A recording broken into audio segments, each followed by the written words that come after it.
793. After Yunjan's true body at the edge of the Mandarin duck stronghold had its neck broken by the green-robed figure, its figure actually dissipated on the spot and transformed into a dark violet talisman with white gold characters that slowly drifted down. Chun Pingon reached out and pinched the precious talisman between his fingers. Purple and white light circulated. Chun Pingon did not keep it in his sleeve. Instead, he shook his wrist gently and shattered it with his martial chi. Looking around, he could not find any trace of Yun Zai. It seemed that this immortal of the Central Plains was not good at fighting, but he was good at escaping. His attacking methods were weaker than Han Yushu of the 10,000 Jade sect on the distant battlefield on the river. Chun Pingon was using the blossoming flower technique that he had learned from Wu Shuangjing. It was only similar in appearance, but it was only 30 to 40% similar in spirit. However, Chun Pingon had used the bland, shrinking talisman. All of the petals that bloomed like lotus flowers were actually land, shrinking talismans. They were equivalent to temporary fairy ports, allowing Chun Pingon to reverse the mountains and rivers at will and change his position. Therefore, 70 to 80 green-robed men stood on the surface of a large river in the Mandarin Duck Shu. It was quite a spectacular sight. The young sword immortals were all in high spirits. They wore long green robes and cloth shoes. Their large sleeves fluttered in the wind, and they looked elegant. As for the immortal Yun Zai, who had suffered a great loss, he had already retracted his Dharma idol when he summoned his talisman substitute. No one knew where he was hiding. However, he definitely did not go far. The yellow paper talisman that Chun Pingon had taken out from one of his sleeves had been smashed by the huge waves. The talisman collapsed one by one. The talisman glowed brightly and spread everywhere. Wisps of spiritual energy seemed to have pulled out a fishing net to catch the immortal. Chun Pingon had used this method of casting a wide net with a large number of talisman to investigate the details of the battlefield many times in the Great Wall of Sword Chi battlefield. He was already quite familiar with it. Chun Pingon narrowed his eyes. Found it. With a slight thought, a sword beam shot out rapidly. From the shore of the Mandarin Duck Shu, it swept across dozens of miles of water. The sword beam pointed at the place where the immortal Yun Zai was hiding. After the immortal escaped from the Mandarin Duck Shu Island, he had cast a camouflage spell. Only a few traces of the talisman's spiritual energy had leaked Yun Zai's trail. A white-robed immortal appeared on the river's surface. He held a white jade Ganoderma in one hand, showing the bearing of an immortal. In front of the mirror inscriptions, the innermost layer of purple characters. The innermost layer of purple characters started with holding mirror purple, followed by 100 essence slaying 100 essence. The head and tail connected like a coiling dragon. Red runes in S in the middle, 3 dragons, pearls in their mouths, pearls in the middle. 3 fire, each bee in each pearl, red runes, red in the middle. 3 the pearls, and a pearls in the middle, in red dragon, and 3 fire pearls red, of which paras and in the straight sword beam from the Mandarin Duck Shu arrived. In an instant, immortal Yun Zai raised his arm high and chanted the Tao incantation in his heart. He held the mirror in his hand to face the enemy. The first inscription formation on the mirror shattered instantly. Yun Zai frowned slightly and looked at it. It was indeed a natal flying sword that was snow white in color. The 3 fire dragons in the second circle continued to spin rapidly. A crack appeared on one of the pearls in the dragon's mouth.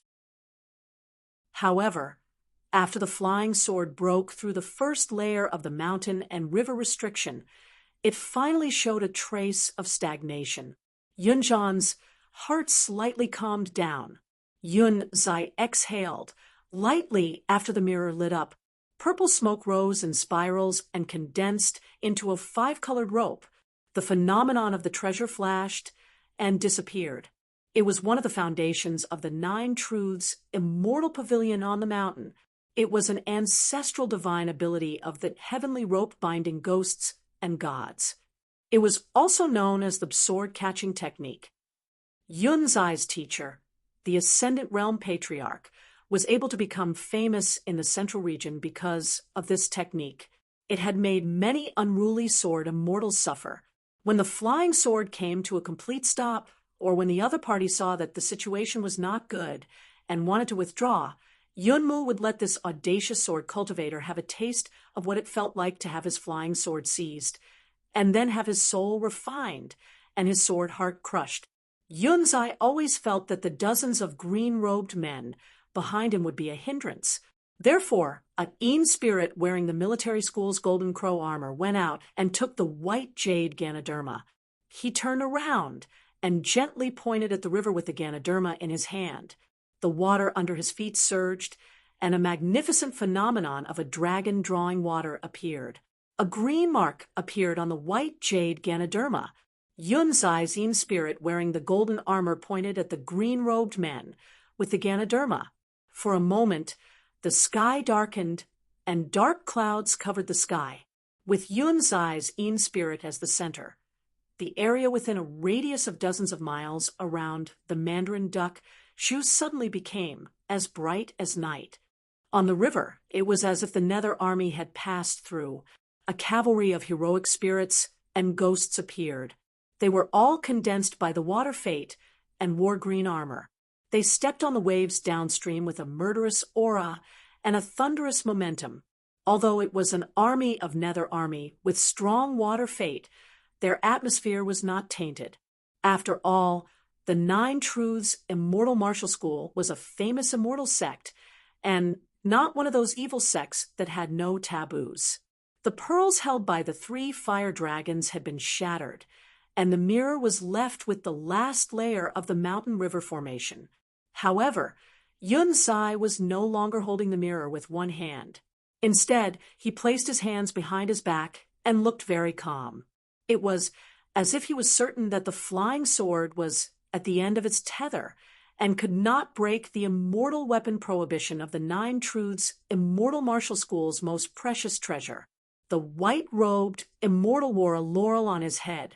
His sideburns fluttered, and his Tao aura was clear and strange.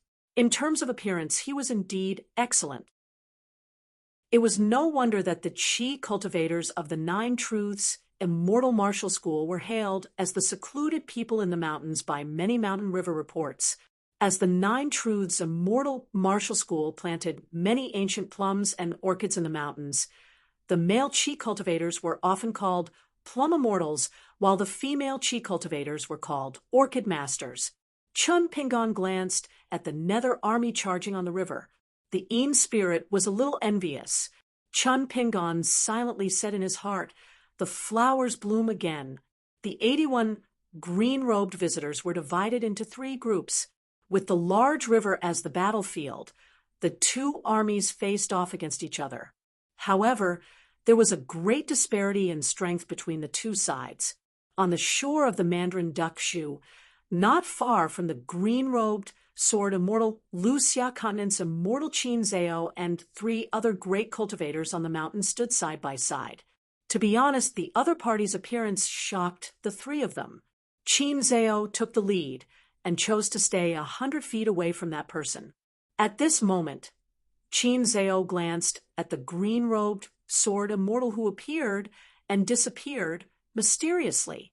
She smiled and said telepathically to her 2 friends beside her, "This fight is going to make my flesh ache." Yen nodded and said, "This talisman is precious because it hurts. In ordinary battles, even if it's against immortals of the same realm, I won't use this talisman."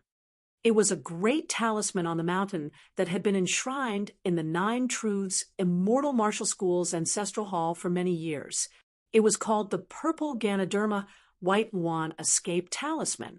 It was said that when the ancestral master of the Immortal Martial School ascended to the Ascendant Realm and came out of seclusion, the talisman was given to a certain ancestral master of the Immortal Martial School. After the ancestral master of the Ascendant Realm died, this talisman was passed down. Qin Zhao asked, Daoist Tian, and I, can you tell the cultivation base of this sword immortal? The old cultivator called Tian, and I shook his head. I can't tell, but his physique is unbelievably tough. He's really hard to deal with. If the cultivators on the mountain fought against sword cultivators or pure martial artists, they would mostly rely on their endless spells and techniques to slowly accumulate an advantage. Offensive magic treasures, defensive abilities, concealment techniques, mysterious escape techniques, none of them could be lacking. Chun Pingon turned to look at the three people and smiled. Is the show good? Qin Zhao smiled and pretended not to hear. Sword immortals all had bad tempers. He could just ignore them. Otherwise, why would he, Qin Zhao, attack? Two immortals against one sword immortal? Even if they won, their reputation would be tarnished. If they lost, they would be done for. Their reputation would be destroyed in a day. Yen Gun nodded at the sword immortal. He wouldn't go as far as to become enemies with this brainless sword immortal for the sake of an ordinary Yun Zhao. The green-robed sword immortal's true body was still standing in the same spot. He raised his hands and placed them in front of him. The back of his hands gently tapped his palms. His demeanor was very casual. Yun Zhan was about to reveal his Dharma form again. He could not possibly allow the green-robed sword immortal to rely only on a flying sword and a few strange doppelgangers to be able to spar with an immortal like an outsider watching from the sidelines. Yun Mu's heart instantly tightened as he quickly executed the dipper steps. Then he took out another natal item, the Divine Firmament Jade Book from the 9 True Immortal Pavilion. Stepping on the 7 stars, he activated his spirit and ascended to the Jade Capital. The Divine Firmament Jade Book, Cloud Ascension Scenery, Eternal Residence in the Purple Court. On the surface of the river beneath Yun Yin's feet, bursts of purple chi emerged. A white jade immortal book appeared, causing the entire river surface within 1,000 feet of it to instantly sink and surge towards the 2 sides of the river. In the blink of an eye, Yun Zhan's true body was able to ascend to the extremely profound realm of the water cloud body. A silent flying sword pierced through the side of Yun Mu's true body's neck. This dark green flying sword with a strange trajectory only left behind some dark green sword light from Yun Mu's water cloud body's neck before disappearing once again. In Yun Mu's eyes, heart, and various major acupoints, a dark green flying sword was shuttling back and forth. Soon, countless sword chi fireflies had completely wrapped around the immortal's water cloud body. Yun Mu still did not dare to take out the 5-colored rope without permission. This was because the first flying sword seemed to have been concealing its strength all along. Under the guidance of the sword immortal's will, a surge of essence, chi, and spirit suddenly surged and directly broke through the last formation. The flying sword knocked on the surface of the mirror. First, there was a crisp and melodious sound that reverberated through both sides of the river. Then, there was the sound of a nail slowly scratching a bluestone slab, causing one's scalp to instinctively tingle. Yun Mu raised his hand and pretended to touch the surface of the mirror. The collision of the flying sword was exceptionally heavy, to the extent that Yun Mu and the mirror actually slid back several feet on the surface of the water. Yun Mu sneered inwardly. The next time the flying sword hit the surface of the mirror, ripples appeared on the surface of the mirror, and the flying sword was instantly imprisoned within the ripples on the surface of the mirror. Yun Mu finally took out the 5-colored rope. Like an ancient vine wrapping around a tree, it bound the flying sword. In order to restrain sword cultivators, chi cultivators in the world could be said to have racked their brains and put in a lot of effort. Even the talisman Yu Xian had to painstakingly refine hundreds of sword talismans for self-defense when he left the mountains to travel when he was young. On Mandarin Bamboo Island, Chun Pingon's figure suddenly disappeared. The pressure on the two immortals and Wan Yu Pu suddenly lightened. As a great Duan dynasty imperial consecrator, Tian and I could not help but lament, when I'm with a sword immortal, I always feel like I'll inexplicably get hit by a sword. It's really unbearable. Qin Zhao looked at the battlefield from afar. She did not mind watching the drama unfold, and was somewhat gloating. Yunmu even used the cloud water body. Will it be his turn to use the water essence realm next? Yen Ge said, then it'll be considered as having a death grudge. Tian and I nodded and said, I heard that the Qi cultivators of Nine Truths Immortal Gymnasium are all narrow-minded. Yen Ge smiled and asked, who did you hear that from? Tian and I smiled and said, Alliance. Yen Ge's face darkened. Tian and I suddenly said, there seems to be a senior on Turtle Mountain who has a close relationship with Yunmu's master. Qin Zhao smiled and said, it's not that serious. That was an Ascendant Realm cultivator who did not like to leave the mountains. His name was Nan Guangzhao, and his Taoist name was Tianchu. On the mountain, Ascendant Realm friends were usually Ascendant Realm cultivators, Nan Guangzhao, and the Ascendant Realm ancestor of Nine Truths Immortal Gymnasium were best friends. After all, they were in the territory of the Confucian Temple. Moreover, an Ascendant Realm cultivator was bound by many rules and would not easily make a move. Moreover, this Ascendant Realm cultivator from Central Plains had missed the previous battle. It was said that he was in seclusion and had only come out for 2 to 3 years. Therefore, he was not invited to the Confucian Temple's meeting this time, just like Qin Zhao. However, even though he was not invited, Nan Guangzhao still secretly took the ferry. He was extremely secretive along the way and arrived here early. After he settled down, he also lived in seclusion. He only watched Fu Jing play a game of chess with his old friends on Turtle Mountain. From the beginning to the end, Nan Guangzhao did not attend the banquet of Mistress of Green Immortal Mountain and Flower Paradise. As for whether he was not invited to the banquet, or was rejected by the old immortal in private, no one knew. Chun Pingan appeared in front of a green-robed cultivator on the river. He smiled and said the words, flowers fall. The green-robed cultivators who were charging toward the Yin soldier gathered around him. Dressed in a green-robed cultivator, he stepped on the water surface. He opened up a fist stance and punched out, using the iron cavalry chisel formation to open a path. He was the Fist Immortal. The immortal Yun Zeo's golden-armored Yin spirit held the white jade Ganoderma and smashed it toward the martial artist who punched out. Chun Pingan tapped the tip of his foot and twisted his body, dodging the golden-armored Yin spirit. The white jade Ganoderma smashed the river surface behind him, creating a 1,000 feet deep well on the riverbed. A whirlpool immediately appeared on the water surface. Yun Zeo's expression was solemn. As Qin Zhao expected, he did not want the green-robed sword immortal who suddenly turned into a pure martial artist to get close to him. He had no choice but to use his trump card. A small world of the water spirit realm appeared. After the green-robed cultivator punched out, his figure disappeared on the river surface like a clay ox entering the sea. Yun Zhao heaved a sigh of relief.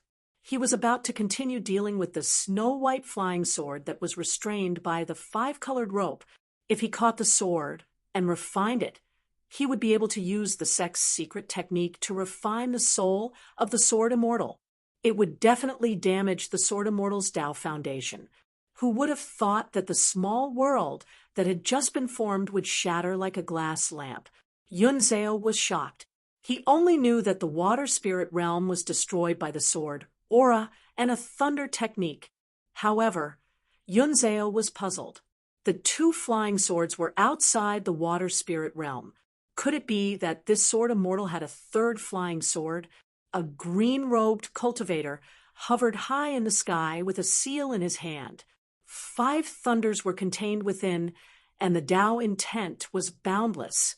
Yun Zao's eyelids trembled slightly. This guy became a Taoist high-truth cultivator again? He couldn't be a noble from Mount Longhu's celestial master residence, could he? Yun Zao's face was ashen. A great Tao manifestation of the glaze, celestial pavilion hovered in his palm. He clenched his hand and put it away. At the same time, he quickly gathered the remnant Tao aura of the shattered water spirit realm. Fortunately, the foundation of this natal treasure was not damaged. A thunder technique came crashing down from the sky, and a 5-colored light pillar as big as a mountain peak. Yun Zao put 2 fingers together and raised it gently. The treasure mirror was placed horizontally above his head. The round treasure mirror was like the moon in the sky. The person in the sky held a seal in his hand, and the thunder technique did not stop. It was like rain falling on the mortal world. The immortal's treasure mirror shone brightly, and the golden-armored Een god that had traveled far away returned to his true body. Yun Zao gently waved the white jade Ganoderma, driving the green dragons formed by the river water to rush up to the sky. The river water was filled with green dragons. They rose from the ground and flew up.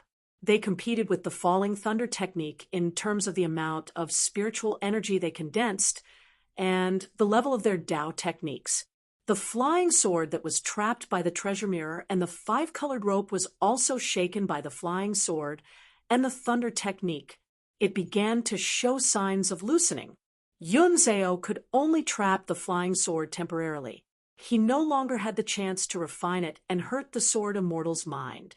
As for the dark green flying sword that was difficult to deal with, it was tireless. It moved from east to west, up and down, dragging out countless sword lights. It stabbed a white-robed immortal until he turned into a dark green man. Chun Pingon glanced at the immortal on the ground and understood. The dense bamboo could not stop flowing water, and the tall mountain could not stop by Yunfei. This was probably the foundation of Yun Zao's cloud water body.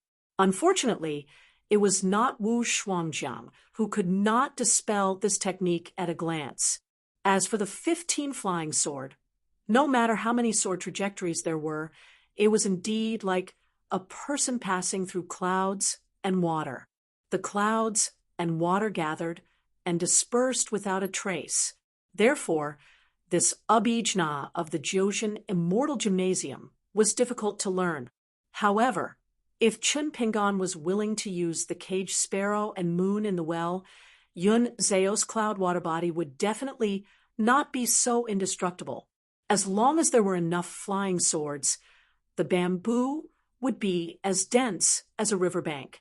It would still be a matter of breaking a Tao technique with one sword. As for the 5 thunderdermic seal in Chun Pingon's hand, which was the first to appear in the vast world, it was the moon abundance seal that only lacked the heaven pattern. Apart from the earth pattern, the 4 sides of the dermic seal were engraved with a total of 36 portraits of deities. When Chun Pingon did not care about the loss of spiritual energy and entered the pure jade realm, he was rich and imposing. He did not have to be embarrassed like the chi cultivators of the middle 5 realms. Every time they sparred, they would always end up in a situation where they could not cook without rice. Therefore, the surroundings of his green robe were filled with a myriad of phenomena and shocking illusions. There was the thunder god beating the drum, the lightning mother flashing the lightning, the wind god blowing the clouds, the rain master dropping the rain, and even the celestial officials. Each of them had their own solemn appearances. Numerous divine abilities and Tao insights that were filled with copious amounts of lightning Tao insight had smashed all the water element WRMS that soared into the sky into pieces. Not only that, the Een soldiers that were released by the Yun Mu were naturally suppressed by the Thunder Dharma. They almost did not need Chun Pingon's intention to guide them. Even the consumption of spiritual energy was almost negligible. They automatically evolved into a golden sea of clouds with a golden thunder pool. First, they knocked away the dark clouds, making the mountains and rivers of the Mandarin Duck Shu, which were originally dark, bright again. Then hundreds of long thunder whips smashed towards the Een soldiers on the river, like golden dragon whiskers that fell from the sky to the mortal world. This was why the cultivation of Qi cultivators emphasized the most on the saying of being in harmony with Tao. When one's own Tao suppressed the opponent, the same Tao technique would yield twice the result with half the effort. Previously at the riverside, the old guest Lin Qing, who was proficient in golden jade seal carving, praised what a great 5 thunder cluster, 10,000 Dharma mountain, world orthodox. The fairy from Plum Blossom Nunnery asked timidly, "Can't we really activate the mirror flower, water, and moon?" The dazzling thunder Dharma made people's hearts waver. It was such a beautiful battle of immortals. It was better to enjoy it together than to enjoy it alone. The female sword cultivator from May Mountain Sword Sect said, "Helplessly, don't be reckless. Sword immortals are unpredictable. They especially hate it when bystanders watch the show." The young master from Xie clan of Mian had already stood up. He raised his head and drank a mouthful of green bamboo wine. He murmured, "I must recite a poem." Li Huai was amazed. Li Baoping, "Chinpingan is so fierce." Li Baoping was in high spirits. She smiled and said, "Junior uncle." Li Huai was willing to lower his seniority. He said to the young Taoist beside him, "Chinpingan is actually my junior uncle." The young Taoist was smiling, but he was worried. Wouldn't his seniority fall again? The old man in yellow looked around.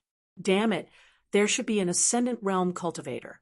The young, secluded official was so arrogant today, but there was no hero to suppress his arrogance. If there was an ascendant realm cultivator, it would be easy to fight with him. Whether or not the name Taoist nun could become famous in the vast world would depend on whether or not the heavens would give him a chance today. On the Mandarin Duck Shu, there were immortals who had a good relationship with the Taoist master mansion on Dragon Tiger Mountain. They were even more surprised. Sword cultivator, talisman, thunder dharma. Is it the junior Taoist Master Zhao Yaoguang? His friend shook his head and said, "The junior Taoist master is now in the Confucian temple. Besides, Zhao Yaoguang is not a pure martial artist. That fist stance just now was amazing. How many realms is he in? Traveling to the top of a mountain? It's hard to say. Anyway, if I stood still, I wouldn't have been able to take that punch. Don't tell me that I can really kill Founder Yun Zhan." Yun Zhan's immortal realm cultivator must have been polished for hundreds of years. He's not that weak. Let's just wait and see. I believe Yun Zhan still has some tricks up his sleeve. Otherwise, the 9 true immortal palaces' reputation will be ruined after this fight. Yun Zhan shook his sleeves and threw out a bunch of palm-sized golden lights. Hundreds of golden lights shot into the sky. Long golden lights gathered and didn't dissipate. At the same time, Yun Zhan used a spell that was half Taoist and half military in the 9 true immortal palace. He turned the eyes, ears, nose, liver, and spleen into the 10 inner generals of the Taoist sect into the outer generals, and turned them into 10 divine generals of the Thunder sect. In order to cultivate this divine power, Yun Zhan had gone out to search for thunderclouds for hundreds of years. He ate and swallowed thunder and lightning and finally entered an ancient forbidden land of the Thunder Lock by mistake. He practiced the Thunder Dharma and cultivated it for dozens of years.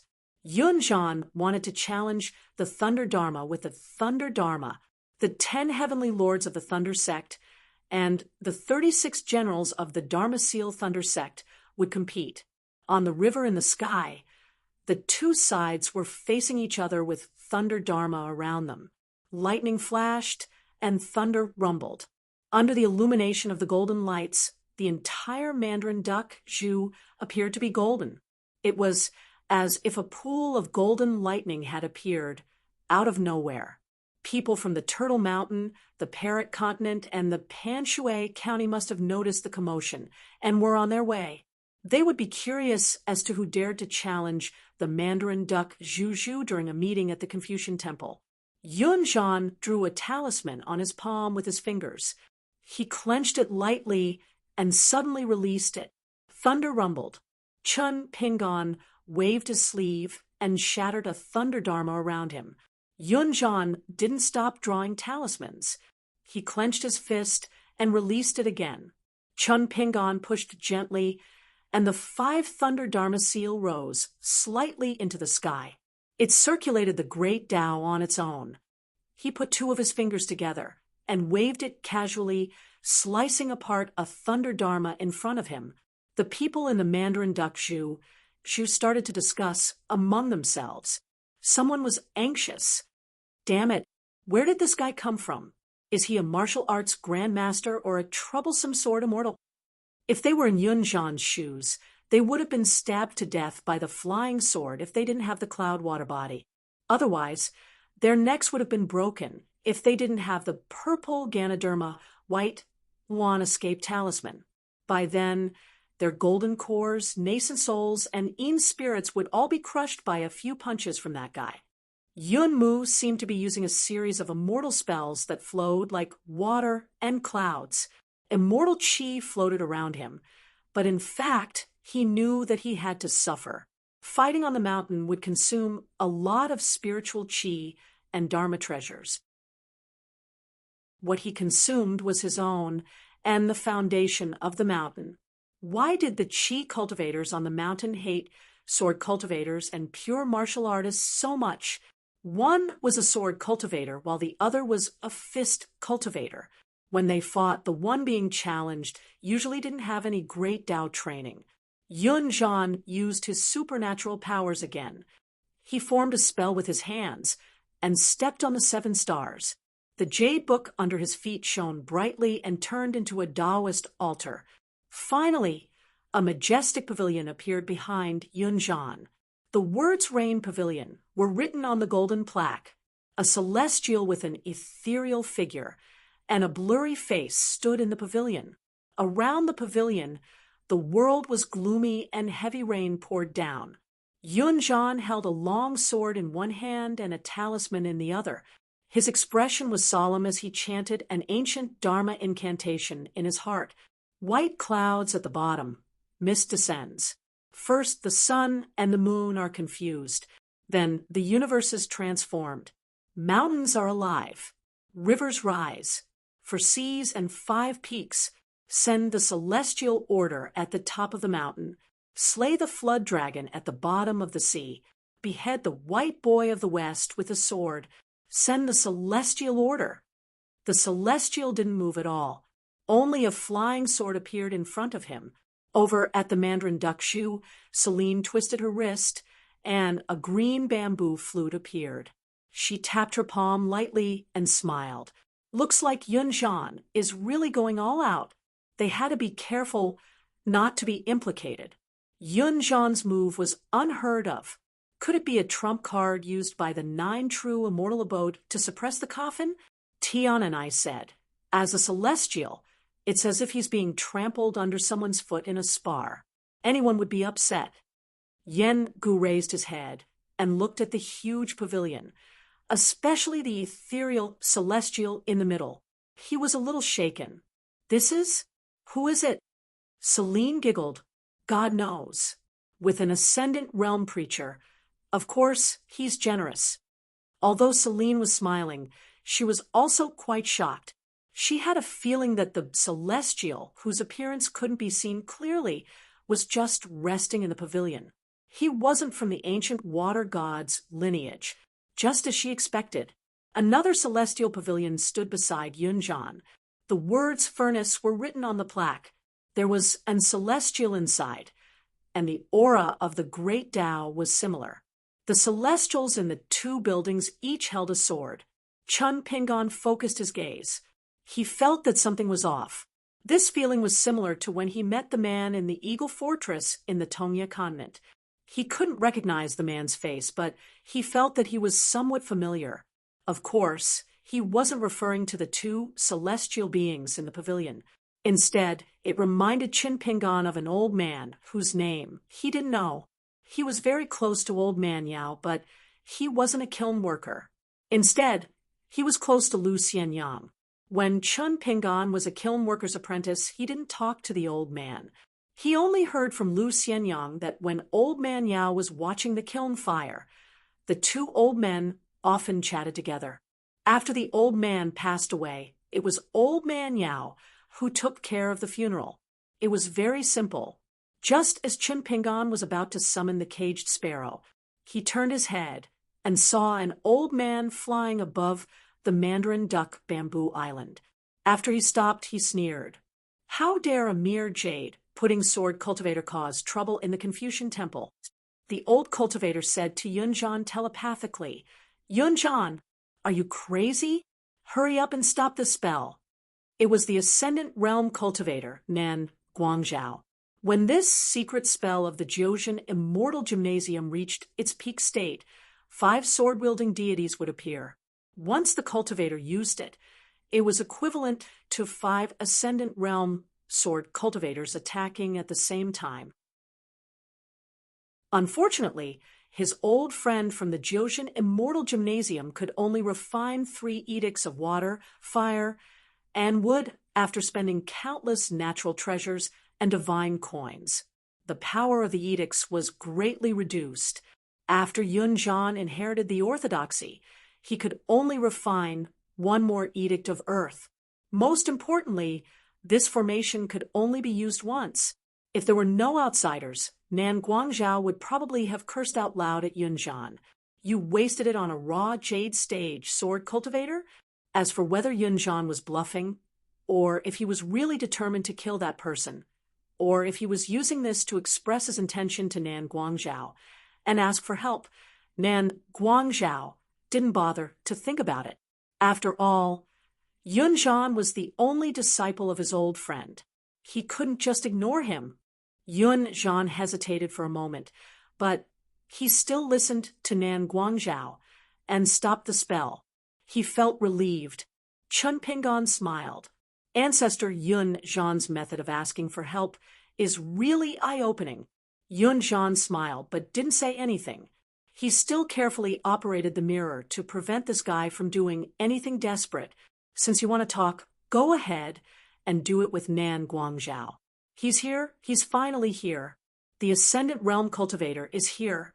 The young Taoist rubbed his hands impatiently, but he still asked carefully, Young Master?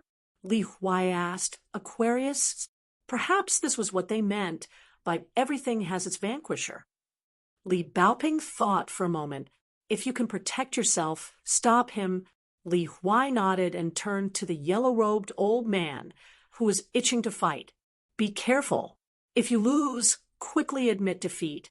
There's nothing to be ashamed of. The young Taoist wiped his mouth. Well said. Well said. Without giving Chin Pingan a chance to talk nonsense, the young Taoist laughed loudly and shouted at the top of his voice, Young Taoist is here. His figure turned into a rainbow and went straight to the Ascendant Realm Cultivator in the Mandarin Duck Shoe. The entire Mandarin Duck Shoe was stirred up by strong winds. Thunder rumbled in the sky, and strange phenomena appeared everywhere. It was as if the eyes of heaven had opened, and huge, slanted whirlpools appeared everywhere. The huge pressure that filled the world almost suffocated all the Qi cultivators below the upper 5 realms. Even Celine Zhao, an immortal, felt that it was difficult to breathe. Li Huai rubbed his chin. It turned out that this old man didn't show his true colors. How come he didn't have the slightest air of an Ascendant Realm cultivator in front of old Blindi and Alliance? Li Baoping asked, You don't know Touting's cultivation base? Li Huai said, I know, but I've never thought much about it. Otherwise, how could he be arrogant in his nest if he thought too much? Chun Pingan put away the 5 Thunder Dharma seal. Only then did Yunmu take the opportunity to put away most of the treasures and magical powers, but she still maintained the cloud water body. As for the flying sword that was bound by the 5-colored rope, Yun Mu felt that it was a little troublesome. Return it, keep it. When Nan Guangzhou appeared just now, there was no such problem. At this moment, Yun Mu was anxious and felt a little uneasy. After all, Nan Guangzhou was a good friend of her master, not the founder of the Nine Truths Immortal Gym, but that ascendant realm cultivator who called himself Taoist Nun, who knew if he was the elder of this Sword Immortals sect. Chun Pingon laughed in his heart. We'll continue after the fight at the Mandarin Duck Zhu, so you keep the flying sword first. Otherwise, if you return the flying sword to me, I'll have to give it back to you to be fair. If you use this rope again, it'll be troublesome. In the eyes of outsiders, it'll be easy to become a joke. Yun Mu's heart was full of hatred. Half of it was because of the eccentricity of this sword immortal, and the other half was because of the direct disciple, Li Qingzhu, who brought trouble to herself. What a good-for-nothing, unable to accomplish anything but spoiling everything. Chun Pingon seemed to have seen through the immortal's thoughts. He smiled and said, "Don't blame Brother Qingzhu. If the upper beam is not straight, the lower beam will be crooked. If the family didn't teach you well, don't blame me for causing trouble. When you need to help clean up your mess, don't complain that shit tastes bad." Yun Mu snorted coldly. That person continued, "Don't worry. As long as your end is miserable enough, many people who are watching the show will only say that I'm wrong. They won't pay attention to the order and won't talk about the reason." And these consequences were exactly what Chun Pingon wanted the most. Chun Pingon chatted with the white-robed immortal while paying attention to the immortals fighting at the Mandarin Duck Zhu. It was very surprising.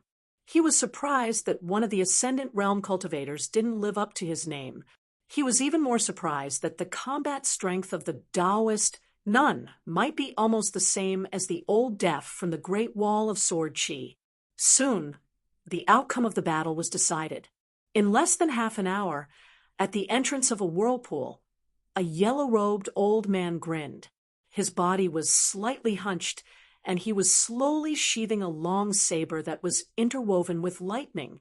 After killing Nan Guangzhou's Dharma idol and true body, the Ascendant Realm cultivator, whose name he didn't even know had a slanted tear on his robe, and his true body was bleeding profusely, Nan Guangzhou couldn't hide the shock on his face. Although he didn't dare to use his full strength at the beginning because he was near the Confucian temple, he didn't expect that he would be completely at a disadvantage after a moment of carelessness. Taoist Nun sheathed his saber halfway and asked with a smile, "What do you say? I've already given you a way out. Either you admit defeat and save your life, or we'll make a verbal agreement of life and death." Nan Guangzhou's expression was uncertain. How should he end this? Was he really going to have a big fight? He definitely couldn't win, but he couldn't just return to Turtlehead Mountain like this, right? Taoist Nun sneered. "Don't be troubled. If I don't cut off a few kilograms of your flesh, I won't have the face to see young master." For the cultivators of the Mandarin Duck Bamboo sect, the huge sun that was hanging in the sky from the beginning to the end was only a matter of an instant. The world turned dark. Hundreds of Qi cultivators were all in the yellow-robed old man's small world. It was a big deal to steal the sky and change the sun. Li Baoping suddenly said in annoyance, "I shouldn't have helped. I've made things worse for junior uncle." Li Huai's heart skipped a beat. Li Baoping said, "It's my fault. It has nothing to do with you." Li Huai said, "Oh." Chun Pingon smiled at the two of them telepathically. "It's okay." Back at the Confucian temple, Jing Sheng Yuping, who was standing at the entrance, said something to Alliance. Alliance relayed the message to the few people around him. They sat upright and still, and their expressions were normal. There was no change in their expressions. Qi Tingji smiled and said, "Yunjian, if I remember correctly, the owner of Jiuzhen Immortal Gymnasium is a celestial being. Since when can Master Hidden official fight against celestials?" He remembered that Chun Pingon was only a nascent soul sword cultivator and a peak martial artist during the selection of the top 10 young people in the world. Lu, Ji said, you fell off the cliff and picked up a martial arts manual? Alliance was puzzled.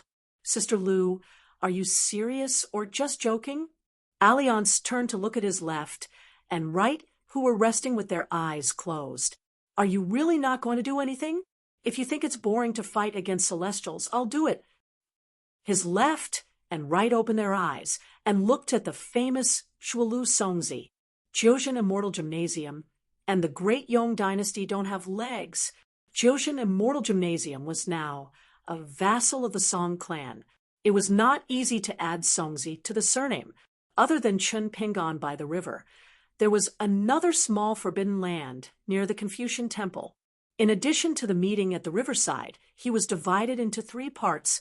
Chun Pingon's real body seemed to be carrying a sword on his back as he ascended the moon, supporting mountain. His Yin spirit left his body and traveled far away, while his Yang spirit went fishing by the Yuanyangzu River.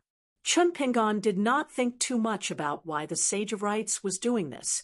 After the Great Wall of Sword Aura was established, the usual tasks of Earth immortals like him became a luxury. Chun Pingon realized that this place was similar to the 3 workshops in the Great Wall of Sword Aura. At that moment, Chun Pingon stood at the entrance of one of the long rows of houses. Inside, there were over 10 Qi refinement warriors from the 100 schools of philosophers who were crafting a mechanical puppet. There were piles of blueprints on the table in the room, and many precious materials were piled up everywhere. This was the division of labor, cooperation, forging, and layering of the Qi cultivators from the 100 schools of thought. The talisman and the mechanical puppet were all present. A war was nothing more than resources, money, and manpower, tactics, strategies, and the hearts of the people. The Sage of Rites said that he wanted to fight, and that was the biggest strategy. In addition, countless details were needed to help the righteous world turn their advantage into victory. An old cultivator raised his head and looked at Chun Pingon at the door. He was displeased. What are you doing here? He recognized the young man in front of him. He was the hidden official of the Great Wall of Sword Aura. However, so what if he had an extraordinary status? It did not matter if he was standing, sitting, or lying down when discussing matters in the Confucian Temple. Chun Pingon could only say, I'm here to take a look. He could not honestly say that he was thrown here by the Sage of Rites. The old cultivator sneered. Proficient in divination? Skilled in mechanical techniques? Are you from a famous craftsman family? A series of questions. Chun Pingon shook his head and said, I'm just here to take a look. He was indeed curious. The old cultivator seemed to have heard a joke. What else can you do? Chun Pingon smiled and nodded. I can't do anything. I can only promise that I won't disturb your work. When outside, there were 2 titles. Even if it was not convenient, it would not be annoying. One was Sir. The other was Master. If he met someone who looked like a scholar, he would call him Sir. If he met a craftsman, he would call him Master. The old cultivator probably felt that he should not hit a smiling person. Since this young man knew how to behave, he should not continue mocking him. Chun Pingon was indeed used to this. He did not feel annoyed at all. After stepping over the threshold, he quickly stopped and looked around the room with his hands in his sleeves. Chun Pingon liked the atmosphere here. It was because he had a familiar feeling that he had not felt for a long time. It was as if he had returned to the entrance of the dragon kiln when he was young. Everyone was silent. They were doing their jobs. All the words that should be said were in their hands. Just like a summer palace, it did not necessarily welcome the visit of a great sword immortal. It had nothing to do with the state of a sword cultivator or the level of his swordsmanship. It was just a matter of specialization. In the spring banner house, Yan Ming, Nailan Saihuan, and Wei Wenlong were busy settling accounts every day. However, the leader of the summer palace, the great sword immortal me, was there. Why was the table close to the door? Of course, he was there to guard the door every day. Miyu was carefree. He could drink some wine and read some books every day. He spent his time leisurely. Every skill was actually a small world of its own. The old porcelain craftsmen in the Dragon Kiln were definitely not as rich as those in Faloo Street and Peachleaf Alley. However, the small town was rich. If they wanted to buy porcelain, they had to go to the entrance of the kiln to choose the inferior products. Then they would not put on airs as rich people. They would obediently bring a few bottles of good wine. When they met, they would put down the wine and speak. Chun Pingon stood silently on the spot like a wooden block. After the time it took for an incense stick to burn, he didn't say a word from the beginning until the end, and then he left silently. The old cultivator glanced at the door. He felt that this young, secluded official was still abiding by the rules. In another place, Chun Pingon found a group of people in the room. They seemed to be proficient in long and short skills. In another place, there were many maps hanging on the wall. Chi refinement warriors were carefully drawing pictures according to the secret records of the Confucian Temple. They were dissecting the geography of the desolate land on paper. In another place, Chun Pingon paused for a long time. The cultivators in the room all had good tempers, although they weren't like the craftsman patriarch from before, who didn't recognize Chun Pingon's identity as a hidden official. They were all smiling. It turned out to be Ji Rant's family. They were not from the Shang clan. They were calculating the accounts of a few cross-continent ferries. In the Turtle Mountain, Lu Jubao's mansion, the god of wealth of the Snow Mountain continent was observing the mountains and rivers. A painting of mountains and rivers appeared in the main hall. His wife was busy with her own business. She heard that there was a shopping center in the Parrot continent. However, the woman asked her son to go with her. Lu Yuzhou was not willing to go with her. The woman was very sad. However, when she thought of the women on the mountain who were familiar with her, they would inevitably weigh the money in their pockets whenever they saw something they liked. If they could afford it, they would grit their teeth. If they liked it but could not afford it, they would pretend not to like it. When the woman thought of this, she immediately became happy. In addition to Lu Yuzhou, there were two Lu clan consecrators, Lei Gong Temple's Pei Osyang and Lu Suiyu. There were also two outsiders, Yu Panshui and the young emperor of the Xianmi dynasty, Yuanzhou. The young emperor was in high spirits. This secluded official has a bad temper. I like it very much. He was capable, famous, and had a bad temper. If he caught an immortal, he would do it without hesitation.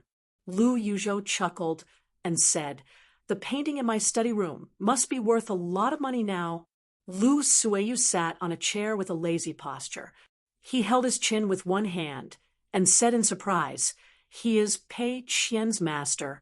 Pei Osyang saw the fist of the cavalry in the painting and said doubtfully, "The pressure is a bit too much. Isn't it a bit too much to fight with an immortal?" Lu Jubao laughed softly. "Fatty you, does he look familiar?" Yu Panshui nodded and squinted his eyes. "His technique is very good." On the riverside, the old scholar did not continue to climb the mountain. He let Chun Pingon continue to climb the mountain and returned to the riverside alone. The old scholar was worried. After hesitating for a while, he could not help but ask, "Is it really impossible?" The Sage of Rites nodded. After dividing Chun Pingon into three, he had confirmed one thing. He said to the old scholar, "In the early years at the Calligraphy Lake, Chun Pingon's side effect of breaking the golden script gall was too great. It was not as simple as losing a natal item of the 5 elements. Besides, the great wall of sword energy of the harmonious way later made it impossible for Chun Pingon to cultivate a natal character except for the Yin spirit and the Yang spirit." The Sage of Rites paused for a moment and looked at the young man walking at the end of the group on the moon's supporting mountain, saying, "It is a pity." The old scholar held back for a long time, but could not say a word. In the end, he just stamped his feet. The old man could only sigh, "Alas, that little snot-nosed bug who knows his mistakes and does not change. The Sage of Rites said, in the final analysis, it was Chui Dong's intention. The old scholar squatted down and was in a daze. After a long silence, he nodded, "In fact, it is my fault." The Sage of Rites said, "It is not entirely a bad thing. As a teacher, you do not need to blame yourself too much." Bai Zhe laughed. "There are many paths to follow. Panshui County." Not long after Zheng Juzhong was distracted and came here, Fu Jing came to the room and played chess with Gu Ken's chess skills were average. So Fu Jing used a chess piece that was on par with Gu Kan's. Zheng Juzhong sat at the head of the table. He was not interested in the chess game, so he picked up a few books that were placed next to Gu Kan's hand. When Gu Kan was in White Emperor City and Fuyao State, he would flip through the books of the various schools of thought and various collections, and he read even more miscellaneous books. For example, there were 2 books in Zheng Juzhong's hands right now. One of them was a green checkered copy of the method of estimating the labor cost of building a large ship. The other was a book about cheating in the imperial examinations. The words were as small as ants, dense but not tight, sparse and clear. Not to mention the cultivators on the mountain. Even the Confucian scholars of the academy at the foot of the mountain would not touch these books. Zheng Juzhong was actually rather surprised that Chen Pingan had appeared out of nowhere at the Mandarin Duck Shoe, so he flipped through the books while waving his sleeves to play mountain and river. Before the game had even begun, Gu Kan had directly thrown in a chess piece and admitted defeat. Fu Jing nodded. On the scroll, everyone's thoughts and words could be heard clearly. Gu Kan and Fu Jing were already used to this.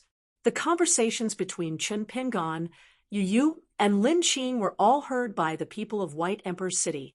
Fu Jing laughed. This hidden official is indeed very good at talking. Zheng Juzhong put down the book and laughed.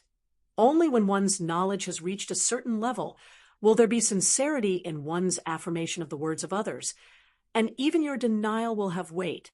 Otherwise, all of your words, no matter how loud your voices are, whether it is harsh words or flattery, will be as light as a feather. Fu Jing can't learn this anymore. He's getting old. Gu Kan, you've learned quite well. Zheng Juzhong suddenly laughed and asked, "Why are you doing this?" Fu Jing said, "This hidden official is drawing a line for himself." He purposely emphasized his identity as a sword cultivator and slightly distanced himself from the lineage of the literary saint. Gu Kan lowered his head and looked at the chessboard with not many pieces on it. Zheng Juzhong nodded. Someone has already begun to lay out their plans. It would probably take 3 to 5 years for the mastermind to reveal Chen Pingan's identity in vast heaven. They wanted to mold this hidden official of the last generation of the Great Wall of Sword Qi into a person with flawless achievements. He came from a poor background and was taught by Qi Jingchun of the Pearl Grotto Heaven. Qi Jingchun took in disciples on behalf of his master and traveled thousands of miles. He was ambitious, and his character and morals were not inferior to that of a sage. He was the leader of the younger generation. Such a young cultivator in his 40s, just that he did not have a statue in the Confucian temple, had to be revered by tens of thousands of people. Han Xiaosa turned her head at the door and asked, "If there's no chance like Li Qingzhu and Yuning, what will happen?" Gu Kan picked up 2 chess pieces and clenched them in his palm, making them creak. He laughed. "It's right in front of you. Chen Pingan would definitely look for their master, the city lord of White Emperor City, to do business with him. Whether it was Yuanyangzhu, Panshui City, or Wenjin Ferry, there would definitely be a storm." Fu Jing said, "Chen Pingan only needs to give people an impression. He needs to let people know that he's actually a..." Han Xiaosa, who was sitting on the doorsill, casually said, "A person with a bad temper." Fu Jing shook his head. "He's still young, frivolous, and aggressive." Han Xiaosa understood. Sword cultivator, hidden official, martial artist of limitless realm, mountain lord of Luapa Mountain, Confucian disciple, Wen lineage's heir, Ning Yao's partner. All of his identities and titles were secondary. Because he was young, he did not have enough knowledge. If he did not have enough self-cultivation, he could still read a few more books. Han Qiaosa said, "There must be people who can understand this." Fu Jing said, "Anyone with a normal brain can think of it." Han Qiaosa rolled her eyes and continued to apply blush. Gu Kan said, "He's not trying to prevent these people from knowing. He's trying to prevent others from thinking that they know." Fu Jing laughed. "So if Yu helps to draw the sword, all of Qin Pingan's plans will be in vain." Han Qiaosa glanced at the little white emperor. When he smiled, he was indeed very handsome. Fu Jing continued, "There are indeed many people and things that help out of kindness, because once Yu draws the sword, the hidden official's identity will suppress the impression of the young man. A young hidden official, who was half a sword cultivator of the Great Wall of Sword Qi, could ask a Haran sword cultivator he just met to draw the sword for him when he returned to his hometown. Of course, he would be extremely envious, hateful, and picky. This was, of course, the opposite of Qin Pingan's original intention. Gu Kan suddenly raised his head. Zheng Juzhong smiled and said, "You're finally aware of it." Li Qingzhu of the Jiozhen Immortal Martial School was haunted by her inner demons. Her original mind was still the same, but a small mind would suddenly become bigger. The 9 True Immortal Pavilion was one of the immortal forces that had besieged White Emperor City back then. As for the death of the Ascendant Realm Cultivator, of course, it was Zheng Juzhong's doing behind the scenes. He was just giving them a taste of their own medicine. Zheng Juzhong picked up a chess piece and placed it on the chessboard, saying casually, "Yunzhan's Dao companion can be considered your senior sister. She's not famous in White Emperor City. Otherwise, with her cultivation aptitude, she can't become an immortal." Gu Kan asked, "Does Qin Pingan know?" Zheng Juzhong smiled and said, "Otherwise, I'm just giving him a good reason to pay me a visit." Gu Kan said no more. Fu Jing was also silent. Zheng Juzhong said to Fu Jing, "I'll continue to play chess for Gu." Fu Jing shook his head and said, "You'll lose." "No way." Zheng Juzhong didn't insist on this matter and played a game of chess by himself. The chess pieces on the chessboard flew. In fact, it was still Gu Kan and Fu Jing's game. For many onlookers, life was nothing more than a game of chess, a game of make-up, nothing more. Gu Kan suddenly said, "Actually, Qin Pingan is more suitable for White Emperor City." Zheng Juzhong smiled and said, "No matter where White Emperor City is, it's suitable. When the water reaches the end of the road, the moon reaches the heart of heaven." 794. In the Mandarin Duck Shu, the 2 ascended cultivators were in the midst of a fierce battle. This battle was brainless. It didn't seem like the cautious old immortals at the peak of the mountain, but more like 2 chivalrous youths who met on a narrow path. They only looked at each other, but they were irksome to each other. They wouldn't stop until one of them was defeated. The world was dark and gloomy. The huge sun hanging in the sky seemed to have been swallowed into the yellow-clothed old man's stomach. Only the vortexes were like the eyes of a god, making this small world seem even more treacherous and horrifying. The great cultivators, including Celine Zhao Yen, felt their hearts palpitating. How come they hadn't seen or heard of such a peak ascendant realm cultivator before? What young Taoist? Yen Zhao Yen could only be sure that this unruly old senior was definitely not a master from the central divine continent. The higher the realm of the cultivators who were watching the battle in the Mandarin Duck Shu, the clearer they could feel the majestic aura of the great Tao. The Mandarin Duck Shu was like a pond that had been drained to catch fish. Even the fish seemed to have been thrown to the shore. Every time a cultivator breathed, they had to consume the spiritual energy in their body. The immortals of the upper 5 realms did not mind this matter, but the cultivators of the lower 5 realms who accompanied their seniors to travel here had to suffer, even if their seniors helped to protect them, or used spells to isolate them from the outside world, or used treasures of their sex to protect them. Those young cultivators who were distracted were still worried that the sky would collapse. Their faces were pale, and their bodies were unstable. Many of them had already received orders from their masters to sit on the ground and begin to breathe. They used the secret Tao mantras of their respective ancestral master halls to resist the invisible pressure of the great way between heaven and earth. Nan Guangzhou had already taken out his life treasure. It was a rare ancient ancestral temple. It was a secret technique of refining a mountain into a temple. Nan Guangzhou's true body stood at the entrance of the ancestral temple. He was wearing an immortal weapon rank old dragon robe. Spiritual energy surged, and water flowed freely. It even dragged out rainbow-colored glazed ribbons. Each ribbon was actually a great Tao manifestation of a river. Nan Guangzhou's true body hid in the ancestral temple. The temple was at the center of the Dharma idol's brows, like a red date imprint. Nan Guangzhou controlled the Dharma idol to fight with the Ascendant Realm cultivator. Although it was called a fight, it was actually one-sided. Nan Guangzhou tried his best to defend and escape. From time to time, an arm would reach out from the vortexes, wielding a huge saber. With a casual slash of the saber, Nan Guangzhou's Dharma form would be smashed into countless sparks that splattered everywhere like rain. All the cultivators of the middle 5 realms who were watching the battle in Yuanyang Zhu had already cast life-saving spells or summoned protective magic treasures.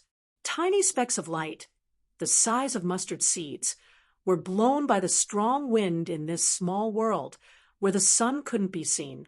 The light flickered unsteadily in this small world where the sun couldn't be seen. Some of the upper 5 realms cultivators also had to protect the nearby lower 5 realms cultivators who had nothing to do with them. They had to help these pitiful people so that their Tao hearts wouldn't collapse and their souls wouldn't leave their bodies, instantly turning them into wandering ghosts. And there was a great disparity in the outcome of the battle. As long as one had eyes, they would be able to see clearly. Yan Ge, on the other hand, saw through the roots of the 2 immortal weapons with a single glance and said, Nan Guangzhou has indeed successfully refined half of the blessed land's famed mountains and great rivers. Otherwise, that water robe wouldn't have reached the rank of an immortal weapon.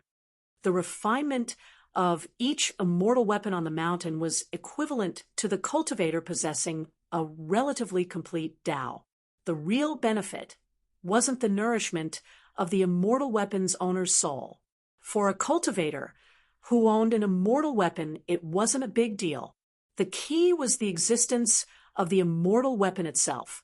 It was compatible with the Tao, and it was recognized by heaven and earth. Every immortal weapon was a kind of Tao affirmation, and it paved a shortcut for cultivators to reach the top. Celine Zhao was puzzled. Back then, to an outsider like Lu Tue, it was just a calamity that fell from the sky when he was cultivating in his home. Everyone knew that he was innocent. However, even he was held accountable by the Confucian Temple. The Confucian Temple took away a lot of his sex merit, but Nan Guangzhou was never involved. We only knew that he sold the broken blessed land. Brother Tian and I? What's the story here? Tian and I was very well informed. He was in charge of one of the most influential newspapers in the Central Plains. He quickly checked the old almanac, shook his head, and said, the Confucian Temple is very strict about this. They don't allow outsiders to find out. I only know that when that unknown sword cultivator ascended from his blessed land to Hauran, his blessed land was coveted by many forces. The sword cultivator himself disappeared soon after. It seems like the Confucian Temple couldn't find him. As for whether he was killed or escaped the disaster, it's hard to say. In the early years after the Blessed Land in the Fuyao continent collapsed, the people in the Blessed Land were in a terrible situation. Corpses were everywhere, mountains and rivers were shattered, and the wind was blowing. The few great cultivators behind the scenes each gained something, and they reaped the benefits of the fishermen. Some people gained treasures, some people earned money, and each of them had their own opportunities. However, one of them was rumored to be the main culprit of the disaster, a ghost cultivator on the mountain peak. He used to be as famous as Lu Tuo and was detained in the Forest of Merits by the Confucian Temple. There was no news of him since then. As for the others, they didn't seem to have a good ending either. After a few decades, one of the immortals from the Fuyao continent died suddenly. His head was chopped off by a sword, and his corpse was thrown at the entrance of the mountain gate and on the roof of the Patriarch Hall. Who would have thought that this Nan Guangzhou, who had nothing to do with the destroyed blessed land in the Fuyao continent, was the one who benefited the most in the end? In the past, the Fuyao continent was similar to the Tongye continent. There were two clans on the mountain, Lu Tuo's Heavenly Rumble Village, and the ghost cultivator Yang Qiangu's back mountain. Both had an ascendant realm cultivator guarding the mountain. However, the sect with the strange name Back Mountain was not as popular as Lu Tuo's Heavenly Rumble Village because there were many ghost cultivators on the mountain, especially in the Patriarch Hall, where half of them were ghost cultivators. When Yang Qiangu was detained in the Forest of Merits, the Back Mountain status in the Fuyao continent plummeted. In the end, Bai Ying's wild throne broke the mountain's protective formation and destroyed it. A ghost cultivator sect with a bad reputation actually refused to surrender to the great demon Bai Ying. Most of them died in the battle, and less than 1 out of 10 of their cultivators survived. Only a group of young disciples who had evacuated from the Fuyao continent were able to return home from the Central Plains after the war ended. They gathered their scattered fellow disciples who were worse off than stray dogs and rebuilt the sect. Their situation was much more difficult than the Heavenly Rumble Village and the Lotus City, where the Patriarch Hall was preserved. It was said that after the city lord of the White Emperor city appeared in the Fuyao continent, he only looked after the cultivators of the Back Mountain who had returned home. He even said to the few young ghost cultivators that humans were inferior to ghosts. So, what if there were more ghosts in the Back Mountain? Rumor had it that the young cultivator Gu Ken, the fanatic of the White Emperor city, had even made an exception and assumed the position of the first consecrator of the Back Mountain. A brand new vortex appeared out of thin air in the skies, and a jade-white hand abruptly appeared, grabbing the head of Nan Guangzhou's Dharma and pressing down heavily. In the distance, the yellow-clothed old man swung his blade horizontally, his blade light seemingly spreading a silver river over the skies, cutting Nan Guangzhou's Dharma into two. Then, from the shrine between the Dharma's brows, 2 waterfall-like colored ribbons wafted out of the old ascendant cultivator's true form mystic robe, eventually forming a belt that sewed the severed Dharma into one. Nan Guangzhou finally appeared a little flustered. If it had been an ordinary sword immortal, the remnant sword chi would not have prevented the Dharma from sewing itself back together, and he would not have had to grind his own cultivation and use Jianghe's colored ribbons to create a belt to hide his ugly face. Hence, Nan Guangzhou could only speak telepathically, "Brother, I surrender."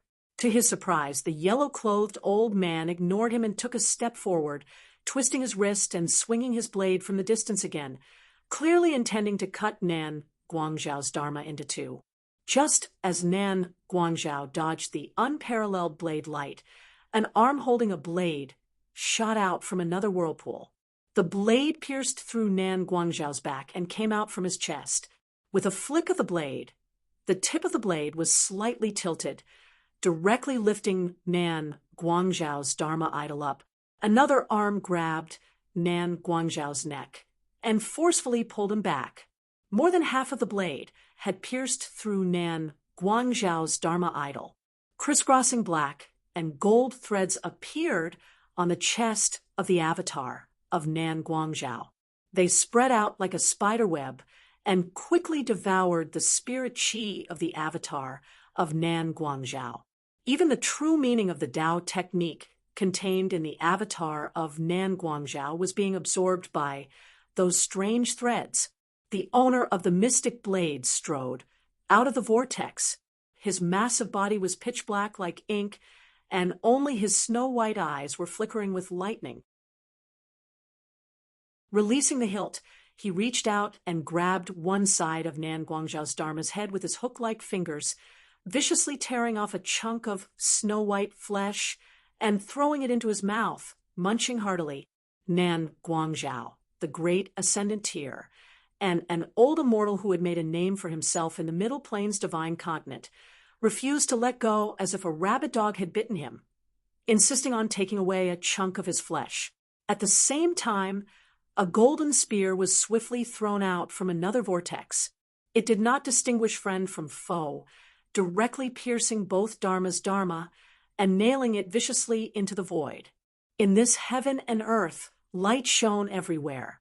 Weapons flashed from every vortex, piercing through the sky and piercing the two Dharma's Dharma. It was like a flower bush. The yellow-robed old man casually swung his blade. That was the answer. The two Dharma's Dharma were cut open from the shoulder to the ribs. Nan Guangzhou had no choice but to continue controlling his watercolored robe and painstakingly sewing the holes in the Dharma's Dharma. This scene caused the hearts of all the spectating cultivators to tremble. This young Taoist, who popped out of nowhere, was really ruthless enough to even chop himself up. The yellow-robed old man propped his scabbard on the ground with one hand, and circles of golden ripples appeared where the bottom of the scabbard touched the void. Golden flowers that had never been recorded in books seemed to have suddenly sprouted from the water, swaying gracefully and gracefully. This young Taoist's face was ferocious. Admit defeat? In my hometown, I've killed countless heroes with my own hands. None of the demon cultivators in my stomach admitted defeat verbally. With thousands of years of cultivation, I've encountered ascendant realm demons that I can't handle. If I can't defeat them, I'll run away directly. If I can't escape, I'll die. Besides, which one of them isn't 100 times more difficult to deal with than this guy whose name I don't know? It's not easy to catch a good opponent who has a high enough realm but is trash. If I don't cherish this opportunity today, I'll be struck by lightning. If Old Blind were to hear this, with that petty and narrow-minded Old Blind, wouldn't he peel off his skin and pull out his tendons? In the sky of the small heaven and earth, a golden sea of clouds slowly condensed. Thunder rumbled, and it was soul-stirring. Even Celine and the other immortals felt that if the fight continued like this, they would be in a bad situation. Perhaps the entire Mandarin Duck Shu, a huge island, would be swept clean by that spell. At the entrance of the ancestral temple between the Dharma form's brows, Nan Guangzhou's true body was bleeding from his 7 orifices. He was in a terrible state. His Dragon King water robe, which had just been upgraded to an immortal weapon, was stained red. Clearly, Nan Guangzhou's Tao foundation had been damaged, and he didn't have time to use spells to clean up the mess. He shouted angrily, "Young Taoist, do you really want to die together with me?" However, Nan Guangzhou's inner voice was more tactful. He forced himself to calm down and asked tentatively, "Fellow Taoist, why don't we stop here? Not only will I not interfere in the matter of the Cloud Beast, but I'll also compensate you afterward. Anyway, everything is negotiable." The yellow-clothed old man sneered. "I've really learned something today. Since you can't admit defeat, you want to talk about money?" In the desolate world, there were no such tricks. Before a fight, there was no need to pay attention to the Bulsh * tea incense, the portraits in the ancestral hall, or the great achievements. After a fight, there was no need to beg for mercy. If one's luck was bad, and one's skills were inferior, One would just accept death. What if admitting defeat worked? Do I need to be a watchdog in the 100,000 mountains? The yellow-clothed old man laughed loudly and said, "We're only halfway through the fight, and you still have more tricks up your sleeves. Are you planning to hide them in your coffin? Why don't you show them off? Are you looking down on Taoist Nun?" He raised the snow-white long saber that was intertwined with lightning bolts with his right hand. Then he wiped it with his left hand, and a light ball condensed from lightning bolts appeared in his palm. He tossed it into his mouth and chewed it as if it was a side dish. Then Taoist Nun sneered and said, "My territory isn't for others to watch. Why don't you build your own territory? Let's fight to the death." In the Confucian temple, everyone's hands and feet were tied when they fought. During the battle between Chen Pingan and immortal Yun Zong earlier, both of them had to hold back at all times and act extremely appropriately, so as to avoid being implicated in the battle. They had to consider the safety of all the cultivators in Mandarin Duck Shu. In the history of the central continent, there was a fight between two sword immortals. Within a radius of 100 kilometers, countless sword lights flashed, and more than 100 cultivators couldn't escape in time. In the end, they were all skewered by the sharp sword lights from their flying swords. When the two sword lights dissipated, the souls of the innocent cultivators were minced. One of them originally held a high position and was the patriarch of a sect's immortal abode. In the end, his name was removed from the sect's register of mountains and rivers, and he was reduced to a wild cultivator who had no choice but to wander around. This person was the sword immortal of the gold armor continent, Situjiu. Later on, Situjiu went to the Great Wall of Sword Qi. Nan Guangzhou continued to speak in his mind.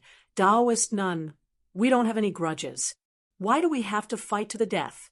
If we continue fighting, it won't do us any good." Nan Guangzhou would never have thought that this yellow-clothed old man was used to fighting to the death back in his hometown. He would never have thought that the young Taoist would be so ferocious. It was only because he had been a coward for too long that he was filled with anger. Taoist Nun sneered, "You're like a woman. I'll beat you half to death first, and then I'll take care of that brat in white." Taoist Nun didn't think that he could really kill this Ascendant Realm cultivator. He just wanted him to drop a realm. In the words of his young master, Uncle Li, it was better to leave some leeway for the future. According to Taoist Nun's fighting style, he wouldn't talk nonsense. He would just kill him, eat him, and be done with it. After leaving the wildlands, Li Huai had been able to eat, drink, and sleep well. He often saw Li Huai flipping through a few tattered books about the Jianghu. In the books, there were famous Jianghu figures who shook the Jianghu world, or righteous heroes who fought for justice. When they sparred with others, they would talk a lot. In Li Huai's words, the sparring parties were worried that the spectators would be too bored. If the fight wasn't exciting enough, there would be fewer cheers. Taoist Nun felt that it made sense. Nan Guangzhou's face turned gloomy. He stopped talking in his mind and said, "Taoist Nun, don't be so shameless." Taoist Nun was shocked. Could it be that this guy in front of him was hiding his strength? He was shocked and doubtful. But after thinking about it again, he thought, F***CKU. How powerful can an old bastard who isn't even qualified to discuss matters in the Confucian temple be? Do you think you're Dong Sangeng or Alliance? Alliance only hurt a passing sword cultivator because he was bored. He didn't even shatter the sword cultivator's natal flying sword. He was just fooling around. After all, the 100,000 mountains and the Great Wall of Sword, Aura, minded their own business. In the end, Alliance chased after him in the 100,000 mountains for a few thousand miles. In the end, even the old blind man couldn't stand it anymore and attacked. He was hit 18 times by Alliance. The woman from the immortal cloud, Zhu Clan, glanced at the green-robed sword cultivator who was hovering in the air. Then she looked at the handsome young master of the Miunxia clan, who was reading poetry quickly and asked softly, "Xie Yuan, how old do you think he is?" Xie Yuan was busy looking for inspiration from his beloved collection of poems. When it came to reciting poems, the most important thing was to use other people's help to polish the jade. Now that he was interrupted by the woman, he sighed and raised his head. He looked at the yellow-clothed old man in the distance and casually said, no matter what, he should have lived for several thousand years. The woman laughed angrily and said, "I'm not talking about him." Xie Yuan was stunned. Then he laughed and said, "You're talking about the green-robed sword cultivator who cultivates lightning techniques? If I were to guess, he's at most 100 years old. He's about the same as the sword immortal Su Jun in the Gold Armor continent. They're both sword cultivators who were born with great fortune. However, the one in front of us is younger." The old sword cultivator, Yu, rolled his eyes and felt uncomfortable. However, he didn't want to tell Xie Yuan the truth. The green-robed sword cultivator in front of them was the hidden official you were thinking about. He was the one who made Xie Yuan shout, "You have to bow 3 times when you see him," the top wealthy families in the world, especially those who were involved in cross-continent ferries to inverted Hanging Mountain and had business dealings with the Great Wall of Sword Qi, more or less knew about the young hidden official who once appeared in the meeting hall of Spring Banner House. However, they didn't know much because the Great Wall of Sword Qi was too strict. For example, the Miyun Xie clan in the Snow Mountain continent could only know about the hidden official who took over Shao, which was positioned through various mountain channels, especially because they had a good relationship with the Lu clan and had many in-laws. They knew that the hidden official who took over Shao Chu's position was very good at doing business. Moreover, he was very imposing. When he first appeared in Inverted Hanging Mountain, he was accompanied by a large group of local and foreign sword immortals. Li Baoping was worried that Li Huai would be affected by the battle on the mountain peak. Unexpectedly, Li Huai stood steadily in the same place as if nothing had happened. He was muttering to himself, "It was over. If he lost, it would be fine. At most, he could take Taoist Nun with him and run away.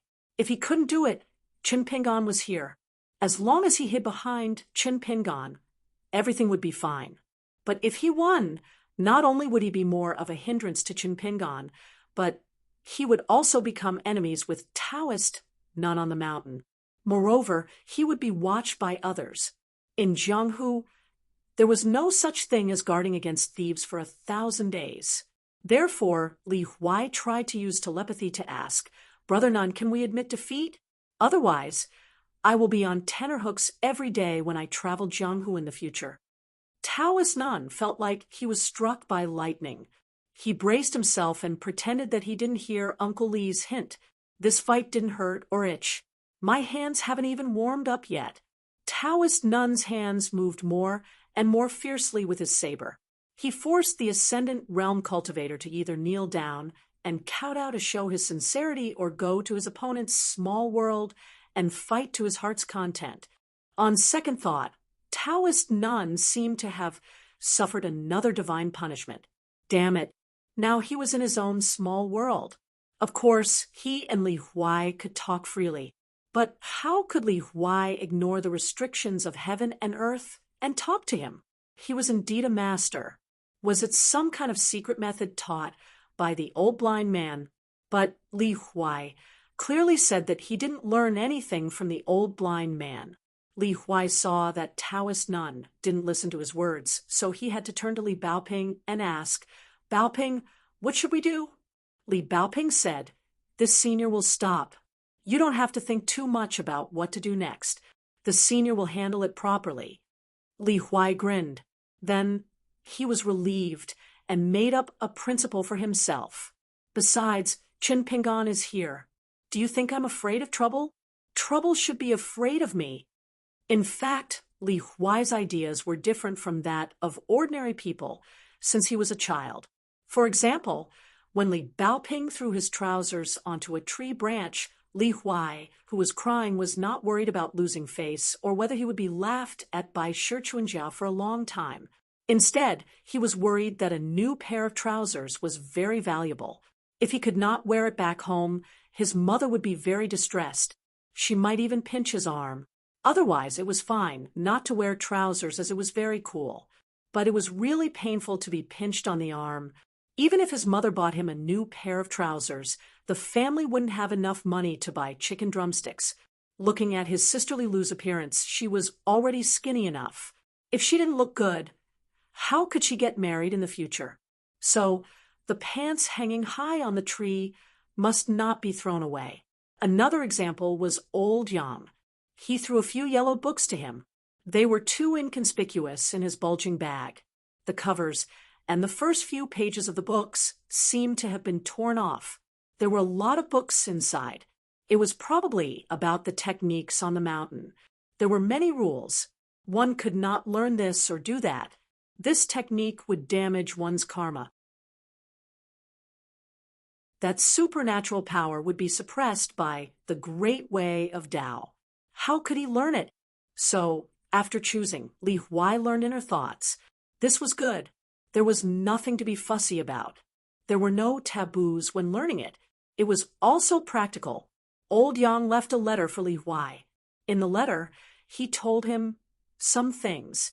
For example, he told him where to find an old man in the future and learn some talisman techniques from him. This old man had traveled to Liju Cave for many years. He often drank with his father.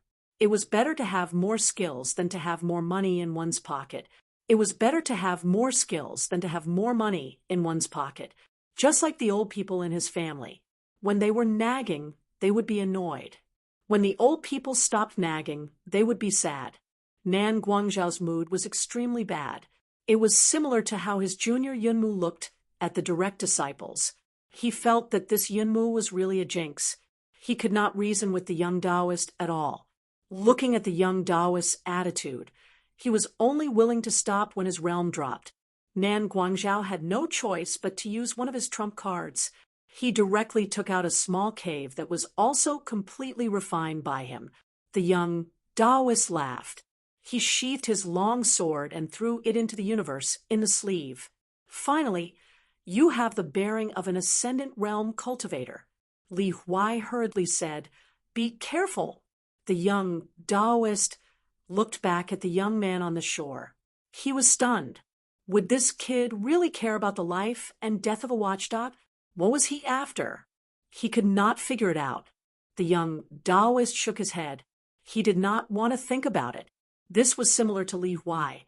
It was no wonder that the two of them did not feel awkward when they were together. As the two ascendant realm cultivators disappeared, the Mandarin duck Zhu's sky became clear. The sun reappeared. Almost all the cultivators were relieved. Most of the Qi refinement warriors, under the escort of their masters, hurriedly flew away from the Mandarin duck Zhu, this troublesome place. First, it was a sword immortal and an immortal. Then, there were two ascendant realm cultivators. They had watched enough. Besides, who knew if Nan Guangzhao's small cave would collapse on the spot? Immortal Yunmu was definitely the cultivator with the heaviest mood. He could not leave. Not far away, there was a green-robed sword immortal with his hands in his sleeves and a smile. Nan Guangzhao, who had always been half of the 9 true Immortal Gymnasium's protective talisman, did not seem to be of any help. Who would have thought that a peak ascendant realm cultivator would come and mess things up? Logically speaking, which ascendant realm cultivator did not go to the Confucian temple? Nan Guangzhao, an ascendant realm cultivator who was ignored by the Confucian temple, should be invincible. However, Zhuolu Songzi was currently attending a meeting at the Confucian temple. How was he going to deal with this? Many cultivators of the central region with extremely high realms chose a blessed place on the mountain and focused on cultivating. The mountain was quiet and secluded. Achieving immortality and achieving Tao were not compatible with their realms. Yunmu was full of confidence as he secretly plotted. Deep in his heart, he looked down on the old ascendant realm cultivators who had decayed and were lethargic. They only lived for a long time. Even though Yun Mu still had a flying sword in his hand, Chen Pingon seemed to be the one who held Yun Mu's lifeline. For some reason, Chen Pingon recalled his senior brother's words. He said that the Q sword was a very simple matter. You had to attack with one more sword than your opponent. For example, if you attacked with one sword and your opponent died, the Q sword would end. If you attacked with your sword, you would be the one who attacked with the last sword. Of course, you would win. At that time, Chen Pingon had just finished a Q sword battle. From the beginning to the end, his senior brother did not move at all. However, his junior brother was already lying half dead on the city wall. Chen Pingon boldly said, "Senior brother, you make it sound so easy." Since the sword practice was over, his senior brother could not punish him. As for whether he would suffer the next time he practiced the sword, he did not care. Swazwa did not get angry. He only said, when practicing the sword, studying, and interacting with others, one has to be able to lift the heavy easily. Chen Pingon obediently lay on the ground and did not dare to push his luck.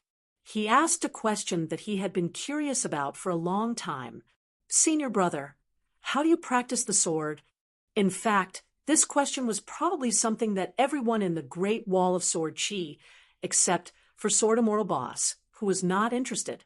Swazwa said, "Before I went out to sea, I learned the straight-line sword art. After a few years at sea, I learned the arc sword art. Since 2 sword art meridians have been formed, then before I came to the Great Wall of Sword Chi, I did not call it sword practice. I was just sharpening my sword." After a slight pause, Swazwa added, "It's boring. That's why I came here to take a look." Chen Pingon hurriedly sat up and asked, "And then? Senior brother, did you learn a new sword art meridian?" Swazwa did not give an answer directly. He only said, "Originally, it was not difficult to break through the realm. However, after coming here, I realized that no matter how many meridians I learned, it was still not enough. Furthermore, the arcs were still not perfect. Therefore, Dao integration was not easy." Chen Pingon did not understand what his senior brother meant back then. He only heard one thing. His senior brother originally had a chance of breaking through at the Great Wall of Sword Chi. However, when his horizons were broadened, the bottleneck of breaking through became even more difficult. That was until Chen Pingon met Pei Min and then Wu Shuangjiang.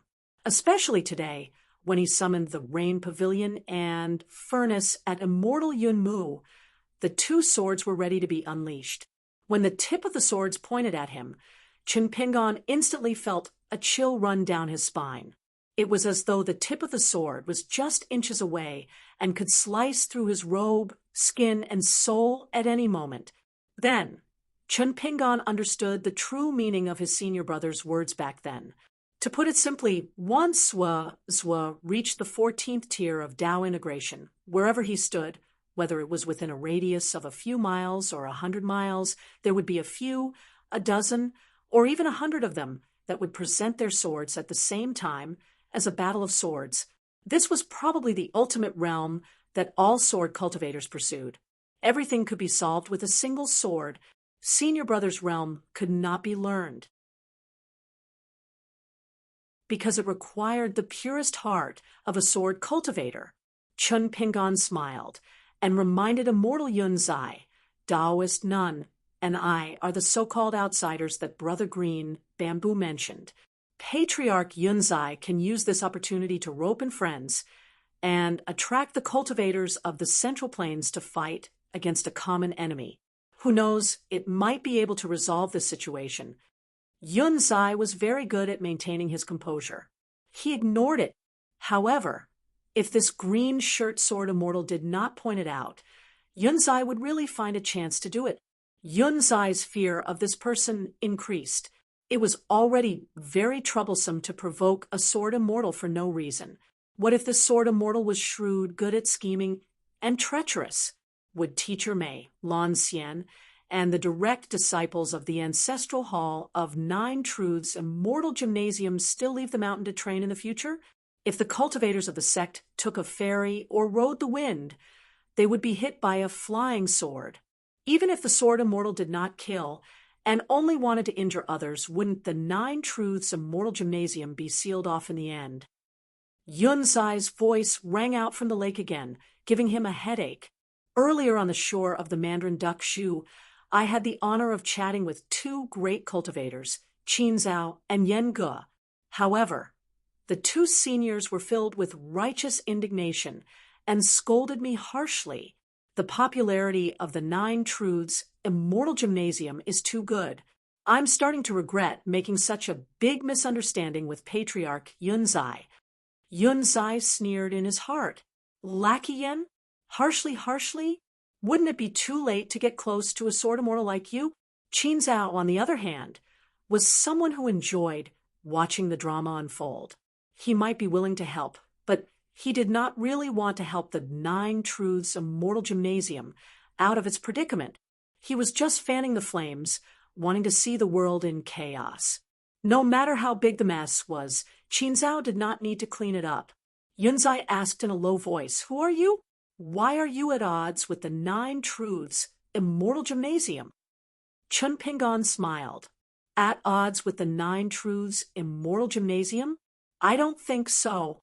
As for me, I was born as a wild cultivator. What can I do in the Central Divine Continent? What can I do in the Mandarin Duck Shu? At most, I can fish.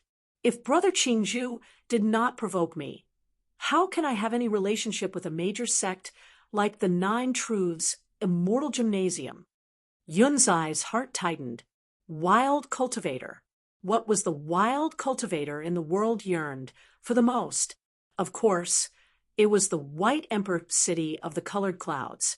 Therefore, when he heard this person mention the word wild cultivator, Yunzai naturally thought that way. Chun Pingon suddenly said, "Patriarch Yunzai, don't you think we're considered a flood rushing against the Dragon King's temple?" Yunzai's heart trembled. Could it be that this person's attack today was secretly instructed by that person?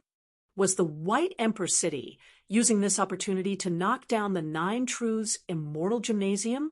At the same time, Chun Pingon diverted his attention to chat with the old sword cultivator by the shore. Because this head honcho of the Mian Xie clan had taken the initiative to ask about something, Chun Pingon did not know whether to laugh or cry. Master Hidden Official, my direct disciples are all useless.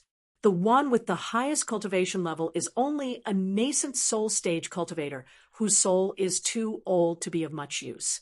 The rest of them are also unable to carry the burden. So, can you? Seeing that the hidden official did not answer, Yu was a little anxious. He no longer held back and went straight to the point, saying, "I'll definitely teach them all my sword techniques and help them nurture their flying swords. In the future, if I can't nurture a sword immortal of the upper 5 realms sword cultivator, Lord Hidden Official, feel free to come and punish me." Yu was really envious. His old friend, Pu, he was lucky enough to receive a pair of sword immortal embryos from the Great Wall of Sword Qi as his direct disciples. The young man was crossing the wild, and the young woman was skiing. The young woman's aptitude for sword training was amazing, but the young man's aptitude was even better. Especially his conversation style was really good. Family members would not enter the same house. Pu, he was very fond of the young disciple, and he was even happier than when he came late. Not only Pu, he heard that Song Pin of the Jinjia continent, Xie Ji of the Fuyao continent, and Xie Songhua of the Jade Peak continent. All of these Haran sword immortals who traveled to the Great Wall of Sword Qi had received sword immortal embryos from the Great Wall of Sword Qi as their direct disciples. And from Pu-he's tone, it seemed that they were all carefully arranged by Lord Hidden Official. Then it's fine. Old Pu went to the Great Wall of Sword Qi at the unpolished Jade Realm and received 2 disciples. I've been there before, and I was in the Golden Core Realm at that time. Then I'll give a discount. Lord Hidden Official only gave me 1 disciple, Chun Pingon said helplessly. If Senior had spoken earlier, I could have helped, but it's too late to talk about this now. But if Senior is willing to wait, you can wait until the fifth world opens again.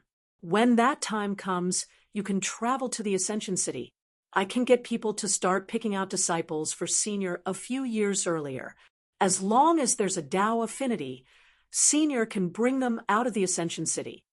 Yu was worried when he heard this. I'll have to wait for a few years. Chun Pingon thought of his own mountain. There were 9 sword immortal embryos, but most of them had been arranged.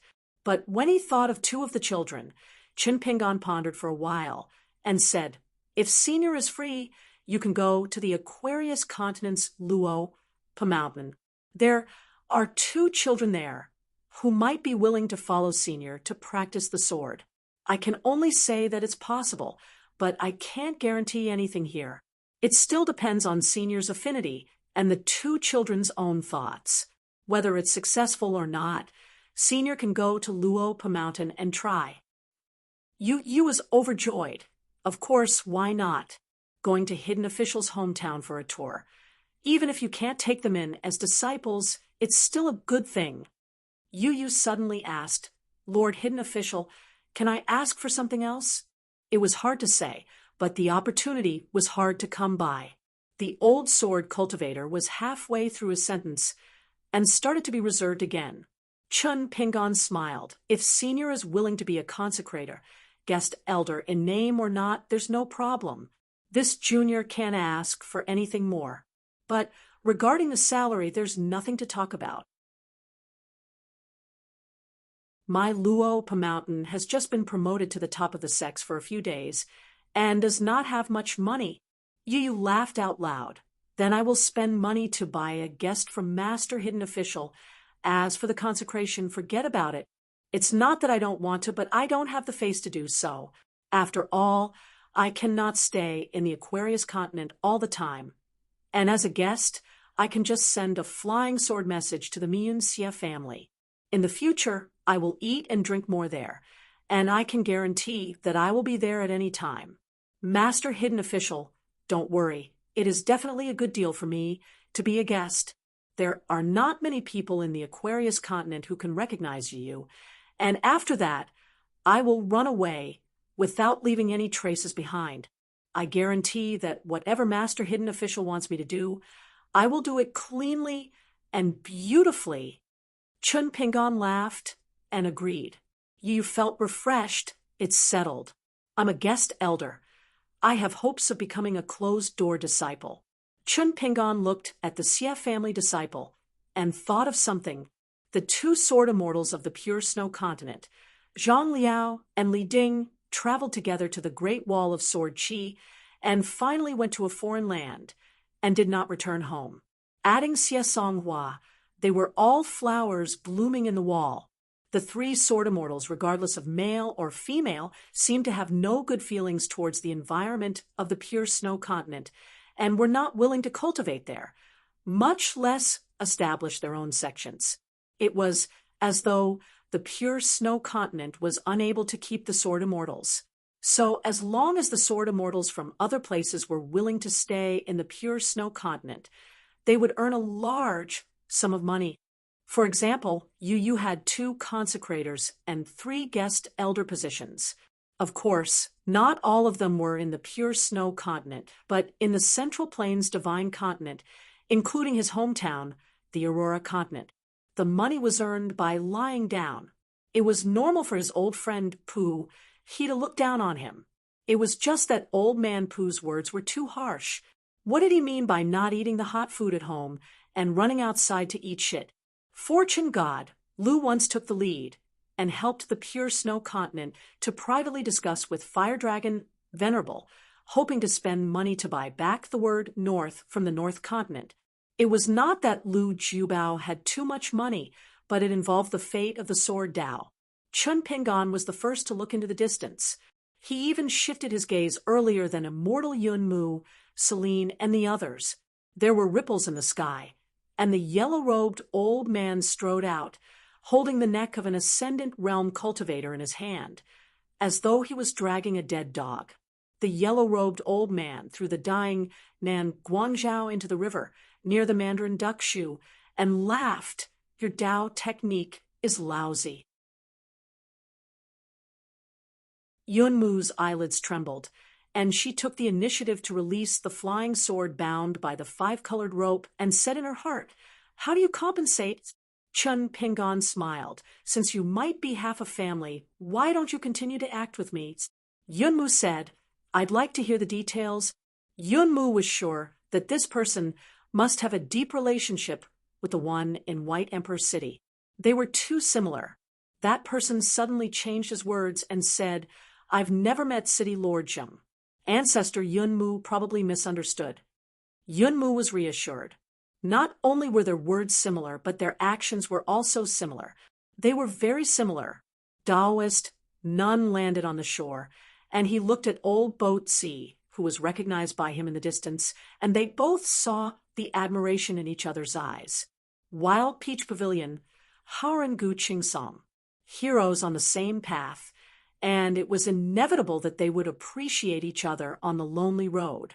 The commotion at the Mandarin duck shoe was too big, and Lu Qicheng, who was wearing a pink robe and had nothing to do in the House of Panshui County, felt that this was a heaven-sent opportunity. So Lu Qicheng was too lazy to use the Mountain View Divine technique. With senior brother here, where could he not go? So he pulled and dragged Chai Bofu to join in the fun. As a result, he saw Chun Pingan in the distance. Lu Qicheng was quite happy at first, but when he looked again, he saw a woman in red on the shore. Lu Qicheng hurriedly stopped the wind and looked at Brother Longbow, and they both saw the same word in each other's eyes: retreat. Unexpectedly, Chun Pingan greeted him with a smile. "Brother Lu, what a coincidence!" Lu Qicheng patted Chai Bofu's shoulder. Chai Bofu nodded, and his head tilted, and he fainted on the spot. Lu Qicheng was a little caught off guard. Why would he rather die than himself? Lu Qicheng didn't help Chai Bofu up and let Brother Longbow fall to the ground. He smiled brightly and waved his hand, saying loudly, "Long time no see." Yunmu looked at the eye-catching pink Taoist robe, and then looked at the green-robed man who claimed that he had nothing to do with White Emperor City. Yunmu suddenly had an idea, and said to the sword immortal respectfully, "Greetings, Mr. Zheng." Chun Pingan said, "What are you talking about?" No matter how bold he was, he wouldn't pretend to be the city lord of White Emperor City under Zheng Juzhong's nose. Yunmu said in a trembling voice, "I understand."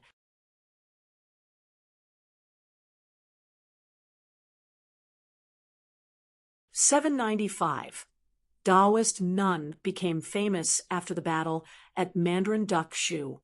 He beat Nan Guangzhao half to death. Nan Guangzhao was thrown into the river by Taoist Nun. For a while, no one dared to save him.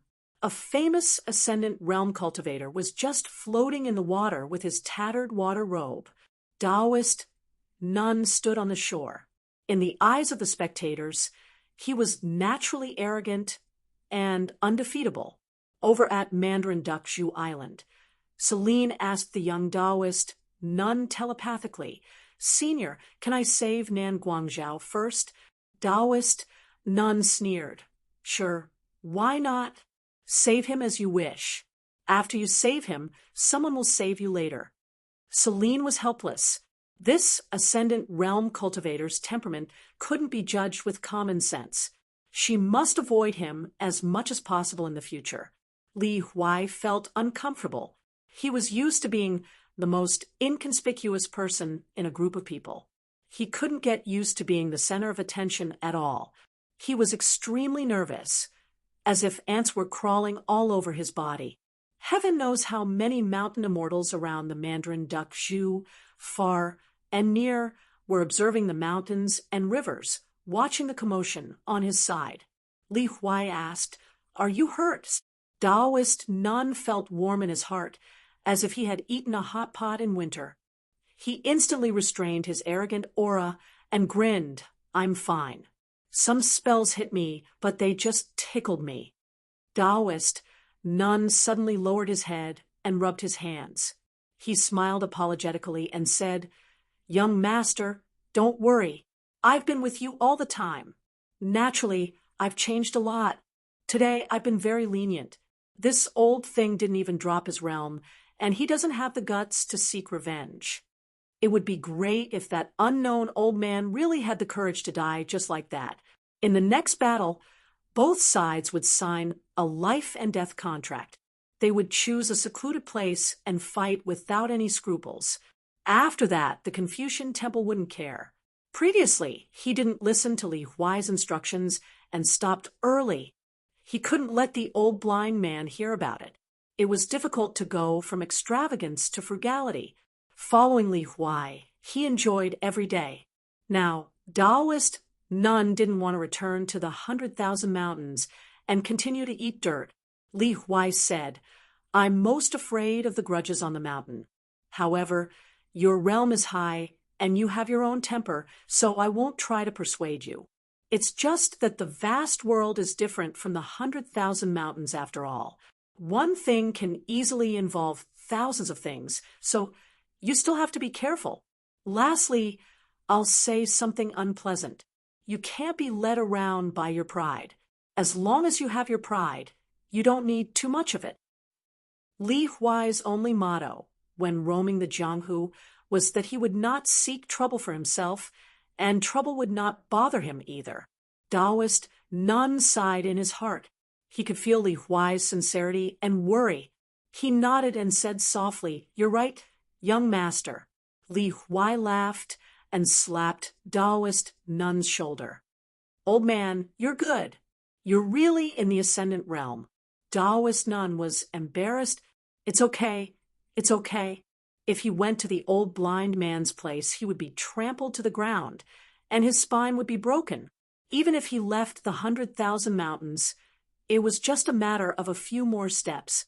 Bai was also there, the stinky old Taoist from the Eastern Sea Monastery, the old monk in chicken soup, Shen Qing, the monk who passed the teachings to the east, the old blind man who divided the land in the desolate land. These 14th realm cultivators each had their own merits. Bai also held a celestial sword. His killing power was the highest. Shen Qing's invincible golden body was the hardest to break. There was a rumor on the peak of Howren Mountain. Half of a 14th realm cultivator's attack and 2 14th realm cultivators' defense. It was said that Alliance was the first to come up with this theory. The cultivators on the peak of Howren Mountain only had some guesses about this foreign old monk's Tao unification method. Some said that it was the Tao unification method from the Diamond Sutra. There was also the strange saying that the dragon elephant refined 1,000,000 lion worms. The old monastery master's Tao techniques were extremely high, and his knowledge was diverse. He was destined to be difficult to deal with. As for the old blind man, he was too eccentric and eccentric. He liked to move mountains and paint in the desolate land. He never really fought, so everything was a mystery. Even Taoist Nun, who had been a watchdog for many years, was not clear about the old blind man's Tao roots. The 14th realm great cultivators' Tao unification methods, putting aside the 2 great Taos of time and place, the third type of Tao unification was indeed more incredible than the last.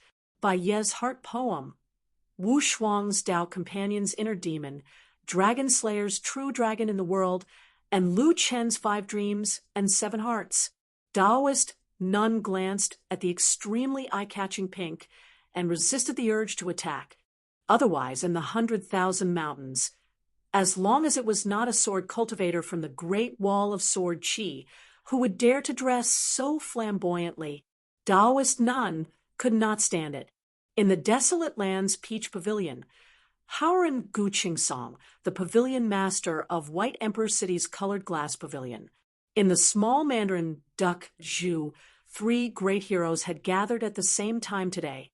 The pavilion master of White Emperor City's colored glass pavilion, Lu Daochun, wore a pink Taoist robe. Lu Qicheng was just borrowing the name of a scholar from the White River Nation on the White Emperor City's landscape register. It was actually Lu Daochun. Yunmu held the white jade Ganoderma and turned around to bow to Lu Qicheng. Yunmu greets Master Lu. Master Lu was a respectful title. On the mountain, the suffix master originated from Buddhism. Later on, it was widely used. It was equivalent to the suffix son. When Lu Qicheng appeared in the Mandarin duck shoe, it could be said that one wave had not yet subsided. Everyone saw the pink Taoist robe from afar, and their hearts beat nonstop. This caused many cultivators who had come to the Mandarin duck shoe to stop. Some of the juniors did not understand, so the seniors of the sect helped to explain. They talked about the glorious background of this great cultivator of White Emperor City, because wherever Pavilion Master Lu went, there would be a storm. His last battle record was kidnapping a young lady of the Celestial Master residence and provoking Longhu Mountain. In the end, the great Celestial Master took the Celestial Master seal down the mountain and chased him to the sea. Zhao Tianmai did not give White Emperor City any face and directly attacked ruthlessly. Zheng Juzhong did not save this little junior brother, and then Lu Daochun disappeared from the Central Divine Continent for 1,000 years. A few years ago, Lu Daochun swaggered back to White Emperor City and returned to the colored glass pavilion, but he began to use the name Lu Qicheng. Even Celine and Yen Ge on the island had a headache, especially Tian and I, who was most familiar with the right and wrong of the mountain, never ending. What's going on today? Lu Qicheng did not even bother to look at the white-robed immortal, let alone talk to him. He rode the wind and directly came to Qin Pingan's side. You're in such a leisurely mood, coming here to fish? Do you have any suitable fishing gear? If not, it's good. I'm familiar with Immortal Chu Shi of the Green Coaster Pavilion, and our relationship has always been good. How about I give you a set later? Talking to his good friend Chun Pingan telepathically? That was the biggest joke in the world. When I'm outside, I'm full of righteousness. There's nothing I can't say, and nothing I don't do publicly. Chun Pingan smiled. A veteran, a newbie setting up a stall. Just help me ask for a fishing rod from Pavilion Master Chu, and I'll give you the immortal money later. Chun Pingan knew that Lu Shushan was trying to please him for no reason. He had already guessed the general reason. The person who provoked Li Baoping back then was most likely this Lu Qicheng. That was why Li Baoping said that Gu Qin was surprising. After Lu Qicheng left, Chai Bofu, who had fallen heavily on the ground, suddenly woke up. He slowly turned his head and saw that Lu Qicheng had no time to care about him. He jumped up like a carp and jumped into the water like a fish jumping into the water. He used his natal water technique and crazily fled downstream along the Mandarin duck shoe. He was indeed a wild cultivator, who once competed with Lu Jimao for a copy of the River Severing Sutra. Although Chai Bofu's current realm was not high, it had gone up and down. A few years ago, he had fallen from the nascent soul realm back to the Dragon Gate realm with great difficulty. Then he returned to the Golden Core realm through the Dragon Gate. However, his water-dispelling divine power was quite good. In fact, it was not inferior to a nascent soul realm cultivator. Chai Bofu was very afraid of Gu Qin. Moreover, he knew that Gu Qin was fearless for some reason. It seemed that he was not even afraid of Zheng Juzhong. He was only afraid of Qin Pingan. Chai Bofu had always felt that the unreasonable White Emperor City was simply a place of cultivation tailor-made for Gu Qin. Gu Qin was like a fish in water there. It was as if this kid had the help of a god on his path of cultivation. He broke through all the realms with irresistible force. There were new scenes every year. Until now, Chai Bofu still did not know Gu Qin's true realm, whether he was a sword cultivator or what Dao techniques he had learned. Anyway, Chai Bofu was sure of one thing. If Gu Qin wanted to deal with him, he never needed to reach a higher realm. Lu Qicheng looked solemn and pretended that he did not know that Brother Long Bo had run away. When that bastard ran away, Lu Qicheng carefully weighed the matter and made an exception. He said telepathically, Chen Pingon, did you see that guy who was slapped by me and was lying on the ground obediently? He is a notorious villain. His name is Chai Bofu, and his Taoist name is Longbo. He was once a nascent soul realm cultivator in your hometown. When Lu Qicheng turned his head and looked at the shore, Chen Pingon had already spoken up for him. Hey, why did he run away? Ooh. Lu Qicheng, who had been interrupted, suddenly looked embarrassed. He cursed in his heart, Mother of Aster's cur. Chen Pingon was indeed worthy of being the master of simple folk customs in this small town. His words were too disgusting. Chen Pingon asked with a smile, do you believe in your own lies? Lu Qicheng had nothing to lose. He began to perform a natural technique that he had learned on his own. He said without hesitation, anyway, I have already taught Li Shixing a lesson, and Gu can still hate me. Chen Pingon, you can do whatever you want today. Chen Pingon was silent. Today, he originally planned to fight with Nan Guangzhao. Losing was inevitable. After all, Nan Guangzhao was an ascendant realm cultivator. Even if he was not a sword cultivator like Pei Min, there was no suspense about the outcome. However, the person he wanted was a young man who did not know the severity of the matter and had a bad temper. He dared to challenge an ascendant realm cultivator. Unfortunately, he was disturbed by that young Taoist and missed a great opportunity. When Lu Qicheng came, Chen Pingon didn't even have the mood to act with Yunmu again. It didn't matter. He would just attack Jiang Longxiang at Turtle Mountain in advance. As for the other Wen Quan fight, it was a personal grudge. Both sides would not publicize it. Chen Pingon glanced at the river of the Mandarin Yangzhou town. Everything would go according to fate. For example, the appearance of Lu Qicheng made Chen Pingon immediately have a new plan.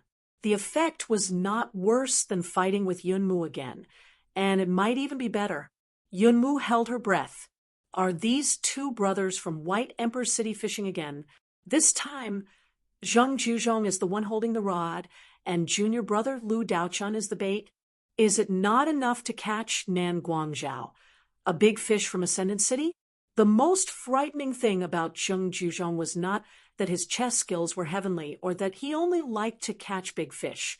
On the contrary, Zheng Juzhong's ability to bewitch people seemed to blot out the sky and cover the sun. Once he set his eyes on a fish pond, no fish would escape the net. Zheng Juzhong was extremely patient when it came to those insignificant people. He was also willing to spend time and effort to string together an impenetrable fishing net. Back then, after the perilous incident in the Nine Truths Immortal Gymnasium was settled, Yunzhan, who had deceived his master and killed his ancestors, benefited the most. However, he still had a lingering fear in his heart. After the incident, he carefully replayed the game of Go.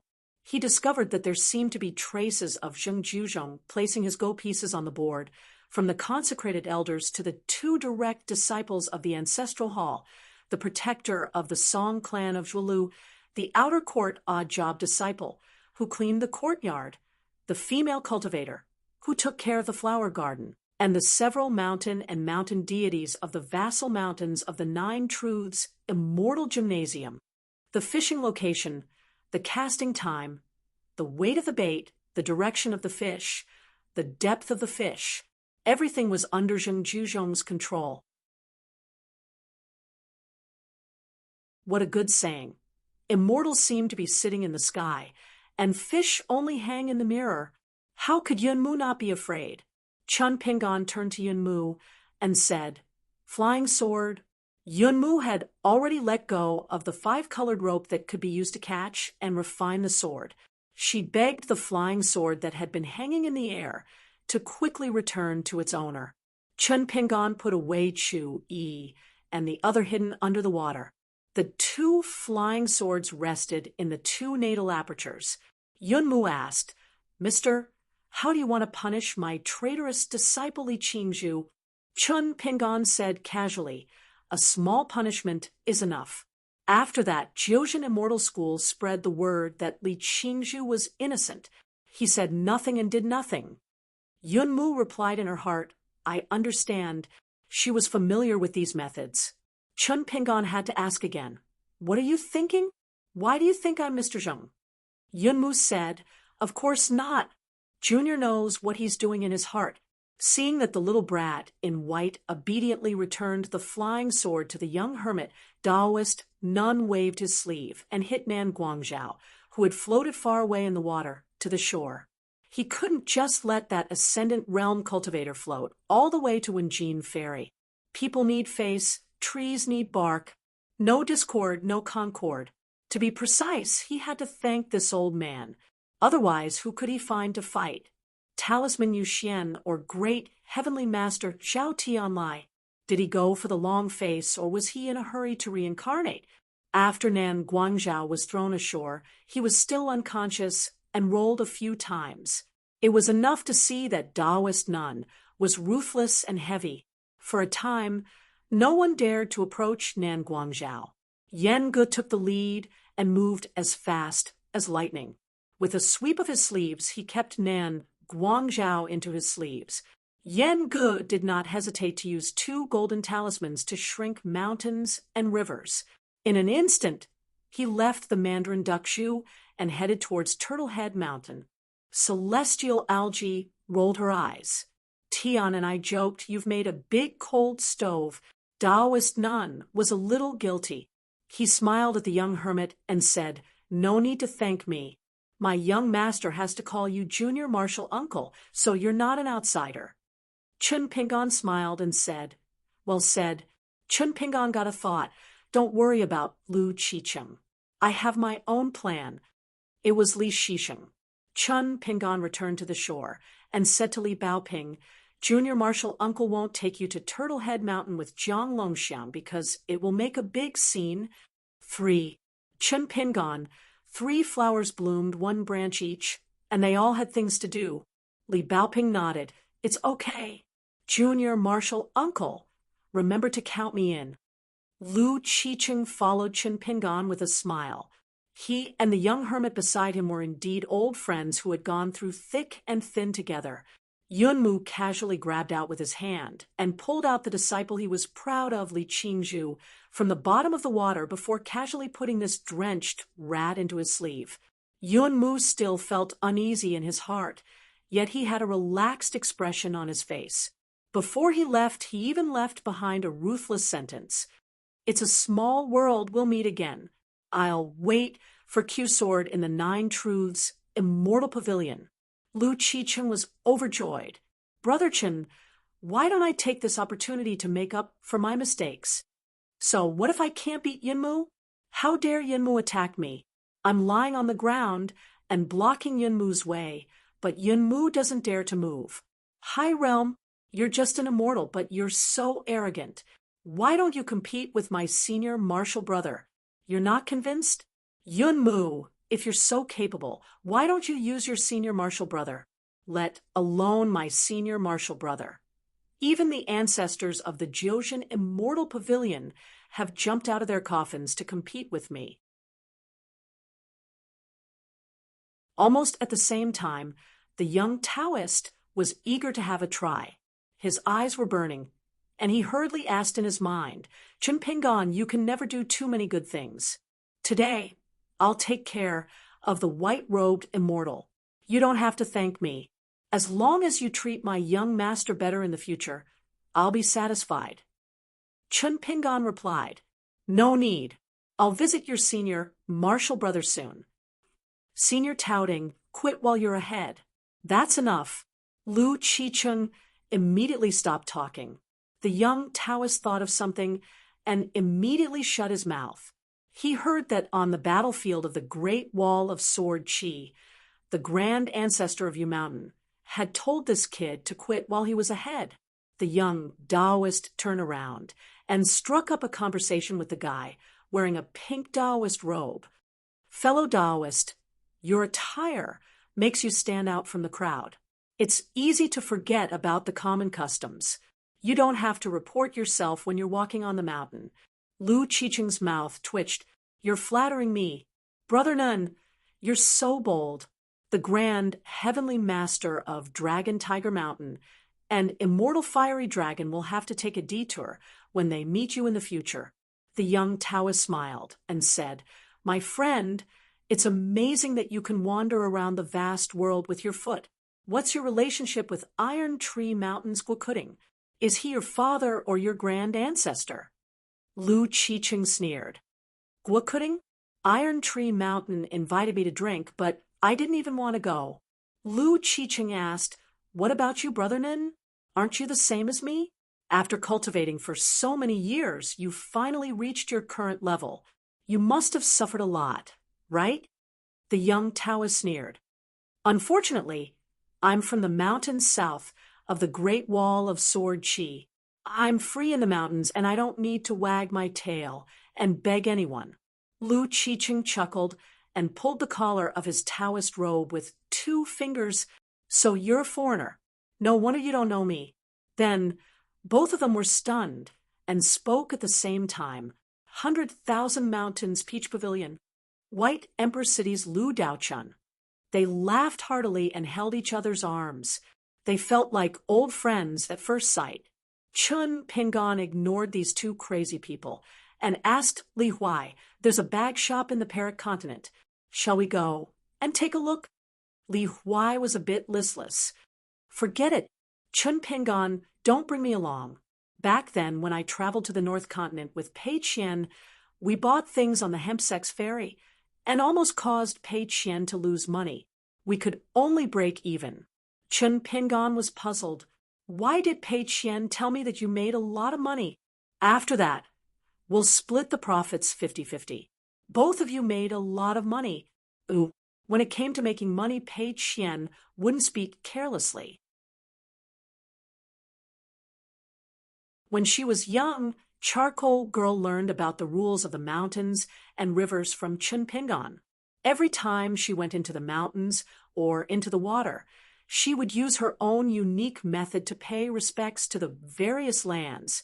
Regardless of whether there were mountain gods or water immortals, she would use grass or tree branches as incense. Every time before she piously offered incense, she would mutter that she was now a child and really had no money. Today, she would honor Grandpa, Mountain God, and Lord Water Immortal with 3 incense sticks of mountains and rivers. The gift was light, but the sentiment was heavy. Li Huai's eyes widened. What? It wasn't that he felt that Pei Qian was cheating him. Li Huai definitely wouldn't think of Pei Qian that way. The sun and moon could bear witness to their friendship. It was just that Li Huai couldn't understand. Since both of them had made money, why would she take out an item from time to time and sigh as if she had lost money? She would also look at him from the corner of her eyes. This caused Li Huai's conscience to feel uneasy the whole way. Every day, he felt like he owed Pei Qian a huge sum of money. Li Huai was deeply moved. No wonder Pei Qian could succeed as the alliance leader. He was still a small branch leader with no contributions and only hard work. Indeed, it wasn't without reason. Li Huai was immediately energized and full of fighting spirit. He waved his hand and said, Let's go to Parrot Continent to take a look. Chun Pingon turned his head and suddenly said, Wait a moment. Someone seems to be looking for me. That Madame Huayan, who had watched the commotion from afar, was a little hesitant. She retracted her mountain river observation, Abijna, and turned to the young flower goddess. Rui Feng, aren't you worried about the selection of 100 Flowers' blessed land? I might be able to help. It's just that. Madame Huayan raised her hand and twirled 2 of her fingers. She smiled and said, I might need a sum of divine money because the one who will really help is not me, but that person. And this guy only has money in his eyes. He has never cared about whether women are pretty or not. Only money, money, money. This Madame Huayan had her own thoughts. Not only could she help Rui Feng preserve the fate of the flower deity, she could also earn some incense from this phoenix deity flower deity. She might even be able to help the hidden official earn some divine money. Was she loyal? In the future, Chun Pingan. The young girl was overjoyed. She took down an embroidered pouch from her waist and said in high spirits, "As long as that green shirt sword immortal can help, I'll give him all of my family's assets. It doesn't matter. Other than some Valley Rain money, there's also a small pouch of Phoenix fairy flower seeds. The flowers bloom with 7 colors and are very beautiful. Many immortal teachers who have visited the blessed lands have asked me for them. I pretended that I didn't have them and would tell them when I have them in the future." This Phoenix fairy flower goddess immediately became sickly. "Sister Huayan, I don't have much money in my pocket. In the blessed land of 100 flowers, I'm the poorest." Firstly, it had not been long since she became the deity of 100 flowers. She could not accumulate much wealth. Moreover, she wasn't proficient in the ways of merchants. Many of the transactions that her flower goddess sister could earn a small sum of money, she might only be able to earn a few pieces of snow. She was secretly happy that she didn't lose any money today. Moreover, she had secretly spent money to buy many flower-singing poems from scholars and poets. However, they were all wasted like that young immortal teacher from the Jiosian Immortal Martial School. Lastly, the young flower goddess was actually a little afraid of that green shirt sword immortal. She knew that she was not good with words and would not say the polite words of those immortals on the mountain. Would she not only fail to make a deal, but also have her pouch snatched away by him? That sword immortal who did not seem to have a good temper even dared to provoke founding master Yunzhan, who had an immortal Taoist companion in the Jiosian Immortal Martial School. In the Confucian Temple, both of them fought fiercely. Snatching her pouch was nothing. Madame Huayan brought Phoenix Fairy Flower Goddess along to find the hidden official. Chun Pingan looked at the opposite bank of the river. There was a vague figure in a Confucian robe. When he realized that Chun Pingan had noticed him, he was not surprised and smiled slightly. Chun Pingan nodded in greeting and did not say anything. It was Shi Ping, the scholar of the Confucian Temple. This scholar, who was in charge of guarding the gate of the Confucian Temple and Dowd Forest, was actually manifested from the Shi Ping stone scriptures. He had a vast literary fate and was similar to a person who had no realm. According to his master, Brother Shi Ping might look like he was only doing some trivial things on the surface. In fact, he could be regarded as a 14th realm cultivator just because he was near the Confucian Temple. He had both the right time and the right place. Dealing with an ascendant realm cultivator was a piece of cake for him. There were all kinds of strange things in the boundless world. Madame Huayan led the young flower goddess, who was slowing down, to the green shirt Immortal Martial School. It was a smooth journey. Rui Feng regretted halfway and told Madame Huayan that she did not have enough money in her pouch. She had to borrow some money from the flower mistress. She also said that a sword immortal senior should not be involved in the selection of the 100 Flowers blessed land and should not waste Sister Huayan's incense. Of course, those were all excuses. The young flower goddess did not dare to meet the hot-tempered sword immortal. Madame Huayan was furious. She reached out and grabbed the young girl to stop her from running away. "You're scared, but I'm not. That guy is waiting for me by the river. We can either stay here or meet him. What's the point of regretting at the last minute?"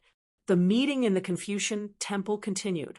Chun Pingan, who was thrown outside a long row of houses by the Sage of Rites, continued to stroll around. He met a skinny old man who was sitting on the stairs. He had an old pipe in his mouth and was puffing out smoke. Chun Pingan stopped in his tracks, hesitating whether he should say a few words. He looked at the old pipe in a daze. The old man turned around and asked with a smile, "You don't look familiar. You're so young. Are you an official or a descendant of the saint's mansion? Are you helping the Confucian Temple sages to inspect the houses?" Some of the Confucian scholars had official positions in the Confucian temple other than the headmasters of the academy. Chun Pingon bowed, straightened his back, and said with a smile, "Neither. Can this junior disturb elder for a moment? I've received quite a few cold looks along the way." The old man laughed heartily and gestured to the side. "Sit anywhere you like. The Confucian temple is not my home. If it was, you could do as you please." A young man stuck his head out of a house in the distance and shouted, "Mr. Huayan, there are parts of the Yelluo that are wide. The old records of the Confucian temple seem to differ from the new records provided by city. Lord Jum, I need you to take a look and help me decide. Leave it empty for now. Let me finish smoking this bag of tobacco. I can't ask the donkey to push the mill and not give the grass to eat." The old man waved his hand and grumbled, "You bunch of children are so pretentious. How dare you complain that the tobacco smell is too strong? Otherwise this wouldn't have happened."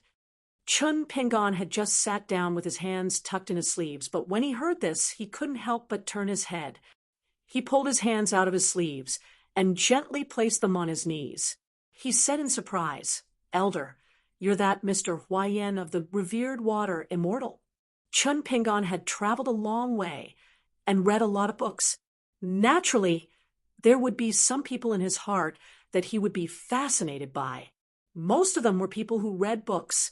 For example, Li Shileng on the night boat and Mr. Wang Yuanzhang's engraving. He had opened up a new world by carving seals for gold and stone. As for this person who was known as the revered water immortal, he was an elder that Chun Pingon held in high esteem. He was undoubtedly a sage in Chun Pingon's heart. This was because this Mr. Huayan could really read thousands of books. He traveled all over the world and finally compiled the Mountain and Sea Atlas, which was known as one must have two in the world. As for the later Mountain and Sea Annals and Mending Annals, they were actually disciples of this book. In fact, regardless of whether it was the content or the style of writing, they were much inferior.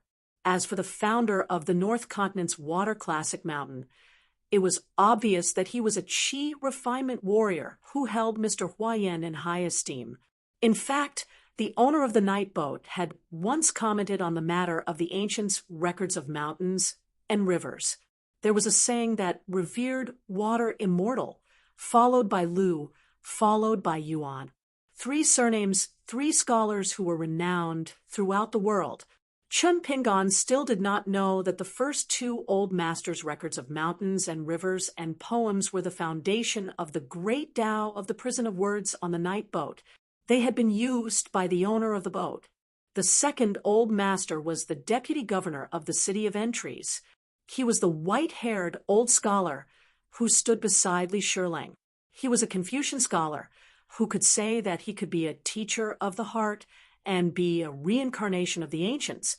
The reason why the Sage of Rites threw Chun Pingon here was not only to let Chun Pingon better understand the Confucian temple's plan, but also to let him try his luck. There was no harm in missing it. It was better to seize it. The old man mocked himself. What revered water immortal? It sounds like a curse.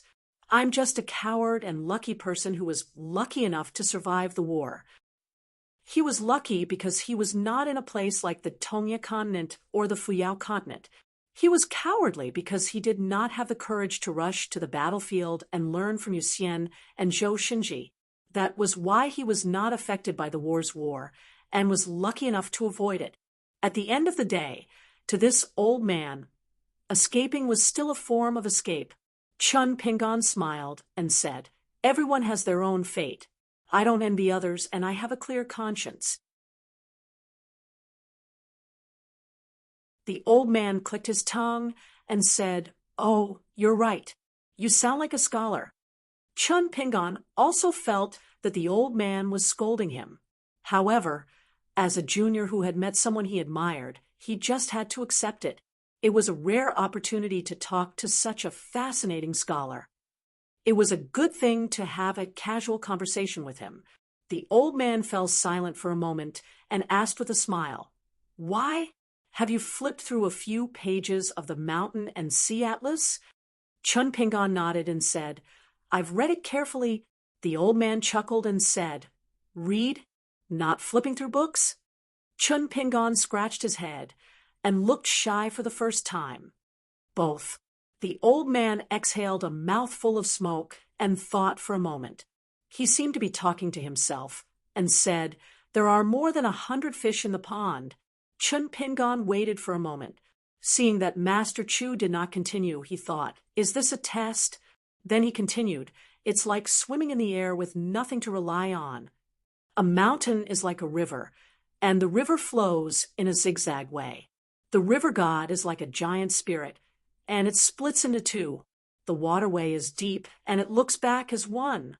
Today, the traces of palm and foot still exist. The old man nodded and said, It's not strange that cultivators have good memories. You can just flip through my book casually. He thought that this young man was a smart person who was trying to get close to him. It was not good for young people to be too sophisticated and tactful. The old man was someone who liked to take things seriously. If that was the case, he would definitely embarrass this young man today. I'm a casual person who loves mountains and rivers. I don't care which sage you're from in the Confucian temple or which family you're from. However, he didn't expect this young man to be so familiar with his book. Moreover, he didn't just casually glance at it or flip through it once. Cultivators naturally had good memories. However, if they did not read the book carefully, they would not be able to remember everything. It was not that they could not, but they were unwilling, lazy, or disdainful. Chun Pingon sat sideways and faced the old man. My senior said that Master Chu's words seem simple and plain, but they're actually very skillful. Your words are sharp, but they don't leave any marks. It's very clever. The old man smiled and said, Why didn't you say that earlier? You're using it as an opening remark. Chun Pingon grinned. I said earlier that I'm too suspicious of flattery. I'm afraid that Master Chu will chase me away. The old man touched his head and laughed. Good boy, you flatter me again? This young man is good. He's a young man who knows how to talk. He's also polite. He didn't even bother to ask who that brat's senior martial brother was. This kind of praise and boasting, both in and out of books, when had he not heard or seen enough of it in his life? Chun Pingon smiled and asked, Can I ask Master Chu about the book? The old man waved his hand. It's better not. I came here to find some peace and quiet. The work of documents is the most exhausting. Chun Pingon nodded and said no more. He turned sideways again and took out a pot of wine. He continued to pay attention to the matters at the Mandarin Duck Shoe. Although he was divided into three, his mind was connected. What he saw and heard was not hindered. The old man glanced at the young man drinking. The more he looked, the stranger he felt. Young man, have you been on a night boat? Chun Pingon turned around and nodded. Why does Master Chu ask this? The old man smiled. It's easy to get on a boat, but hard to get off. Are you a sword cultivator? Chun Pingon nodded again. The old man's eyes suddenly widened. He choked on his cigarette and coughed. Then, with a strange expression, he asked, Have you heard of the shattering word token? Chun Pingon replied, I've heard of it. The old man knocked on the stairs with his pipe. He didn't know whether to laugh or cry. It's not about that. It's about using the shattering word token of Confucianism to break the mountain and river word cage of the night boat. That night boat is all about knowledge. The foundation of knowledge is still words. That's why I'm most afraid of this. Ooh, Chun Pingon said awkwardly, I've never cultivated Confucianism. However, he had a plan in mind. He would ask Master about the shattering word token later. The old man saw that the young man's words didn't seem to be fake. He was even more confused. How could a sword cultivator, who wasn't even a Confucian disciple, make the sage of rites talk to him? The old man suddenly understood. Was it that young hidden official of the Great Wall of Sword Chi? He thought again. Then wasn't this kid's senior brother's was what? In short, it couldn't be that embroidered tiger. That bastard was publicly known for finding fault with the mountain and sea map. In the end, he scolded him and even asked if other books were worth Chui Dong's reading and annotation. The old man pretended not to recognize the identity of this hidden official. Chun Pingon stood up and bowed. He had to go to Panshui County first and then to Turtle Mountain. There was a meeting in the Confucian temple. Yu Ping, who was standing at the door, suddenly said, "The 5 headmasters of Yunju Academy, Lantai Academy, Hualien Academy, Chunso Academy, and Tongli Academy are no longer headmasters of their academies. They are removed from the Confucian temple." Everyone was stunned. It was so quiet that one could hear a pin drop. Out of the 5 hill elders of the academies, 3 of them were old hill elders of their respective academies. They had been in the position of hill elder for many years, and their students were all over the mountains and rivers of the continent. One of the deputy hill elders was promoted to hill elder, and the last one was the hill elder of the Spring Search Academy, who had been transferred from a gentleman of the academy. The headmaster of Tongli Academy stood up slowly and bowed to Yu Ping. Then he asked loudly, "Why?" Yuan Yen looked up with a serious expression. The 5 headmasters of the academies who lost their positions for no reason were from all branches of the Confucian temple. They were from the Sage of Rites branch, the Quasi-Sage branch, and 2 of them were disciples of the Hierarch and Vice-Hierarch of the Confucian temple. Fire Dragon, Immortal, was also shocked. He asked, "Elder Yu, what's going on?" Yu Xian shook his head and said, "I'm not familiar with the Confucian temple. I don't know what's going on." The headmaster of the academies was not angry. He repeated, "Why?" It was as if he could remain calm even after losing his position as headmaster. He just wanted a righteous reason. Yu Ping said calmly, "It's the Sage of Rites idea." The headmaster smiled sadly and did not say anything else. He straightened his clothes and bowed towards the few portraits of the saints. Then he planned to leave the Confucian temple and stop the discussion. He was no longer a headmaster of the academies. He was even stripped of his status as a gentleman. What else was there to discuss? He did not need to study or learn in the future. He would just focus on the mountains and rivers. Lu Ji asked curiously, "Why?"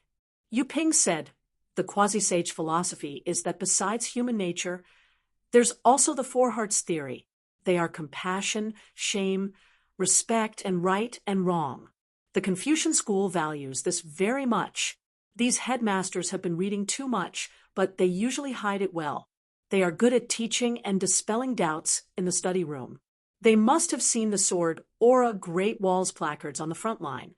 These scholars did not think much of it."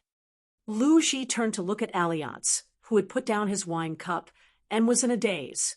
Liang didn't say anything with a smile, nor did he pay attention to Lu Ji's gaze. He just narrowed his eyes and looked at the youngest mountain elder among the 5, as if he was waiting for the words and actions of this Confucian scholar of the secondary Saint branch. The young Confucian who was promoted to headmaster of the Spring Search Academy stood up and said, "As the Sage of Rites, shouldn't you see and hear no evil?" This was because he had figured out the reason. It was the Sage of Rites. The Sage of Rites had a clear view of the minds and thoughts of all the headmasters of the academies. Alliance stood up. In a flash, he pressed the young Confucian's head and slammed it against the wall. Then he threw the young Confucian out of the Confucian temple. The quasi-sage's line that he belonged to had already lost Chinchunan. Why was this one here? Alliance clapped his hands and asked the rest, "Do the 4 of you want to go out on your own? Or do you want me to help you go out horizontally?" The old headmaster of the Coral Lotus Academy did not look at Alliance. He looked up at the portrait of the Sage of Rites and asked in a deep voice, "May I ask the Sage of Rites why?" Alliance slapped him out of the Confucian temple and said to the other 3, "Ask again." Chao Pu, who had not drunk any wine, poured himself a cup of wine and drank it in one gulp. The imperial tutor of the Shaoyuan dynasty felt that the Confucian temple should have been more reasonable. Scholars who read the books of the saints should be more benevolent and moral than the cultivators on the mountain and the peddlers at the foot of the mountain. The three scholars who were no longer headmasters of the academies walked out of the Confucian temple silently. Alliance also walked out and sat on the steps. He did not drink any wine. Lu Ji walked out and sat beside him. She took out 2 pots of wine and threw one to Alliance. Lu Ji smiled and said, "It's late glory." Alliance took the wine pot and smiled bitterly. "It's not glory at all. It's boring." The discussion in the Confucian temple continued. Jingsheng Yuping, he stood beside the two and hesitated for a while before sitting down. Alliance looked up and glanced at the dejected back of the headmaster of the Tongli Academy. He smiled and said, "You can't beat someone like him. He has been in charge of the literary circles of several countries for decades. Even if he loses his position, he can just go sightseeing." Jingsheng Yuping said softly, "Another spring passed in the wine. In the past, there were 2 young people who sat in front of 2 adjacent Jingsheng Yuping stone scriptures in the spring breeze. One of them always had a faint smile on his face, as if nothing in the world could baffle him. The other had bright eyes, as if there was no knowledge in the world that could not be understood. The 2 of them continued to copy books together. Panshui County. On the landscape painting, Immortal Yun Mu and Chun Pingon said, "I understand." Han Qiaosa found it so interesting that she could not help but laugh. One dared to lie, the other dared to believe. Fu Jing smiled and said, "Yun Mu is probably scared out of his wits." Han Qiaosa said unhappily, "It's just a lucky hit. It's not really a skill. If it was Gu Ken, he could do it too." Gu Ken shook his head. Chun Pingon was at Book Lake and Zheng Juzhong was at Howren World. They were both very strange things, a good person at Book Lake and an accountant at Qingxia Island. A demonic cultivator could establish a sect in the central divine continent. They should have been out of place with countless obstacles around them. It was already difficult to keep a foothold, but they still did, as the Romans did. Not only did they have a foothold, but they also showed their skills. Gu Ken felt that compared to these 2, he was far behind in all aspects. Even the senior sitting in front of him could not be compared. He could not be compared to Fu Jing's swordsmanship and chess skills. He could not be compared to Ant Master Han Qiaosa's talent in cultivating Ten Dao techniques at the same time. He could not be compared to Ant Master Lu Qicheng, who risked his life to cause trouble everywhere, and was still safe and sound. He could not even be compared to Chai Bofu's aura of desperation. Although Chai Bofu was not doing well in White Emperor City, he was the most daring to gamble with his life. Zheng Juzhong glanced at Gu Ken and said with a smile, "It's a good habit to be able to affirm all friends and enemies, but the premise is that you're good at it and not just like it. The so-called cultivation of the heart is a refinement of items. Don't think that only Qi refinement warriors on the mountain can cultivate the heart and refine items. That's ridiculous. The mortals at the foot of the mountain are all refinement masters. They will constantly have a deeper impression of their likes and dislikes. It's the same for their dislikes. Han Qiaosa likes Gu Ken, and that's good. Fu Jing hates Lu Qicheng, and that's wrong. This is an unconscious refinement. For cultivators, such involuntary actions might lead to mental demons if they are not restrained. Therefore, what Fu Jing said earlier was not wrong. To be able to negate 2 extremes and finally achieve a certain affirmation is a higher level of cultivation of the heart. Zheng Juzhong looked at the 2 direct disciples. Fu Jing, the world cannot possibly revolve around a certain person. Gu Ken, the world does indeed revolve around a certain person. The 2 completely different conclusions seemed contradictory, but they were just 2 different perspectives. The world looked at the individual, and the individual looked at the world. They were mirrors of each other. Zheng Juzhong hoped that the first disciple, Fu Jing, would not be arrogant. He was far from being able to look down on others. He should not be too arrogant when he used a sword. His youngest disciple, Gu Kan, was the exact opposite. Over the years from White Emperor City to Fuyao continent, Gu Kan had crazily cultivated all kinds of Tao techniques and mystiques while reading books. However, he was still too reserved when doing things. The more he understood the invisible rules, the more restrained Gu Kan was. Such a Gu Kan would not be able to walk out of the shadow of Bookslip Lake. Therefore, Gu Kan's place of Tao validation would not be in the vast world, but in the desolate world. White Emperor City is a demonic sect that everyone knows. However, it has stood tall in the Central Plains for more than 3,000 years. I have always been seen as a demonic cultivator in the vast world. Moreover, I am a Realm 14 cultivator. Why am I an exception? Even the Sage of Rites can make an exception for me? Zheng Juzhong pointed at Gu Kan's head. The real fighting and killing happens here.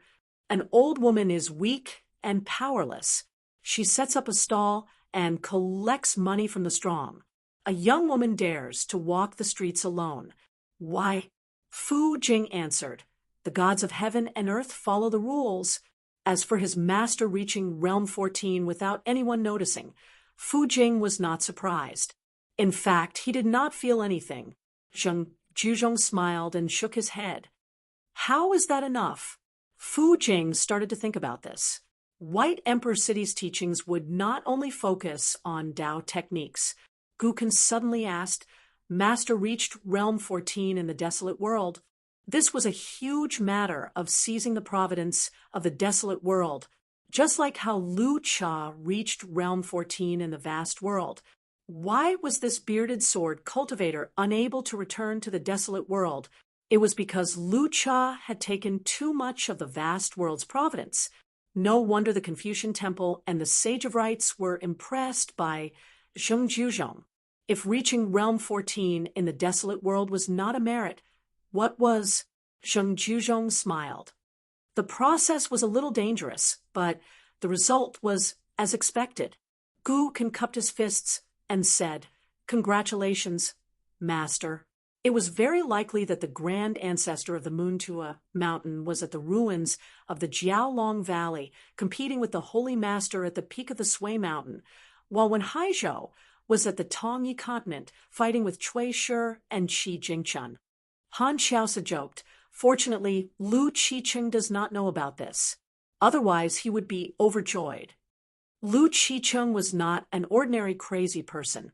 Senior Brother's realm was my realm. Senior Brother's White Emperor City was my White Emperor City. Whoever dared to block it would die. Zheng Juzhong continued the previous topic. You should have read the book written by Mr. Li Min. Han Xiaosa sat on the other side of the door and raised a hand. I have not. I have never heard of it. Zheng Juzhong looked at his junior sister's back. Was it because he had not taught for a long time that he had lost his sense of propriety? Or did he think that he could win some favor from Gu Kan by speaking without scruples to his senior brother? Han Xiaosa was nervous. She immediately said, I will go and eat that book later. Of course, she would eat it.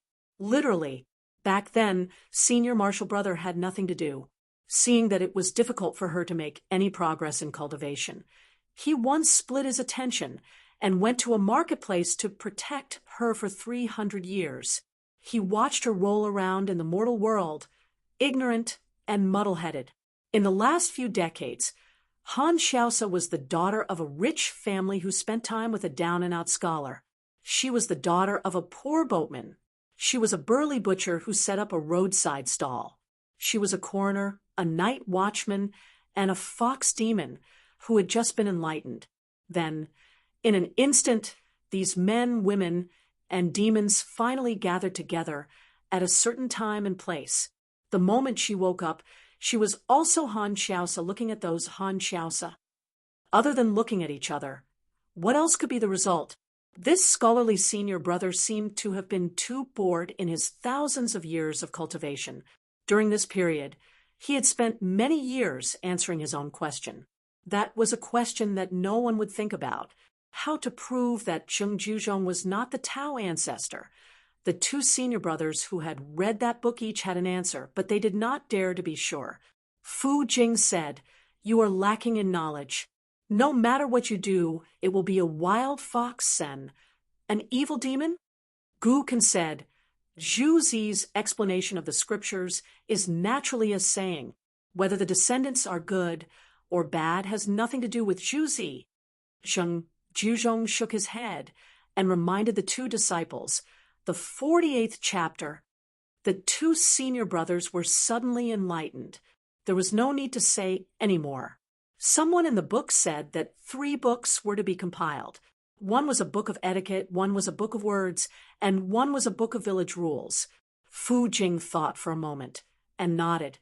Indeed, there are many scholars in the world, but there are even more people who are illiterate.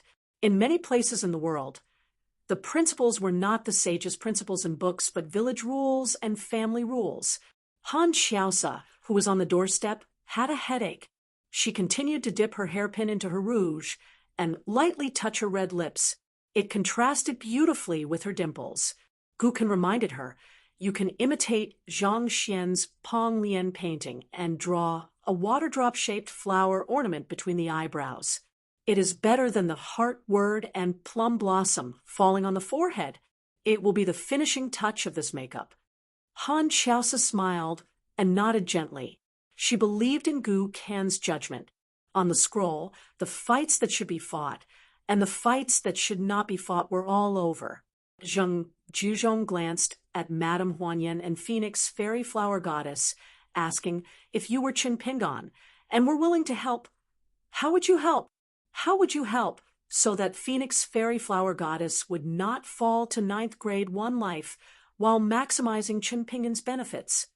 This was the 100-year evaluation of the blessed land of 100 flowers. Previously, Zhang Wenxian, one of the 4 scholars under Su Zi's tutelage, despised the Fengxian flower. He didn't like her gaudy appearance, so he demoted her to a servant. Zhang Wenxian was an honest official. Before he ascended the mountain to cultivate, he had been a minor official for dozens of years. He had a good reputation and was very talented. Therefore, the evaluation of the fat deity was a fatal accident for the Fengxian flower deity. Madame Huanyan, who came from the plum blossom garden in the inverted hanging mountain, was willing to act as a go-between for the young flower goddess and seek help from the young hidden official. Han Xiaosa, who was standing at the door, planned to get back what she had lost from the books. She spoke first and said tentatively, "Spend some money to buy some poems to help the flower goddess become famous." Nowadays, the Confucian temple did not lack scholars who had a full stomach. Chun Pingon is the last disciple of the sage of literature. It shouldn't be difficult for him to ask for a few poems from the headmasters of the academy. He doesn't even need to spend money. Even if the poems are not of high standard, as long as there are enough of them and they are spread from the Confucian temple, the effect will be immediate. If there's no other way, Qin Pingon can go to the fat deity and persuade him nicely. Don't you want to be a young man? You can even use your sword and pretend to fight for the flower goddess. You have all the reasons. The selection of the flower goddess in the blessed land is managed by Mr. Bai Shan, Zhang Yi, and Zhou Fucking. Zhang Yi seems to be at the AO2 mountain now. Even if Qin Pingon is rejected by Zhang Wenxian, he won't ask for the sword. Then he will go to Zhang Yi. After all, he admires the old scholar's knowledge. Or we can just go to Su Zi. Didn't we say that Qin Pingon has the small summer coin? Su Zi is generous. If he sees the small summer coin, he will probably put in a good word for him. Maybe when he is drunk, he will give the flower goddess a poem to suppress his student's opinion. Gu Kan shook her head slightly. The loss outweighed the gain. Han Kaios knew that she had said something wrong again. Zheng Juzhong said, "It's better to be willing to use your brain than not to use it at all." Han Kaios exhaled deeply. Fu Jing said, "In this case, we might not succeed. Even if we succeed, this deal with Chen Pingan will be a huge loss. Zhang Wenqian is a stubborn scholar. He will have some opinions about Chen Pingan, and even the sage of literature." Gu Kan said, "So we can't avoid Zhang Wenqian, especially not Suzy. Whoever started the trouble should untie it." Zheng Juzhong narrowed his eyes. "If you want to deny others, you have to have the ability." Fu Jing already had a draft in mind. He said, "Zhang Wenqian admires the Great Wall of Sword Qi very much. He is a close friend of Yuan Qingshu. Chen Pingan will use the indifferent plate in the wine shop and only take the one left by Yuan Qingshu. Just take it as asking Zhang Wenqian to help bring back the big barbarian water in the South Pasua continent." Zheng Juzhong shook his head. "It's just a bad plan. There will still be traces of deliberate carving." As for what Han Kaios said, it was a mess and a foul atmosphere. It was not a good plan. Gu Kan quickly flipped through all of Zhang Wenqian's articles and poems in his mind, as well as the works of Fei Xian and teacher Suzy and many of his friends. He had a flash of inspiration and said, "Suzy's literary talent is unparalleled. His greatest merit in the path of learning is to break the distinction between poetry and poetry. He allowed poetry to break free from the shackles of poetry. Then, can the impatience flower of the blessed land of 100 flowers be regarded as the poetry of the world? Zhang Wenqian, didn't you see the impatience flower as gaudy and chrysanthemum? Isn't this similar to the situation of the poetry in the ancestral temple back then? Can Chen Pingan start from this?" Zheng Juzhong smiled and said, "A good plan. As expected, Chen Pingan will do this. He will not choose the best plan because it will make him seem too smart. Some people with ulterior motives will be afraid. So this is the best plan to solve this problem, but it is also the worst plan for Chen Pingan's entire cultivation journey." Over at the Yuanyangzhu, Chen Pingan indeed agreed to help. He only received a bag of Guyu money from the impatience flower god as a deposit. He did not accept the bag of priceless impatience flower seeds. Moreover, both parties agreed that if they could not help in the end, they would refund the money. This made the young girl a little confused. Didn't Sister Huanyan say that this person was a money grubber? Moreover, looking at this green-robed sword immortal from a close distance, his face was pleasant and his eyes were warm. He was very scholarly, Zheng Juzhong said. The real good plan is still a little different from what Gu Kan said. Fu Jing looked at the green-robed man in the picture scroll. This was the first time this little white emperor really paid attention to this person. Firstly, he helped the impatience flower god, which was a great favor. Secondly, he gave Madame Huanyan a lot of face. Why did the flower master of 100 Flowers blessed land, other than the 4 fated master flower gods, only the young flower god? Naturally, the flower master doted on this young girl the most. Therefore, Chen Pingan and the flower mistress had formed quite a good relationship. Fourthly, not only was Zhang Wenqian not angry, but he was also gratified.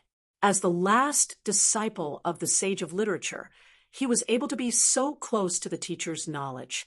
No wonder he could make his good friend Yuan Qingshu leave behind that insignificant token in the wine shop. Fifthly, this person could flatter Suzy from 108,000 miles away. 5 kills in one fell swoop. Being begged for help was originally a troublesome matter, but in the end, it seemed that the person who helped received a series of great benefits. Fu Jing suddenly laughed. Sure enough, Master was right. That Chen Pingan did not act according to what Gu Kan saw through.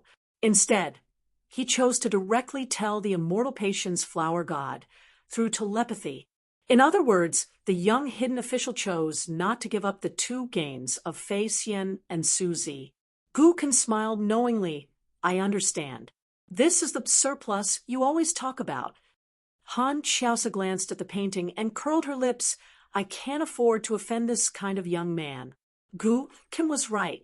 This young hidden official who had survived a great disaster and returned home was not only suitable for the Great Wall of Sword Qi, but also for White Emperor City. Gu Kan smiled brightly. Martial Ant, don't offend Qin Pingon. Really?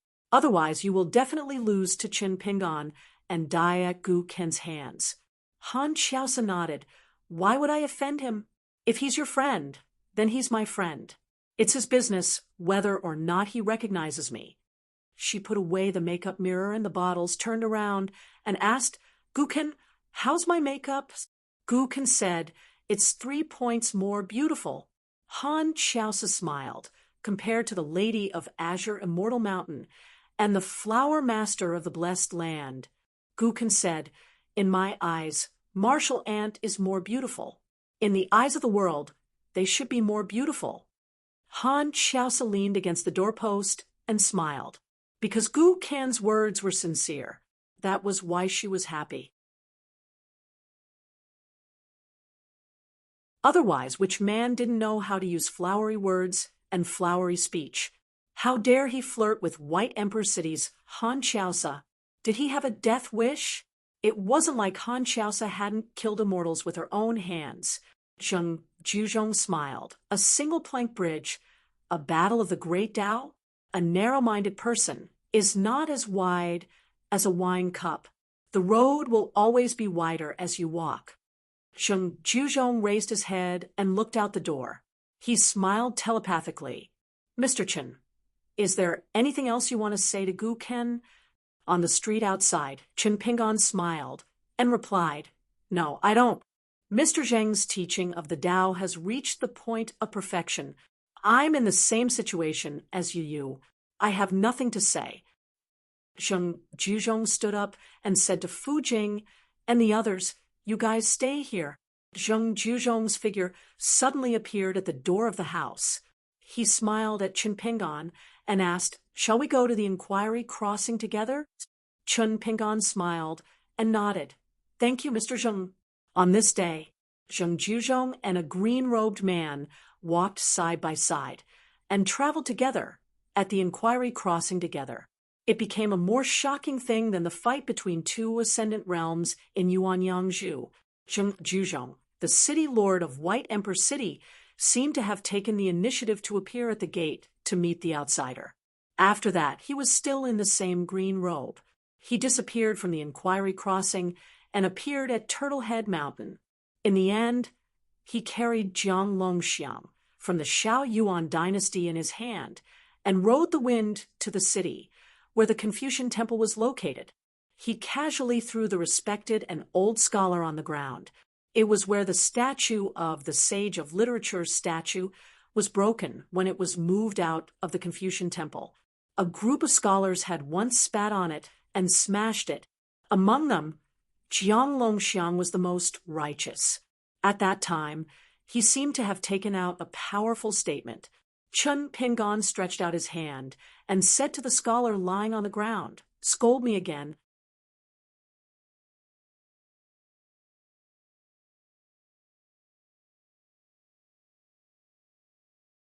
"796. The group walked towards the Yuanyangzhu ferry. They wanted to visit the Baobao Temple in the Parrot Continent. Qin Pingon, Li Baoping, Li Huai, Taoist nun, and an outsider, Madame Xianyan, who was now listed in the Dragon Elephant Sword Sex archives. There was also Lu Qicheng, who was the most outsider but did not consider himself an outsider. He was secretly discussing with Taoist nun, who was worth scolding and beating up at the 4 ferry ports.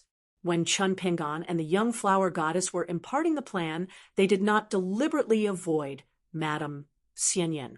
She heard everything clearly. Madame Xianyan was still a little worried. Are you really okay with Rui Feng are going to visit Zhang Wenxian alone? Aren't you afraid that she will say something wrong and ruin everything? That fatty deity is famous for being difficult to deal with. Why don't you do it yourself? Wouldn't it be safer? Perhaps you, the hidden official, who would not wake up early if there were no benefits, would be able to build a relationship with Fatty Deity and Suzy. However, Madame Xianyan did not dare to say the last sentence. Zhang Wenxian, one of the 4 scholars under Suzy, was called the Fatty Deity because of his majestic appearance and sturdy body. Chen Pingan smiled. It's just a few words anyway. What could Phoenix Goddess say wrong? That would be underestimating the flower goddess of the blessed land of flowers. Moreover, at the end of their conversation, Chen Pingan comforted the flower goddess with some unreasonable reasoning. He told her that she would definitely be nervous when she met Teacher Zhang. Actually, there was no need to worry because Teacher Zhang knew that she would be nervous. She was nervous because she was sincere, which was a good thing. So she was nervous. She did not even have to be afraid of trembling when she spoke. She could just relax and be nervous. When she was so nervous that she could not speak, she could continue to be nervous. When she heard the green shirt sword immortal's words, Phoenix Goddess and Flower Goddess were obviously more relaxed. Since she was not even afraid of being nervous, what was she afraid of? Madame Xianyan asked Chen Pingan, "Why are you willing to do such a big favor?" Chen Pingan said, "Actually, I'm not helping you. What kind of person is Madame Huiyan? That's what kind of person Lu Ji is." On the contrary, Madame Huiyan felt more relaxed. Since he wasn't helping her, she didn't owe him a favor. Chen Pingan smiled and said, "To be honest, I'm surprised that you're willing to ask me for help." Madame Huiyan turned to look at the young hermit. She was actually more surprised that Chen Pingan would say such a thing. He seemed to treat her as one of his own. After thinking about it again, she immediately became nervous again. After going around in circles, why did he still help her? Chen Pingan said helplessly, "All these years, you've always been suspicious, always thinking that I have ulterior motives." Madame Huiyan smiled awkwardly and said, "No, no such thing. How would I dare to misunderstand the hidden official?" Chen Pingan said, "Madame Huiyan, think about it. If I were to swear to you that I no longer have any thoughts about the plum blossom garden, what I did back then was my duty, and I had no other choice. After we returned home, even if we weren't friends, we definitely wouldn't be enemies. Would you be willing to believe me, or would you think that I have ulterior motives?" Madame Huiyan smiled and thought about it carefully. It was really so. She nodded and said, "That's right. That's really the case." Lu Qicheng was very well behaved today. He only pretended not to know Madame Huiyan, who had a very good relationship with 100 Flowers' blessed land. Otherwise, according to his temperament, he would have long been a butterfly fluttering around Sister Huiyan while wearing a pink Taoist robe. Because he had once concluded a solid principle in the Aquarius continent, where 1,000 gold could buy, 10,000 gold could not be sold.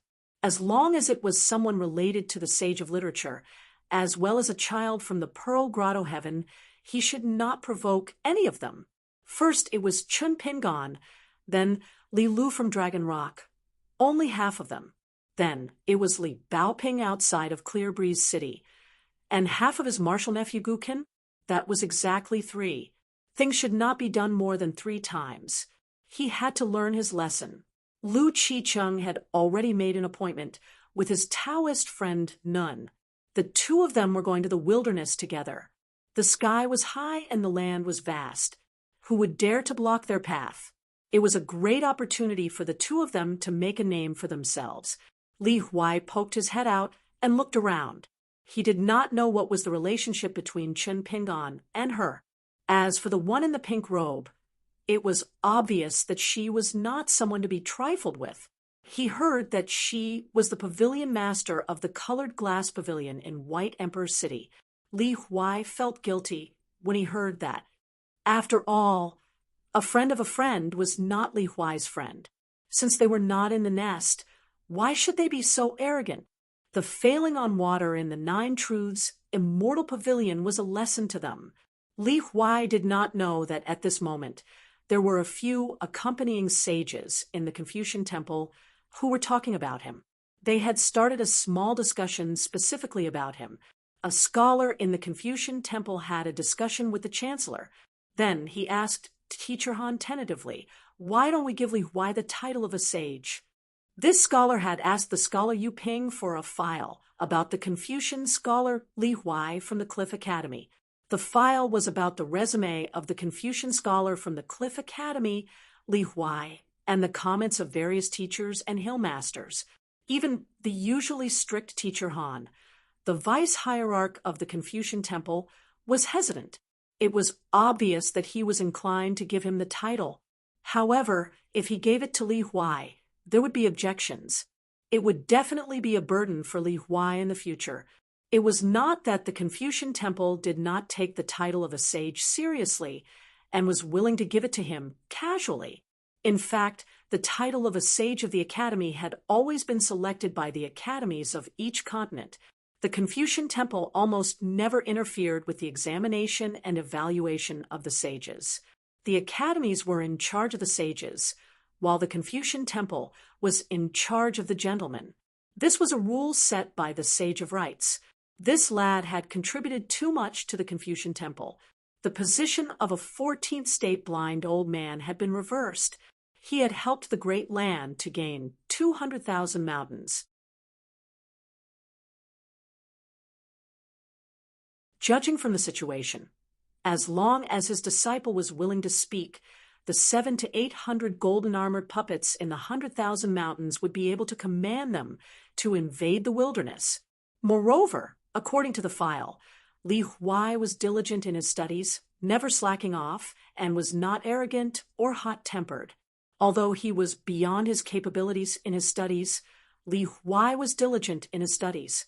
Moreover, one could tell from the handwriting that it was written by Mao Xiaodong, the scholar of the Li Ji school. The attitude of a Confucian scholar was very important. As for the level of his academic achievements or the results of the imperial examinations, it was still important to consider whether the founding master would reward him with food. Teacher Han asked the hierarch of the Confucian temple beside him. Teacher Dong smiled and said, "It's not a big problem. I think it's feasible." Teacher Han then asked the scholar Yu Ping, who was sitting outside the door. Yu Ping replied, "It's not easy for Li Huai to have a clear mind in the Mandarin duck shoe." Then it's settled. Li Huai was definitely going to be a sage of the academy. This kind of thing didn't need to bother the three main sages, right? Moreover, the old scholar was Li Huai's when my ancestor. The one my ancestor could be considered a 15th realm great cultivator in the great Tao of protecting his disciples. At this moment, Li Huai, who had just boarded the ferry to the Parrot continent, definitely didn't know that he was about to become a sage of the academy. It was something that he didn't even dare to dream about. The small Parrot continent was filled to the brim with people. This was because the old ancestor of the bag shop had personally opened a bag shop. Of course, it was extraordinary. Even the wife of the god of wealth of the Snow Mountain continent had brought her friends of prominent status to the Parrot continent. With her around, wasn't spending money but throwing money. The local ferry was very simple because it only needed to travel between the 4 ferries. It didn't need to be too big. If a great cultivator wanted to visit a friend, he would either travel with the wind or have his own ferry. A group of people stood beside the railing and looked at the mountains and rivers under their feet. Only the Confucian temple was shrouded in clouds and fog. It was believed that no ascendant realm cultivator dared to use their palm to look at the mountains and rivers and peek at the mountains and rivers there. Li Baoping asked softly, "Is youngest uncle thinking about something?" Chun Pingon smiled and said, "Youngest uncle has already succeeded at AO 2 Mountain. Now he's standing on the street, ready to scold someone." In his hometown, as long as a child had a little bit of wisdom, he would be quite capable in this matter, because in the streets and alleys, there were masters helping to feed him every day. There were too many opportunities to learn boxing. Unfortunately, On Jiang Longxiang's side, this old scholar, who was known as the master of the literary world and the hidden immortal in the Shao Yuan dynasty, was thrown to the ground by that person. His clothes were disheveled, and his hair was messy. He sat on the ground and endured the severe pain all over his body. He gritted his teeth and felt hatred in his heart, but he didn't say a word. No matter how much that person asked him to scold him, Jiang Longxiang just quietly waited for the reinforcements from Ao2 Mountain to arrive. Where there's life, there's hope. Scholars didn't need to argue with boorish people. Fighting with fists and feet, which was not suitable to be seen in public, would only ruin the refined culture. It was definitely not something a scholar should do. Moreover, the Confucian temple, the Yuping stone scriptures, and the Merit forest were not far away. Jiang Longxiang really wasn't afraid that a cultivator from the mountain would seek revenge for no reason. He just needed to sit on the ground for a while. Jiang Longxiang had some guesses in his mind. Judging from the situation, the old scholar whose statue was smashed back then was lucky. Maybe he would return to the Confucian temple to be a sacrifice. It didn't matter. The old scholar had become the sage of literature again, and he wouldn't have the face to argue with him. If he really had the face to do something like that, Jiang Longxiang wouldn't be afraid at all. This young man in green robes in front of him didn't have any enmity with him, so he definitely wasn't acting on impulse. Maybe he guessed that the old scholar was about to rise in power and wanted to earn a reputation that didn't cost him money, so that he could ride on the sage of literature's coattails. The person that Jiang Longxiang was really afraid of was not the sage of literature, but the left and right who had been to the Great Wall of Sword Qi for 100 years. He was worried that this sword, Celestial, wouldn't listen to the principles of a scholar. The left and right only knew how to practice the sword and slash people. He didn't know the principles of the sage. Chun Pingan patiently waited for a while. Seeing that Jiang Longxiang refused to open his mouth, no matter what, Chun Pingan took a step forward and kicked him in the face. Jiang Longxiang slid backward and hit the wall. He felt a wave of pain and felt that his bones were falling apart. He covered his mouth and looked down. His hand was covered in blood, and he even lost 2 teeth. The old scholar's eyes were dull. He was in pain and scared. He immediately wailed, "Someone is attacking. Someone is going to kill me." Chun Pingan's gaze twitched. Someone from Ao2 Mountain was here. It was most likely a mountain celestial who was on good terms with Shao Yuanchao and Jiang Longxiang. They were here to say a few words of justice. It was said that at the border of Dali and the Aquarius continent, there was a saying among the cavalry at the border that whether a scholar had the strength of character or not, one could tell with a stab. The 3 Qi cultivators landed on the ground. One of the old cultivators was about to speak. The green shirt sword, Celestial, who fought at the Mandarin Duck Shoe, was very arrogant. He ignored the 3 of them and smiled at Jiang Longxiang. "Don't make a fuss. Many people are looking here. You might follow in Li Qingzhu's footsteps. The trip to the Confucian temple was an arduous one. In the end, you didn't earn any incense from the mountain. Instead, you earned yourself a nickname. First, there was Li Shuipio, then there was Jiang Menshen. Otherwise, why did my kick, which was neither light nor heavy, just happen to knock out 2 of your front teeth?" Among the 3, someone frowned and said, "Sword Celestial, if there is a grudge on the mountain, whether it is right or wrong, we are in the Confucian temple. Can you not be so aggressive?" How can a mountain sword Celestial bully a middle 5 Qi cultivator? Another pure martial artist of the far travel state landed on the ground and stood between the green shirt sword, Celestial, and Jiang Longxiang. Chun Pingan smiled and asked Shao Yuanchao, "Grandmaster Tong Jing?" Peak far travel state. Qianglin sect of the North Continent. Shao Yuanchao of the Central Region. Lu family of the White Mountain Continent. Chun Pingan was very interested in the Summer Palace. He was interested in how the Lu matriarch made money and how she was so good at making money. She didn't even bat an eyelid when she gave an upside-down mountain to the Great Wall of Swords. As for the other two, he did not have a good impression of them. Chun Pingan knew a lot about Jiang Longxiang. He was no stranger to him. Some of it came from Lin Junbai's chat, and some of it came from the insignificant mountains and rivers newspaper. One of them was Jiang Longxiang's Jianghu friend, Tong Jing. The man named Tong Jing smiled and said, "Why, Sword Celestial, have you heard of my name? So, do you want to ask the sword, or do I ask the fist?" Anyway, no one would die here. He would make a few punches and take a few blows to save Jiang Longxiang, the leader of the literary world. It was a good deal. Chun Pingan smiled and said, "Just ask the fist. I'm afraid you can't get the answer." Tong Jing's fist intent poured out. His momentum rose, and he opened the fist stance. He was not careless at all. Did he really want this green-robed sword celestial to ask the sword first? Besides, when they were watching the show on Turtlehead Mountain, this green-robed sword celestial seemed to have a lot of cultivation methods. Was he also proficient in fist techniques? As a result, when Tong Jing threw a punch, he did get close to him. Then he stopped and refused to give him a second punch. The two sides were very close. The green-robed sword celestial stood there with his hands in his sleeves. Tong Jing maintained the same posture. His fist was at least a foot away from his opponent.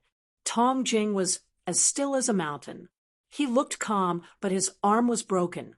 What a domineering fist intent. It was like the protection of the gods. He was really at the peak of the mountain? *T. He was definitely not at the peak of the mountain. When he returned to Turtlehead Mountain, he must argue with his friend. This senior must be a martial artist at the peak of the mountain. Chun Pingan smiled and reminded him, "Ask the fist is over. Return the fist salute." Tong Jing felt that this senior was really considerate. This was indeed a feasible move. It was just that the senior did not condense his voice into a line. It was a little imperfect. Tong Jing withdrew the fist that was at the peak of martial arts in his life. His arm was soft, but it happened to be caught by another hand. He clenched his fists and said in a deep voice, "Thank you for letting me win. I'm not as good as you. I won't say anything more." The sword celestial smiled and slightly tilted his head, indicating that this pure martial artist could move. Tong Jing strode away. Chun Pingan turned to look at the three chi cultivators. Tong Jing has finished his reasoning. What do you guys say? Anyway, today's reasoning is up to you, whether it's fist, sword, spell, talisman, supernatural power, backing, sect, or grandmaster. Jiang Longxiang was the one to reason with his mouth. Tong Jing was the one to reason with his fist. However, there are a few other things. You guys can choose whatever you want. The three chi cultivators were so angry that they laughed, but could not say anything for a while. In the end, they heard the green-robed sword celestial say with a smile, "I'm not an unreasonable person." The three of them came here this time just to protect Jiang Longxiang and ensure that their lives were not in danger. They tried their best to suffer less physical pain. They definitely couldn't beat him. The other party could fight with the immortal Yun Zai. There was also the ascendant who called himself Taoist Nun. He beat Nan Guangzhou until he became a laughingstock. At first glance, they could tell that he was a good friend of the green-robed sword, Celestial. Maybe he was an elder of the sect. One of the old cultivators suddenly pinched a golden light that came from Ao2 Mountain with 2 fingers. It was a secret letter. It was a personal letter from the sect's grandmaster. The old cultivator's face was slightly pale. He bowed and cupped his fist to the green-robed man. "We're sorry for offending you. We'll leave immediately." The other two were a little confused, but the old cultivator stretched out his hand and grabbed each of them with great strength. He said in his mind, "Listen to me. Leave this place quickly." In fact, the old grandmaster only wrote 2 sentences in the secret letter. Sheng Juzhong went out to meet this person. Both of them traveled together. If you want to court death, it's up to you. Remember, don't involve the sect. Chun Pingon did not stop the three of them from leaving with the wind. They came in a hurry and left even more hurriedly. Jiang Longxiang was dumbfounded. He leaned against the wall with a blank expression. Chun Pingon squatted down and lifted his sleeve. A handful of stones he picked up from the road appeared in his hand. He gently tossed them to the scholar one by one. The discussion inside the Confucian temple and the drinking outside the gate did not delay each other. Lu Ji said, "Next time, don't involve me in such a discussion." Even in front of Jingsheng Yuping, Lu Ji was still straightforward. Alliance said, "Unlike the Great Wall of Sword energy, people's hearts are different. A discussion behind closed doors may seem long-winded and complicated, but it's actually more beneficial, because when the door opens at the end and everyone leaves, there will be fewer forks under our feet." Jingsheng Yuping smiled knowingly. Alliance said with a cheeky smile, "Brother Yuping, don't my words sound like a sage?" Yuping said, "You don't have the last sentence." "It sounds like it. With this sentence, it's useless." Alliance automatically ignored the last sentence. He gently shook the wine pot and said, "Lu Ji, you'll be very popular here in the future." Lu Ji said, "Because I use my sword without thinking?" Alliance laughed and said, "How is that possible?" Lu Ji stretched her legs and raised her head to drink the wine. Alliance also tried to stretch his legs, but found that he was one step shorter than Sister Lu. He immediately retracted his legs and sat cross-legged. He did not look short when he sat, but when he stretched his legs, he realized that his legs were too short. It hurt her feelings. Lu Ji had always been a generous drinker. She quickly finished the wine pot and put it aside. Of course, she put it on the side far away from Alliance.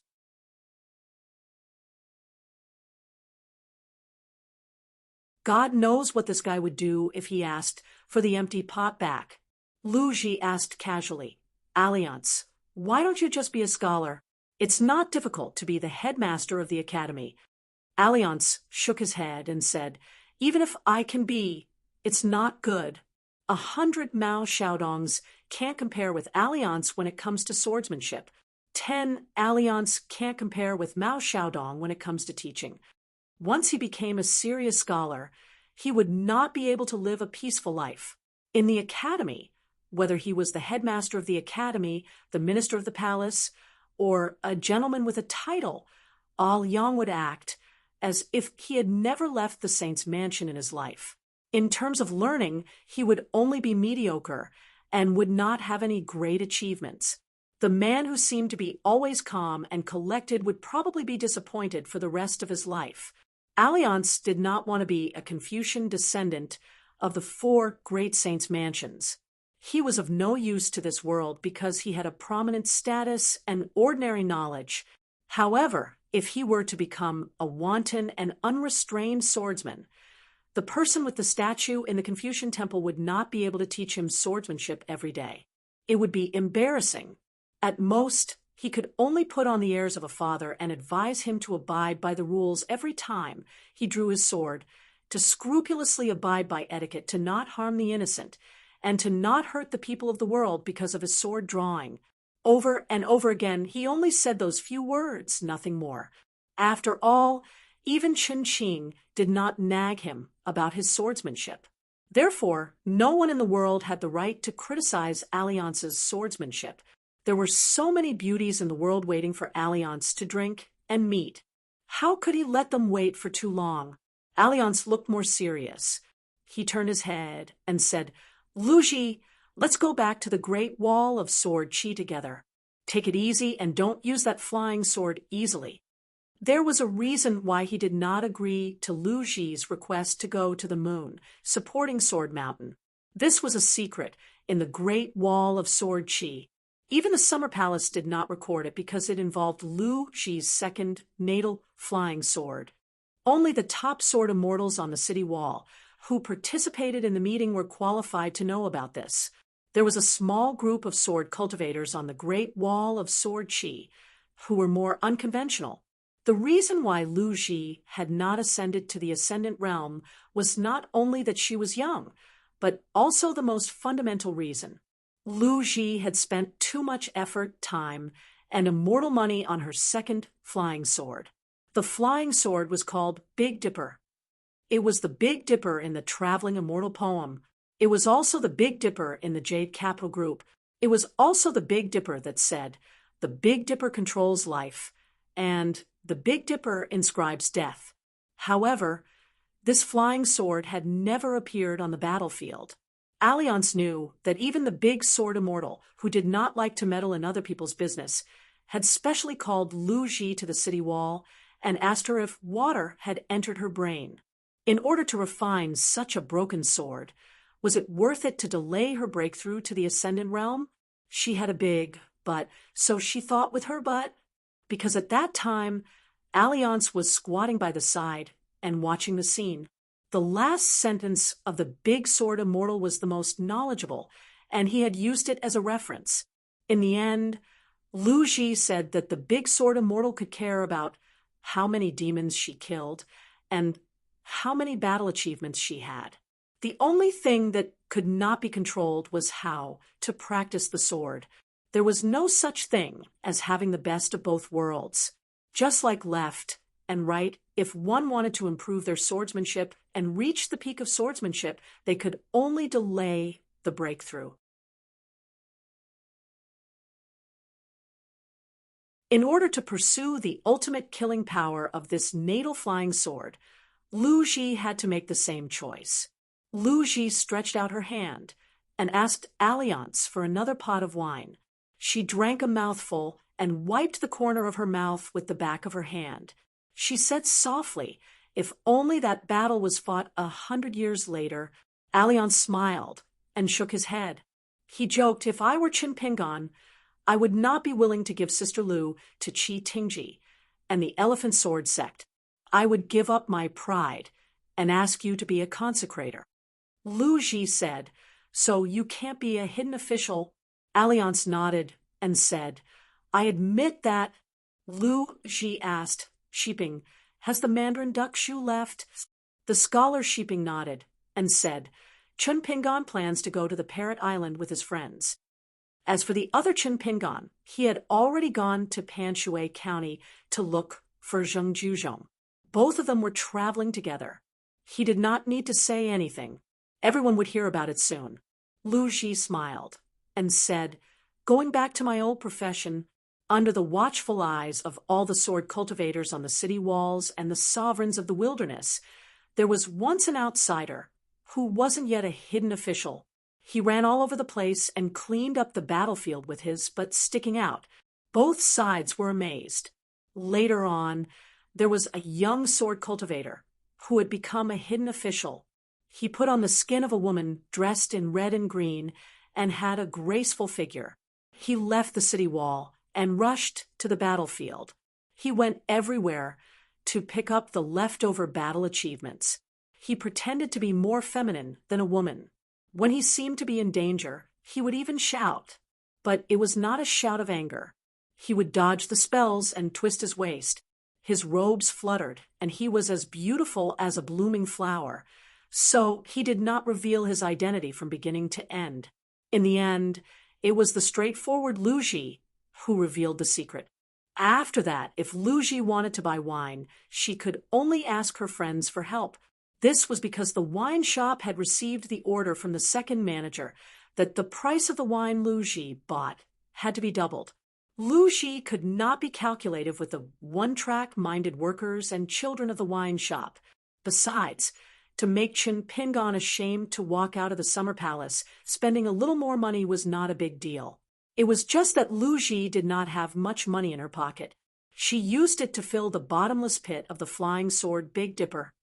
Alliance also knew that the reason why Lu Ji refined the flying sword Big Dipper at all costs was to carve words on the city wall. It was as if she had already made up her mind to leave after carving the words.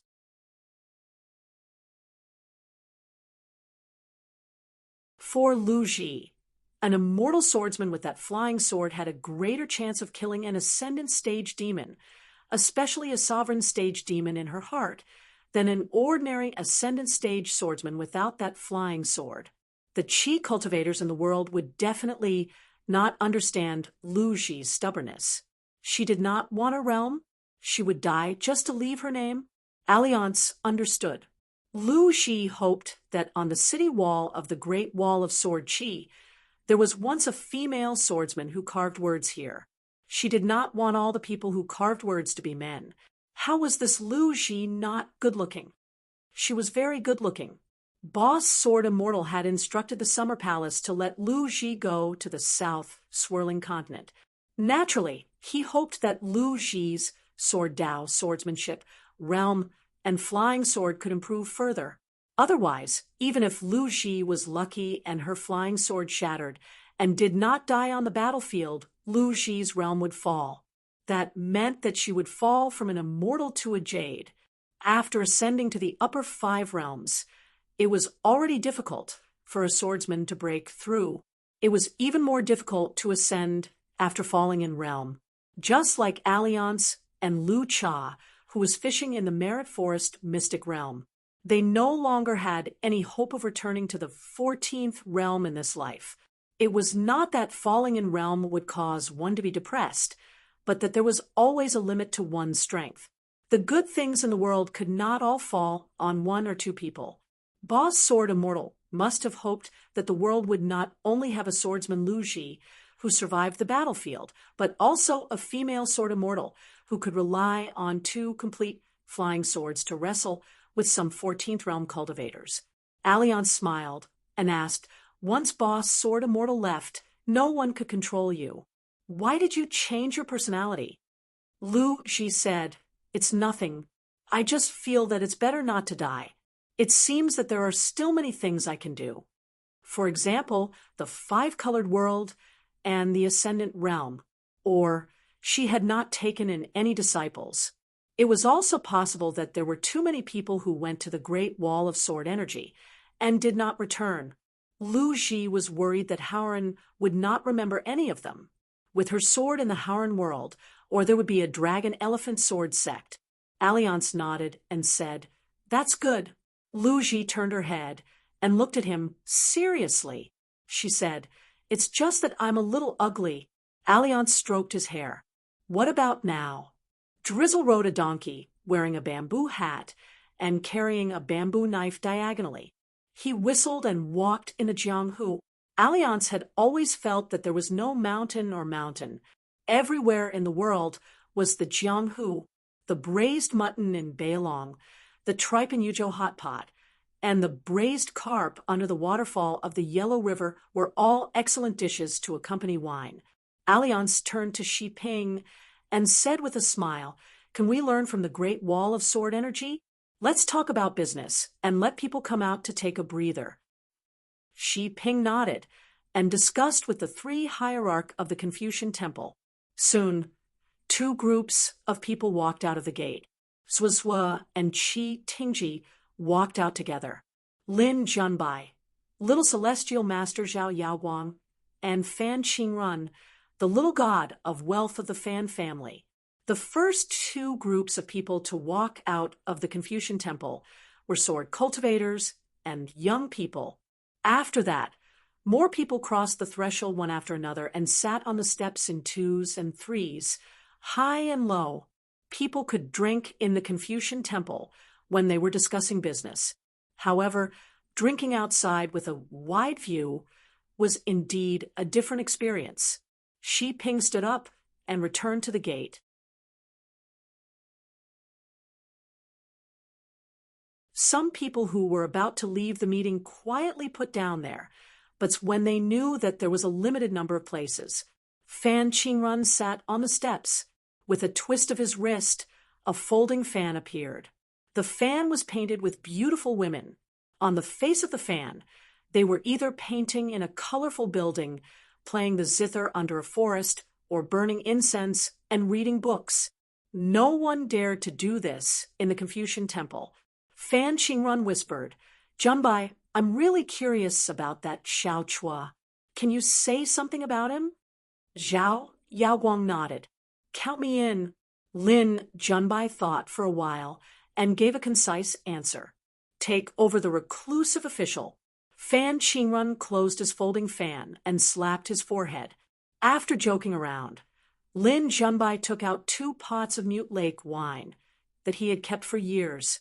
He handed them to Fan Qingrun and Zhao Yaoguang. Try it. Zhao Yaoguang took a sip. It's nothing special. Fan Qingrun took a few more sips and nodded. It's really nothing special.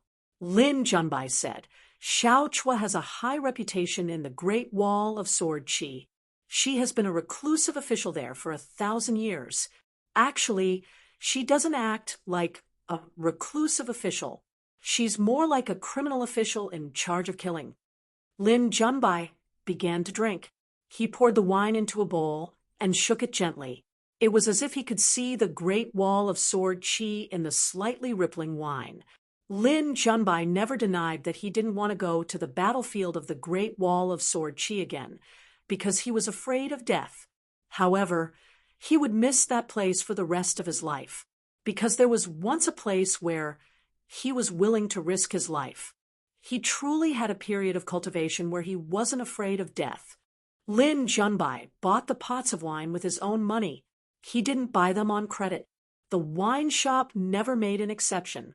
He took the wine bowl from the wine shop. Lin Junbai planned to travel to the Ascension City of the Rainbow World next time. He planned to visit the Summer Palace again and return it to the wine shop. After drinking a mouthful of Mute Lake's wine, Lin Junbai continued, the records in the Summer Palace and the Winter Palace that were specially allocated to the reclusive official sword cultivator lineage have piled up like a mountain year after year. After I became a reclusive official sword cultivator, I flipped through many secret records in the Summer Palace. Most of them could be flipped through, but I found that many of them were muddled accounts with no beginning or end. Because Xiao Chu didn't care too much, many of the notes in the records were more like her playing around. The 2 sword immortals who betrayed her, Luoshan and Bamboo Nunnery, were the true managers. However, although they did their jobs well, it can't be said that the 2 sword immortals did a good job. Lin Junbai said self-deprecatingly, I'm the same as all of you. In the beginning, I felt that any random gentleman from the Confucian side could do a better job than Xiao Chua.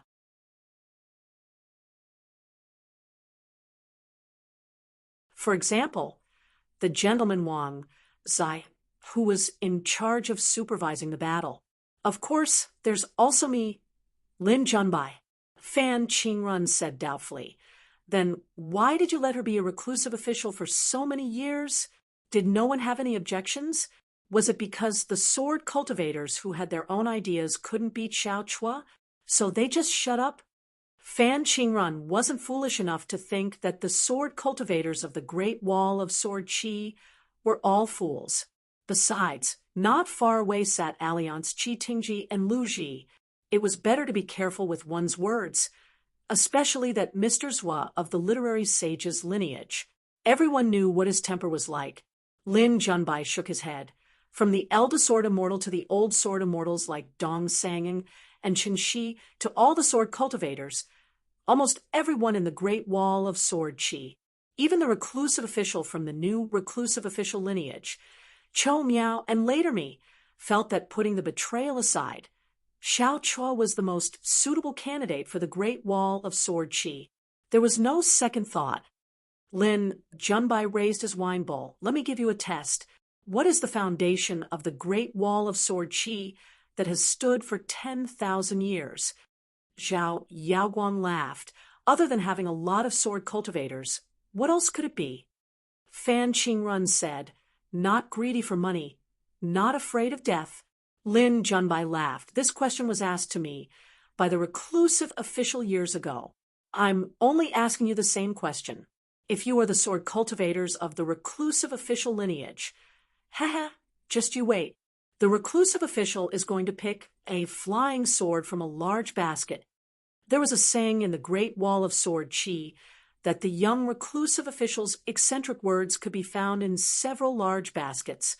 There was no repetition in his insults. Lin Junbai's answer back then did not satisfy the young reclusive official. Therefore, Lin Junbai directly gave the same answer as Qin Pingan.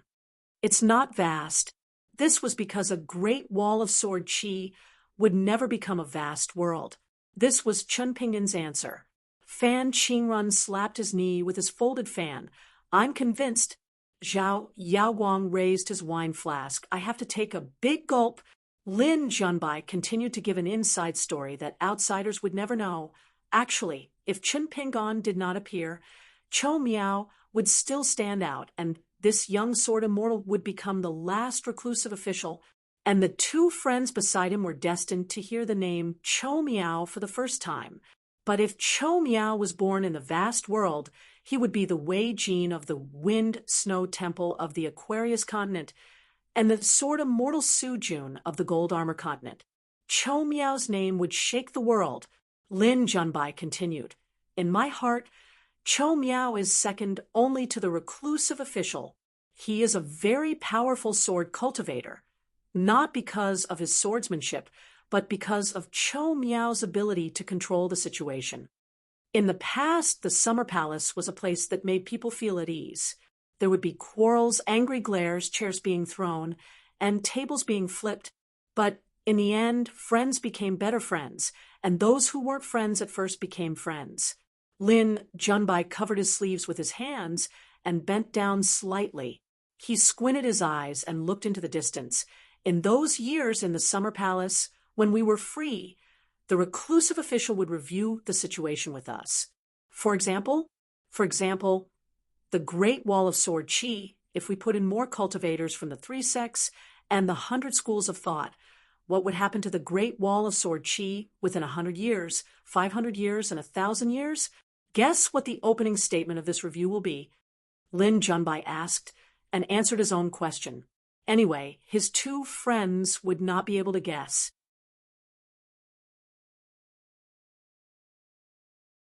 It was a young lady who said something very rude. She said that even if they could enter, they would not be able to stay. They would be beaten half to death by us. They had the face to come, but they did not have the ability to stay. Lin Junbai pulled out one of his sleeves and pointed at himself. He smiled brightly and said, when I first arrived at the Great Wall of Sword Qi, according to the local customs, I almost got kicked out after passing 3 tests. Let me tell you something else. Back then, the sword immortal Ku Xia was screwed over by us. Have you heard of the sword immortal Sun Jiyuan? In the beginning, he was still smiling at us. Later, when he saw us, it was like he saw a 2-legged dung bucket that only knew how to walk. The moment he opened his mouth, he would spit out dung. Don't blame others for having a sharp nose, but blame the dung and piss for not being fragrant. You guessed right. It was a metaphor that the reclusive official picked up from the basket. You have never been to the Great Wall of Sword Qi, so you will never know how it feels to be looked down upon from all directions. However, Lin Junbai held back and didn't say it out loud. The Great Wall of Sword Qi still existed, but the sword cultivators were no longer around. They had either died in battle or migrated. Therefore, the vast world's Qi refinement warriors no longer had the chance to tour the Great Wall of Sword Qi. Lin Junbai smiled and asked, you understand what I'm saying? Fan Qingrun and Zhao Yaoguang looked at each other, feeling humiliated by this brat Lin Junbai. He was young, his chess skills were high, he broke through quickly, he was smart, he was handsome, he became famous at a young age, and he was flawless. Did he have the right to bully others like this? Lin Junbai did not stop drinking. Although the bowl was small, he drank one bowl after another very quickly. This was already his second pot of wine. If we want to win the next battle, there's one thing that's very important. It can be summed up in 2 words: accidents. We have to give the wilderness enough accidents. Otherwise, it'll be very troublesome. Don't think that the wildlands have lost and their vital energy has been greatly damaged. They even lost more than half of their demon kings and were forced to retreat in defeat. What we need to believe in is that the Wild Lands also has heroes who can stand up to the pressure of the situation and turn the tide. Since he was drinking and standing outside the gates of the Confucian Temple, Lin Junbai was willing to say a few words that did not know the immensity of heaven and earth. He was still young. He was drinking a pot of wine from the Mute Lake. Other than being a sword cultivator, he was also a scholar. Behind him was the Confucian Temple. Therefore, he had to take advantage of the alcohol and the fact that he was not in a high position yet. He did not have so many rules and restrictions to weigh the pros and cons.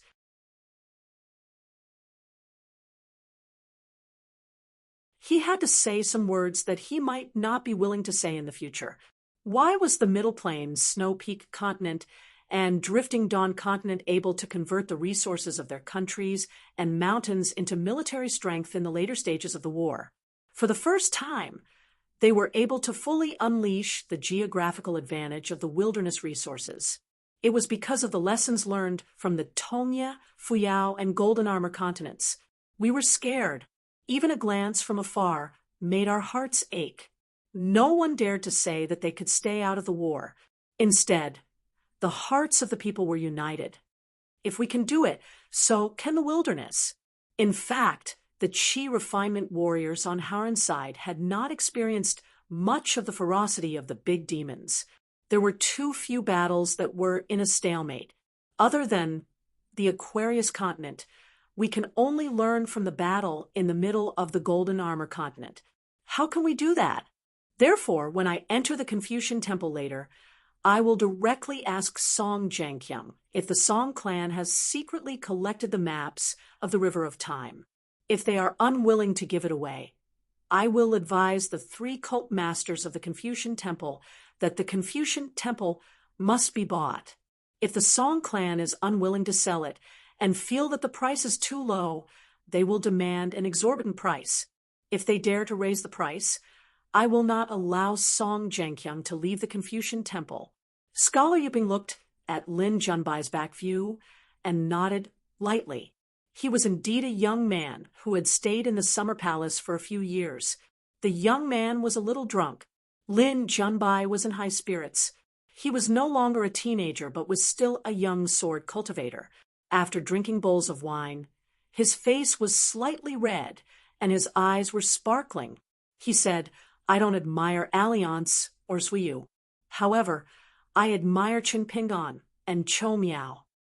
I only said this because Alliance and Suiyu are right beside me. Their swordsmanship is superb and their military exploits are outstanding. They can turn the world upside down. However, they may not be able or willing to mend the world bit by bit. Suiyu is too reclusive. Alliance is too carefree." Alliance smiled. Suiyu was expressionless. Alliance was suddenly in the mood to drink. On the streets of the Great Wall of Sword Aura, if a sword cultivator saw Dong Seng on the streets, he could just call him by his name. At most, he could just send him flying with a slap. In all the lands under heaven, it was impossible to say how many young people, juniors, old people, and even cultivators on the peak of the mountain would tremble in fear when they saw Talisman King Yu Xian, Grand Heaven Master Zhao Tianxi, and other such immortals. They would be filled with admiration, reverence, flattery, and envy. Alliance suddenly remembered Lin Junbai. To be precise, he was a Confucian scholar of the line of the quasi-sage. Lin Junbai hiccuped. His face was red, and he was tongue-tied. "I'm most likely not of any help. I need to lie down and sleep for a while. You guys go back inside to discuss matters. Don't worry about me. Let me sleep for a while. If I'm still not awake after an hour, one of you can come and wake me up." He raised his wine bowl again. Since he had made up his mind not to go, he could drink a few more bowls. The world was vast. A small strategist like him in the Confucian Temple was not a big deal. He fell drunk on the steps of the Confucian Temple and fell into a deep sleep. His snores were thunderous. He probably only had one chance like this in his life. He had to cherish it. Zhao Yaoguang said to Fan Qingrun telepathically, "Brother Flower Farmer, you go back inside first. I'll stay here and accompany Junbai. It's fine if you fall asleep, but don't go crazy drunk. This kid has too much to say. We can't let him say it all at once." Otherwise, when the three of us gather to drink in the future, we won't be able to see such a fun scene. Fan Qingrun smiled and left. Lin Junbai kept hiccuping. He lowered his head and stared at the empty wine bowl in his hand. No wonder the wine in the wine shop sold so well. Drinking so much in such a small bowl was so heroic. "I'll drink, you can drink as much as you want." Actually, drinking a bowl of wine didn't mean that one could drink much. Sword cultivators who didn't drink a lot would feel heroic after drinking a bowl of wine. Naturally, the more they drank, the more heroic they would feel. According to the rules of the wine shop, Q-Sword could lose, but Q-Wine couldn't back down. If Q-Sword lost, it meant that their sword techniques weren't high enough. However, if they were still cowardly when Q-Wine was at the table, then there was a problem with their character. There was no other excuse. They would be single for the rest of their lives, drinking and borrowing money from others. It was said that, in the end, there was an old sword cultivator who gathered the strengths of many schools and successfully compiled a small booklet, 36 tips on how to persuade people to drink without falling. Every time, before they went to the wine shop to drink, everyone was confident that they would win. However, every time they would all lie under the table and call each other brothers. After all, the gamblers, drunkards, and bachelors who went there to drink were all single men who hadn't read and flipped through a thin booklet that cost a few snowflakes. When they sat down at the table, they were invincible. When they were sober, they would be carried home by their friends, or lying under the table together, or nesting in a corner by the roadside. They would feel that they would never drink again in this lifetime. Spending money would hurt their bodies and cause them to lose face. It was really meaningless. In the end, when the effects of the alcohol passed, they only needed to exchange a glance with their friends. "Let's go." "Okay." It was just like the Great Wall of Sword Aura. It was the same for drinking on the battlefield and in life. Lin Junbai gulped down another mouthful of wine. He tried to hold it in, but still spat it out.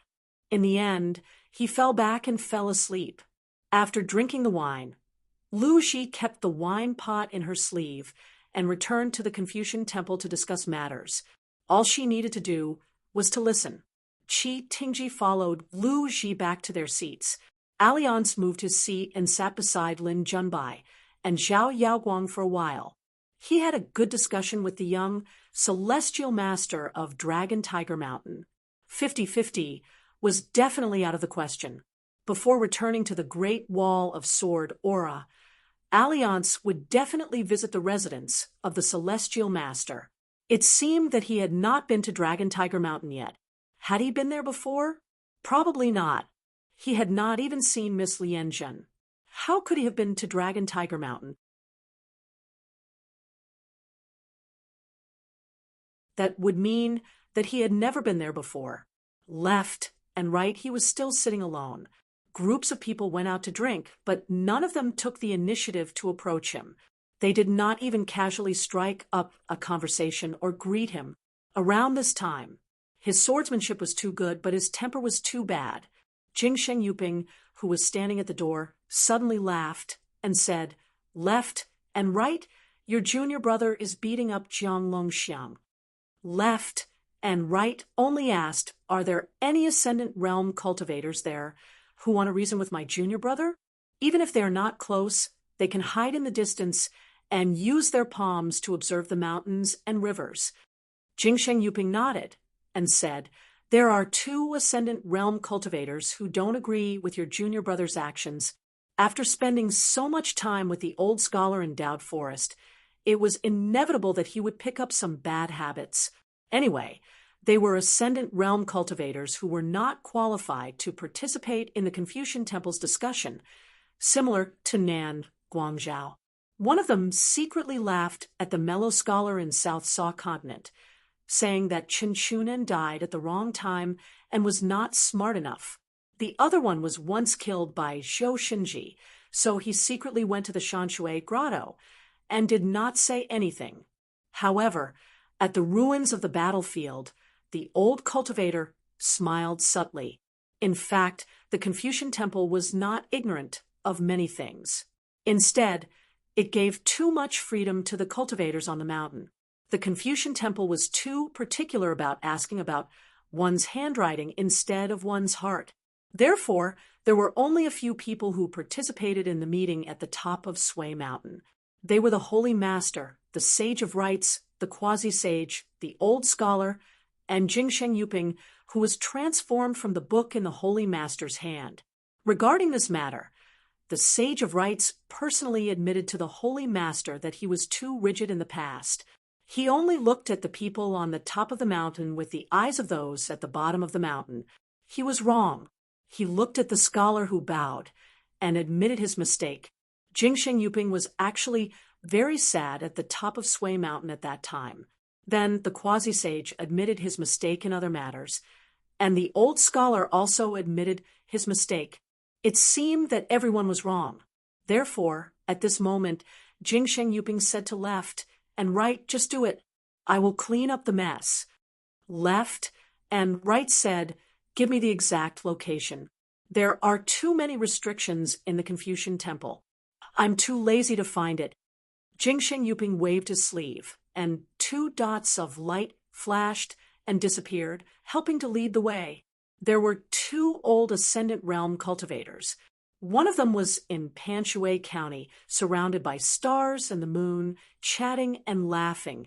The other one was in Parrot Continent, behind closed doors, discussing with his friends on the mountain how to make money in Tongya Continent and establish a sect. They were taking what they needed and helping each other. If they participated in the meeting at the Confucian temple today and knew how the 5 mountain elders of the academy left the Confucian temple, they would definitely be more careful with their words and actions. Left and right stood up, took off his sword, and suddenly pulled it open.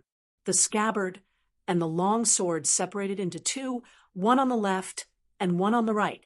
They headed to Panshui County and Parrot Continent, respectively. They were in a dilemma. Which one should they cut first?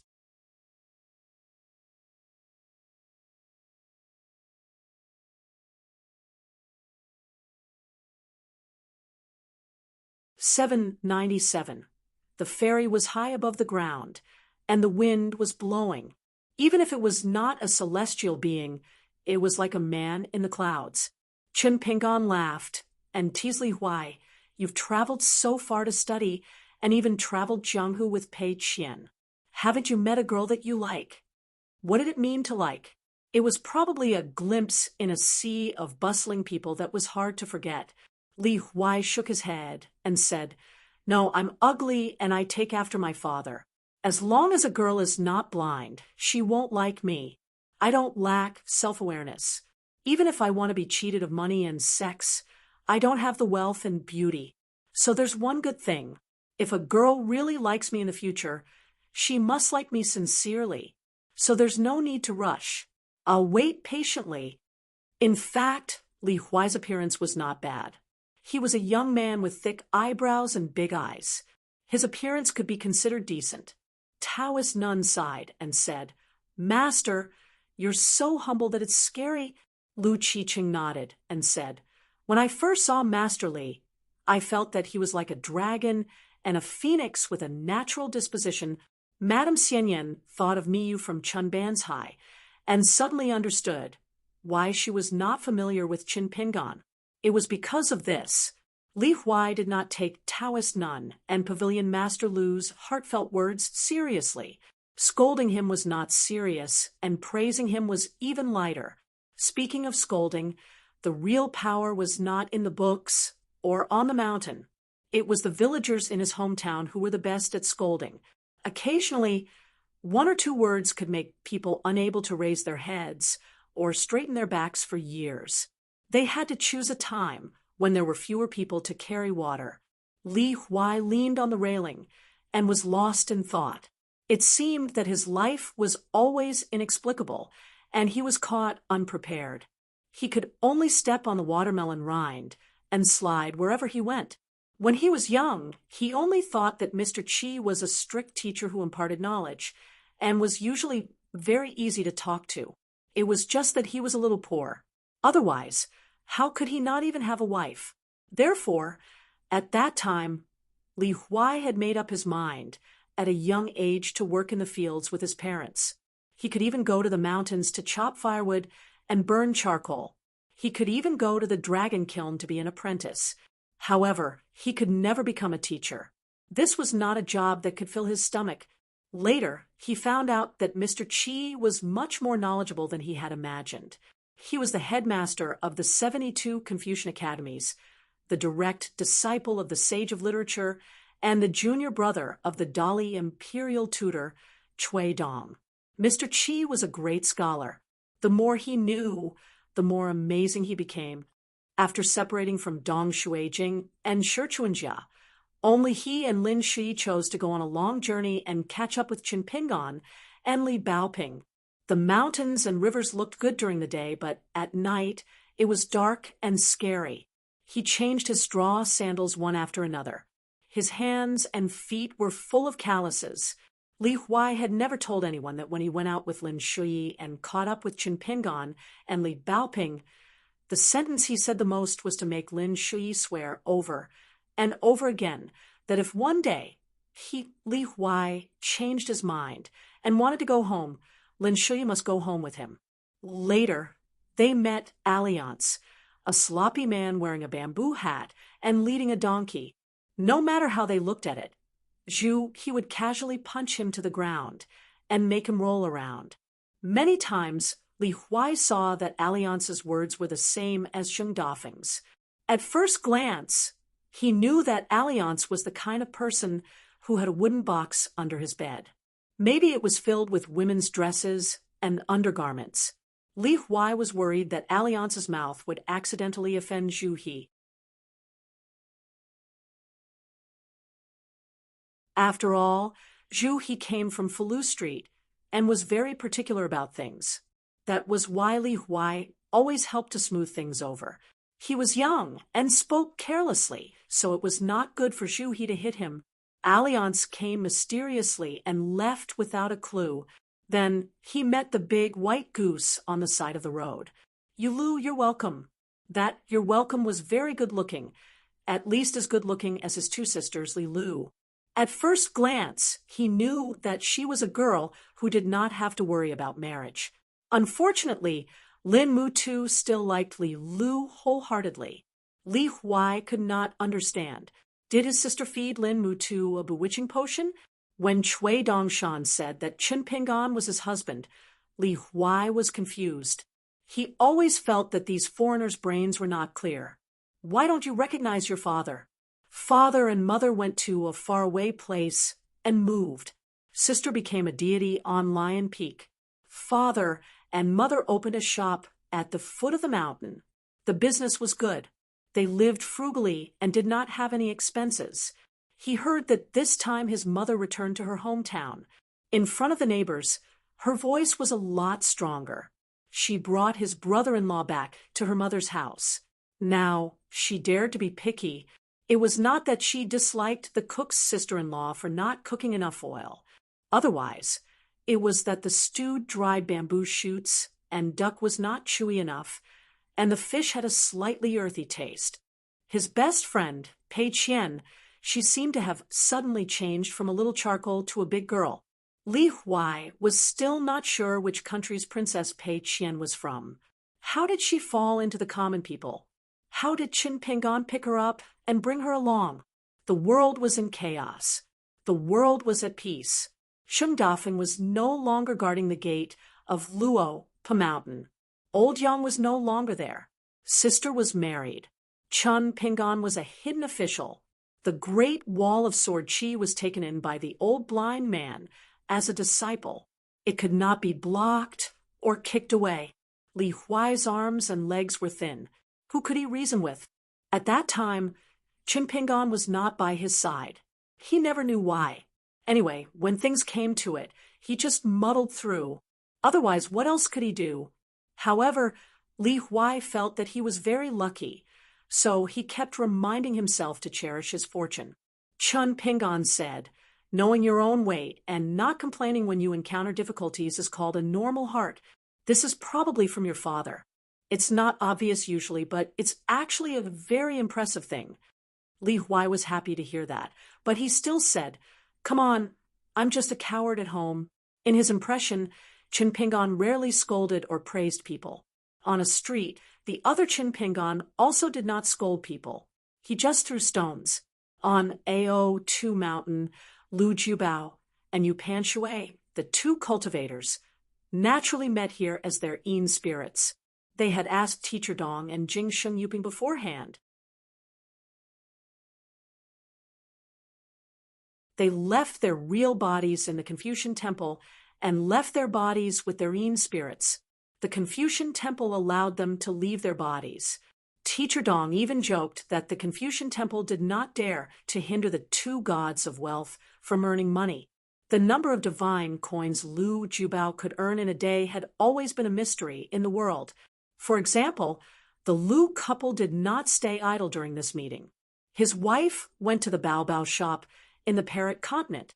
Lu Jubao had secretly bought a mansion on the mountain at a high price. They were waiting for the meeting to end before announcing it to the public. After the Lu family took over Ao Tu Mountain, the fruits and wine in each mansion improved significantly, especially the 8 deities of water. They tasted very good. The Confucian temple was happy to see this. Other than the Wenjin ferry, the Confucian temple had already covered the cost of the other 3 temporary ferries. Lu Jubao already had a plan in mind. He would soon build the Ao 26 sceneries on the mountain. There were 2 places to play chess. One was the young Jiang Taigong's arena, and the other was the pavilion where the plaque was hung. Fu Jing Lin Junbai and Yu Qingqing could use it to promote themselves. As for Jiang Longxiang, he did not need to use it. Zhang Wenxian also had a poem wall. Dozens of people worked together to write poems and flowers. It was a gathering of sages. There was a painting of water and land by the ancestor of the painter. It was ochre red and green, and the colors were gorgeous. There were more than 500 people of different colors. Each of them had their own merits. In the future, whenever the immortal masters traveled or discussed matters in the Confucian temple, they would definitely stay at Ao Tu Mountain. The young emperor, Yuanzhou, blushed. Good. Master Hidden Official is really strong. You used your sword energy to cast the body-fixing technique on that old thief Yunzhan. Lackey Yen, you're really good at picking up scraps. Damn it, you picked up an Ascendant State cultivator. I'm so jealous of you. Why did you stop? Yunzhan, you little bastard. How dare you talk tough? Master Hidden Official, kill him with your sword. In the main hall, Lu Jubao and the others were quietly looking at the landscape painting. Each of them had their own thoughts. Only the young man was making noises. Yu Pan Shui couldn't stand the annoyance of this emperor. He said, "Your Majesty, aren't you thirsty?" Lu Suyu smiled and said, "I'm fine. I'm not annoyed at all." She had already kicked off her boots and was sitting cross-legged on the chair. She didn't wear any socks, revealing a pair of beautiful feet. Her toenails were painted red, which was very eye-catching.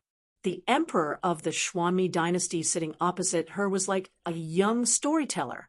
The key was that he was sincere, and it was very relaxing to listen to him. The young emperor imitated the Jianghu people in the books. He cupped his fists and said, "Sister Lu, we hit it off at first sight. If you don't mind, we can become brother and sister. You're welcome to visit my house." Lu Suyu smiled and said, "That's easy. As long as the salary is enough, it's not a problem for me to have a son, let alone brother and sister." Yuanzhou immediately stopped talking. He had met a master, and he was no match for him. These Jianghu sisters didn't care about meat and vegetables. They were not comparable to those blockheads In the palace, Lu Jubao and Yu Panshui suddenly looked at each other. Someone rushed to Turtle Head Mountain like a rainbow. Pei Axiang was confused and said, "Why did Qin Pingon come to Turtle Head Mountain? What did he want to do with so many people?" Yuan Zhou rolled his eyes and said, "Of course, he wants to beat up that Jiang Longxiang, who has a grudge with him. Normally, people in the officialdom don't care about the cold stove."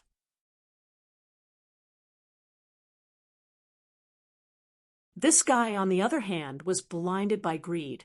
Now, he has broken his old bones. It's a waste not to beat him up. After beating him up, he ran away. If I were Master Hidden Official, I would beat the shit out of Jiang Longxiang and feed him until he was full. Lu Jubao waved his sleeve and another landscape painting appeared. It was Turtle Head Mountain. Soon, a man in a green robe dragged Jiang Longxiang away. Yuan Zhou patted the armrest of the chair and said, as expected of Master Hidden Official, he is full of surprises. Dragging a dog and traveling far away, his style is unparalleled. The young man turned his head and said, "Grandpa Yu, I beg you, help me build a bridge and talk to Master Hidden Official. If he comes to our side and doesn't become an imperial tutor, he can start a sect. Our Xian Mi will provide money and manpower. Everything can be discussed. As long as he is willing to ask, Xian Mi will dare to agree. As an emperor, it's not a problem for me to go to his sect and be an honorary guest. When Master Hidden Official comes to the capital, I will ask the Ministry of Rights to make a good plan. We must leave a name in history. At that time, I will personally lead Master Hidden Official's horse into the palace. In the future, when he enters the palace with a sword, he will ride a horse and not be restricted by the palace." Lu Yuzhou said, "Count me in. I also want to be an honorary guest." The more he looked at the young emperor, the more he liked him. If he had the chance in the future, he must visit Xianmi dynasty more. Yuan Zhou said, "Brother Lu, if you go to Xianmi dynasty to do business in the future, no matter what you like, from the imperial court to other places, up and down the mountain, the friendship price will be 20%. Every mouthful of saliva is a nail. Today, I will leave my words here." Yu Panshui rubbed his forehead. How could he not have a headache when dealing with such a seemingly stupid, but actually black-hearted little brat? Lu Jubao said with a smile, "My business in Tongya continent is a little big. It's not suitable to be too close to Qin Pingon and Luapa Mountain. Your Xianmi dynasty is no problem." Yu Panshui shook his head. He didn't think that Qin Pingon and Xianmi dynasty forming an alliance was necessarily a good thing. First, it was easy to attract the wind. Secondly, close proximity would cause resentment. Staying for a long time would make people cheap. These old words had to be listened to. The age of the old words was always older than the old people. Chun Pingon, this young man, only acted like an embroidered tiger, but he was not a real embroidered tiger. Xian Mi dynasty's national power was thriving day by day. They didn't need anyone to send charcoal in snowy weather, let alone add flowers to brocade. Everything was stable and orderly. As long as they did things step by step, they could raise the dynasty's ranking within 100 years.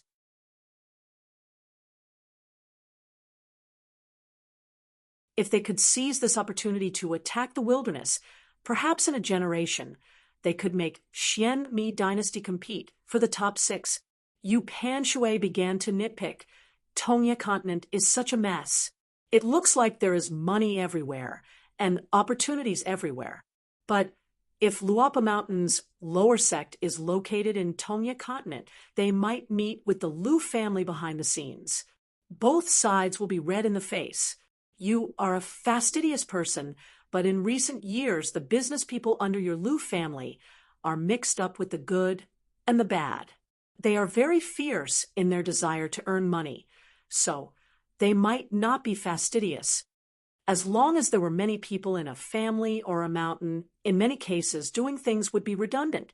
For example, they would be worried that they would fall into the awkward situation of not doing anything. In order to keep the glorious position under their buttocks and earn money, it was often easy for them to work too hard, just like the people in charge of the Mountain and River Palace Bulletin. Even if it was a clean office, they would often not be able to control the pen once they started writing. They would do things with good intentions. There were also those in charge of the Ancestral Hall who had cold eyes and cold faces. They looked at people wrongly and were used to nitpicking. There were also those in charge of the money bags who would find trouble for no reason and make things difficult for the people in their mountain who were seeking money. The Liu family of the Pure Mountain continent had always handled these matters better than outsiders. Wealth was in one's life, not in one's body. When there was wealth, it was not in one's body. It sounded reasonable, but it was not entirely true. Without working hard to build a foundation, what was not a pavilion in the sky that could not withstand the wind and rain a few times. Hence, Liu Jiubao cared more about the two words family style than anyone else. All the descendants of the Liu family had to climb up from the lowest position and rely on themselves to make a name for themselves. Often, they would change their surnames, go to the marketplace, go to the temple, go to the Jianghu. Each of them had many years of experience. In this process, the family would only secretly help them twice. When the Ancestral Hall confirmed that they were really talented, they would be able to return to the family. After that, there would still be layers of examinations waiting for them, one after another, and finally, they would be able to take charge alone. As for the only son, Liu Yuzhou, did he need him to earn money? Of course not. When Liu Yuzhou went out, he could spend as much money as he wanted. For example, that inverted mountain, yuans were residents. Liu Jiubao said, ambiguous matters, the vassal forces of the Liu family in the Tongyi continent, if there is a dispute in the future, can retreat a little. In short, don't be like the 9 True Immortal School and get into trouble. There were actually many people in the Tongyi continent who were not particular about doing things. As time passed, they would only become more and more unscrupulous. The real person that the Liu family needed to deal with now was actually Wei Ying, who did not reveal herself during the meeting in the Confucian temple. A suzerain of the Jade sect, who was willing to take the initiative to support the cultivators of the Tongyi sect, was worth the Liu family's effort. Hence, the sword deity Su Ming, who was in charge of the driving mountain crossing, would soon receive a letter personally written by Liu Jiubao. As for Chun Pingan and Luapa Mountain, the Liu family did not need to curry favor with them. As long as the other party's business was big enough and had more business connections, it was destined that they would not be able to avoid the Liu family of the Baijin continent, who had already landed in the Tongyi continent. This was not Liu Jiubao being arrogant and looking down on the young secluded official, but it was the truth. Yu Panshui asked telepathically, "What do you think Zheng Juzhong and Chun Pingan will talk about during the journey from the gate of the Panshui residence to the Wenjin crossing?" Liu Jiubao laughed. "Why would I guess this? If I can't guess, it's harder than making a loss in business." Zheng Juzhong was too shrewd and intelligent. After all, he was someone who could win against Cui Dong in chess. Yu Panshui clicked his tongue. "Listen, is this something a human would say?" Liu Jiubao hesitated for a moment and asked telepathically, "If Zheng Juzhong is at the 14th level of Dao fusing, what do you think his Dao fusing will be? In the early years, Cui Dong talked to you a lot. Did he give you any hints?" Yu Panshui grimaced. Get lost. Don't mention this to me. You'll get into trouble. I didn't hear anything, and I don't know anything. I don't even know who Zheng Juzhong is." Then Yu Panshui smiled faintly and looked at the Baijin continent's god of wealth, who only fought with money. "What about you, Liu Jiubao? Where will your Dao fusing be in the future?" Reaching the 14th level of Dao fusing was a silent struggle on the mountain peak. Liu Jiubao laughed. "I don't know anything other than making money." Yu Panshui was convinced. Liu Jiubao said for no reason, "The Confucian temple's meeting this time is different. It won't tolerate those ignorant people. Apart from Nan Guangzhou, there were a few other ascendant realms who were not qualified to participate in the meeting. Even though the Confucian temple did not invite them, they did not dare to not come. For example, Jing Hao, whose Taoist name was Qinggong Taibao, was a cultivator from the Liuxia continent. There was also Feng Shuetao, whose Taoist name was Qingmi. He was born in the Baijin continent, but he was a wild cultivator who disappeared all year round. Both of them were ascendant realms who liked to live in seclusion and were great cultivators at the peak of Hao Ran Mountain. Yu Panshui put his hand on his chin. If the Confucian temple is peaceful, the dogs in the village won't stop barking. Lu Yuzhou laughed. Yes, it's time to kick them. In the past, the Golden Boy and Jade Girl of the Divine Grandeur sect walked side by side. Unfortunately, the two of them were not a pair of mandarin ducks. It was just the man's wishful thinking. Gao Jianfu looked at her and said softly, "Why do you have to do this?" Many years ago, he learned about something from the sect master. In the North Continent, Xiaoliang had publicly announced that she already had a Taoist companion on the mountain. She was just waiting for him to nod his head. Gao Jianfu felt even more miserable. He muttered, "Why do I have to do this?" He always felt that he was worse than Wei Jin of the Wind Snow Temple. When a woman he loved was right in front of him, yet she was so far away. This feeling was even worse than drinking water. He could not accept that the Taoist companion Xiaoliang had chosen was the young man with straw sandals in the Lizhu cave heaven. No matter how much he thought about it, Gao Jianfu could only remember that the young man was a skinny man with a slightly tanned face. He was poor, timid, and inconspicuous. Xiaoliang turned her head and said softly with a smile, "Is it so hard to accept that your sweetheart has a sweetheart? I feel like the sky is not falling, and the path is still there." Gao Jianfu looked sad. He nodded and said, "You can accept it, but I can't." Xiaoliang shook her head and said, "Most of the time, you can't do it because you talk to yourself too much. Every time you ask yourself, you can't do it. That's why we have to cultivate our hearts." Gao Jianfu said bitterly, "I'm not talking about the Tao with you." Xiaoliang smiled and said, "If you don't talk about the Tao with me, what can you say?" Gao Jianfu was extremely sad. The woman in front of him had always been like this. She always did things her own way, and her Tao heart was clear. But the more she was like this, the more others would miss her. Xiaoliang reminded him, "If you don't care about her, your inner demons will make it impossible for you to enter the upper 5 realms for the rest of your life. This time, Qi Tianjun deliberately brought you with him. Don't you know what he wants? He hopes that after reuniting with me, you can cut off your feelings." Gao Jianfu turned his head and looked at the river of the Mandarin duck Shu. It was like the sorrowful wine in his heart. He hated that he could not drink it all. Xiaoliang sighed in her heart and stopped persuading him. Gao Jianfu looked at her for a long time and asked softly, "What's so good about him?" Some infatuated people only hoped that their beloved was out of reach. No man in the world was worthy of her, including himself.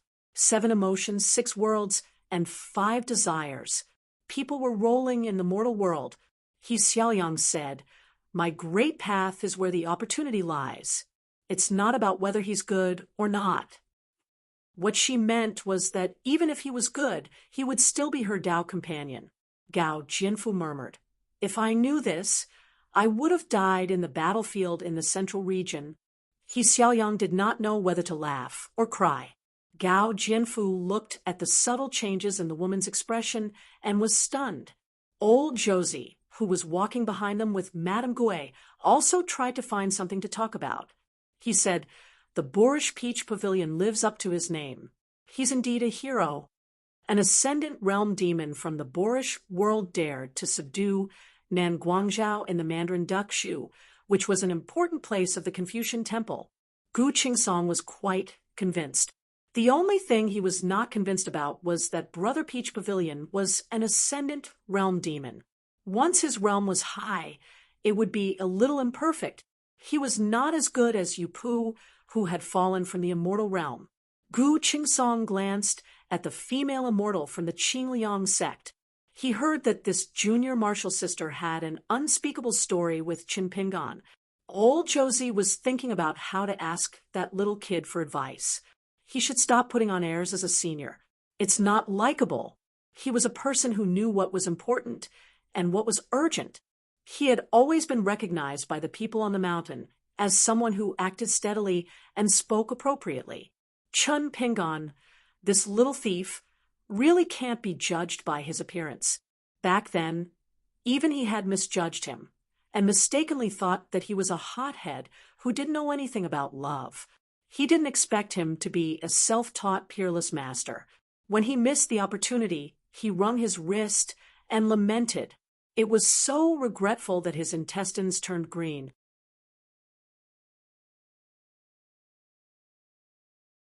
Gu Qingsong was simply the most devout reader of the mountain and river travel book that appeared out of nowhere and abruptly stopped publication.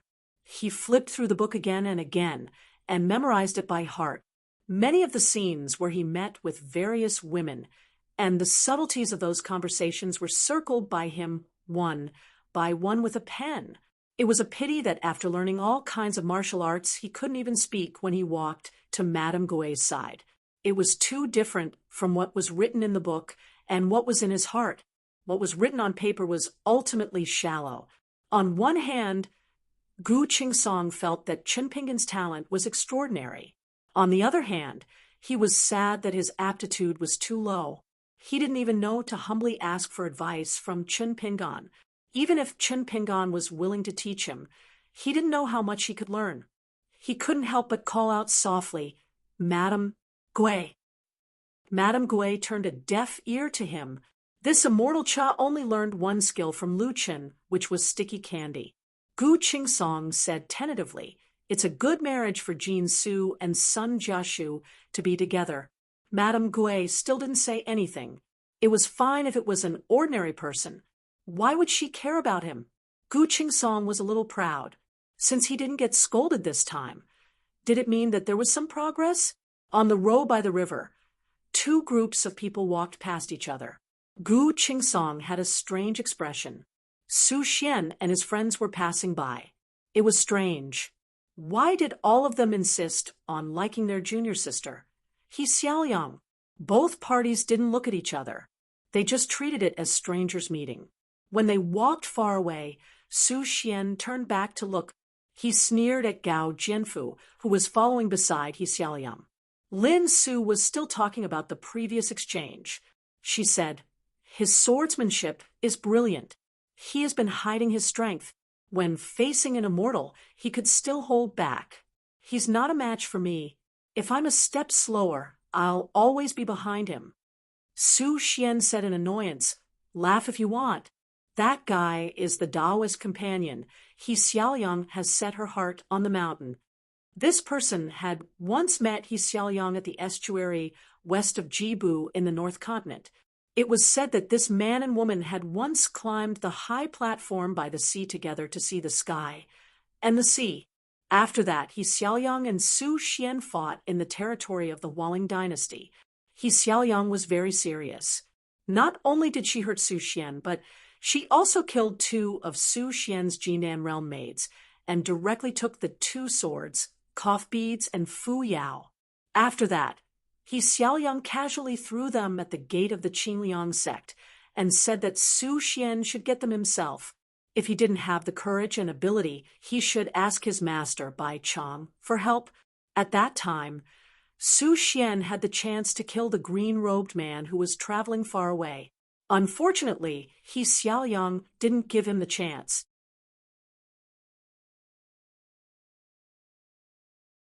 At the entrance of the Love Pass, the lower 5 realms in the sect could easily laugh at the ascendant realm outside. Lin Su smiled and said, "If you didn't tell me, I really wouldn't know about this. I know that he and Lu Jinglong are friends." Lin Su was a typical mountain traveler.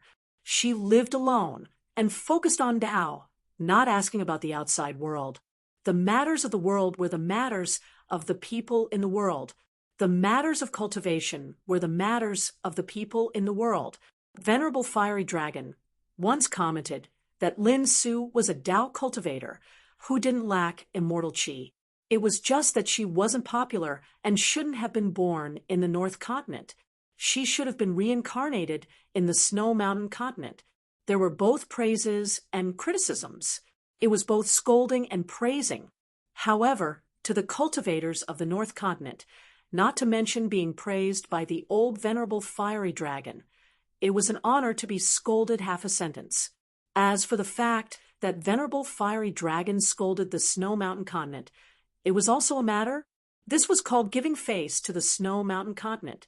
In the past, among the 10 young people of the North Continent, Su Xian was first, Lin Su was second, and Lu Jinglong of the Taihui sword sect was third. Because of his Xiaoyang, Su Xian was severely injured. His originally smooth breakthrough to the upper 5 realms and become a sword immortal was greatly delayed. In the end, among the 10 young people who were newly released a few years ago, Su Xian was still first. However, Lu Jinglong and Lin Su were no longer in the list. Lin Su was because of a drop in realm. The grudges on the mountain wouldn't be settled just because one side stood aloof from worldly affairs. However, Lin Su was very open-minded about it. Lu Jinglong, on the other hand, was not suitable to take over the position of the sect leader. In addition, he had entered the pure jade state. Li Kai, Dongzhu, Baishang, and Lu Jinglong had accepted the 3 Q-sword challenges of the 3 sword immortals. Therefore, the entire North Continent recognized Lu Jinglong as a sword immortal. They wouldn't use him to bully the juniors who were still climbing the mountain. Lin Su said in his mind, "Take it easy. Don't give yourself a reason to talk about it. That young sword immortal will be at an advantage, no matter who Q-sword challenges him." Su Xian smiled and said, "The mountain path is long. There's no need to fight over who's better." Lin Su was a little confused. He felt that his good friend was implying something. However, he didn't want to get involved in the grudges on the mountain. On the island of the Mandarin Duck Shoe, Yen Ge had already won the heart of the beauty. Tian and I had also prepared a draft. He returned to his residence on Mount Ao and started writing. The incident at the Mandarin Duck Shoe was worth writing about. They only had to wait for the Confucian temple to lift the ban. Only Celine was left. She found one of the 4 masters of the blessed land, the plum blossom god, Jade Face. In fact, the literati had given the plum blossom god too many titles. Let's not talk about the meeting at the Confucian temple. The sages of the Confucian temple, Su Zi, Lu Qi, Chao Group, all of them had written poems about plum blossoms. Every 100 years she would change her name. It was similar to how the lady changed her makeup every day. For example, she used to like the guest. When Rui Feng Er received the name Feather Guest, she banished her to the cold palace and completely abandoned her. Other than that, she was more fond of Yenpa and Gluttonous Fairy. As for Bai Huakui and Yu Xiaoshen, their names were too big. The scholars dared to give them to her, but she didn't dare to use them. She only liked them in private and engraved them on the book collection seal and jade pendant. As for the courier, forget it. He was too old-fashioned. Celine smiled and asked, "Shall we take a look at the Yuping Stone scripture?" She nodded in agreement. The plum blossom god was close to a few mountain lords. For example, Mount Joey, which was full of plum blossoms. The daffodil god, who was also the master of the blessed land, had a good relationship with the water lord of the 5 lakes. This was because they were close to the great Tao. There was once a swordsman who secretly strolled around the 100-blossom blessed land. He squatted on the wall of the courtyard and complained about how the East Lord didn't cherish her and how he was bullied by snow and frost. Sister, don't worry. One day, even if I have to wear out my iron shoes, I will find Howard and help you get back at him. At first, she thought that he was a flirtatious lecher. Later on, she knew that she didn't misunderstand him. He was one. It was a pity that she didn't manage to meet that wanderer who liked to travel far and wide during the numerous drinking sessions at this gathering. When Yen Gu arrived at the mansion on Mount Ao 2, Nan Guangzhou shook his clothes and suddenly woke up. The old man stood in the courtyard. His eyes were shining as he kept the immortal weapon-grade water robe. Just the repair alone would require a large amount of Guyu's money. What was more troublesome was not the money, but the refined river that Taoist none broke. At this moment, Nan Guangzhou didn't look injured at all. Yan Ji's heart palpitated. In fact, Nan Guangzhou was seriously injured. He just didn't want to talk to Yen Ge. Previously in the small world, Taoist none only gave him one choice. He could either pretend to be dead or be beaten to death. If he chose the former, he would have to remember to pretend for a while when he returned to Mandarin Duckshu. When Taoist none said these words, he had already revealed his true body. He grabbed the avatar's body with one claw and bit Nan Guangzhou's head. Although Yen Ge was surprised, he still said with a guilty face, "Immortal Master Nan, this junior did something unnecessary." Nan Guangzhou obviously knew what kind of person Yen Ge was, but this time in Mandarin Duckshu, not only did they lose their Tao, but they also lost their face.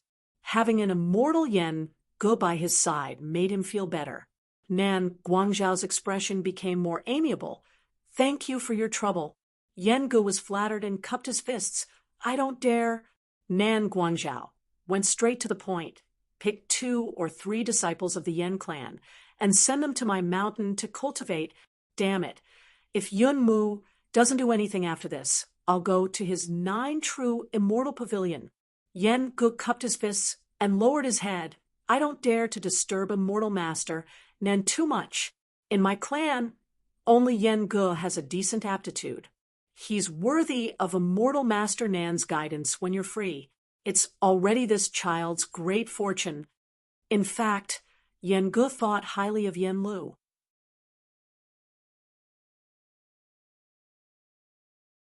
That kid was a sword cultivator and had even gone to the Great Wall of Sword Chi to train. But Yen Ge wasn't a fool. How could he send a sword cultivator to Nan Guangzhou's doorstep?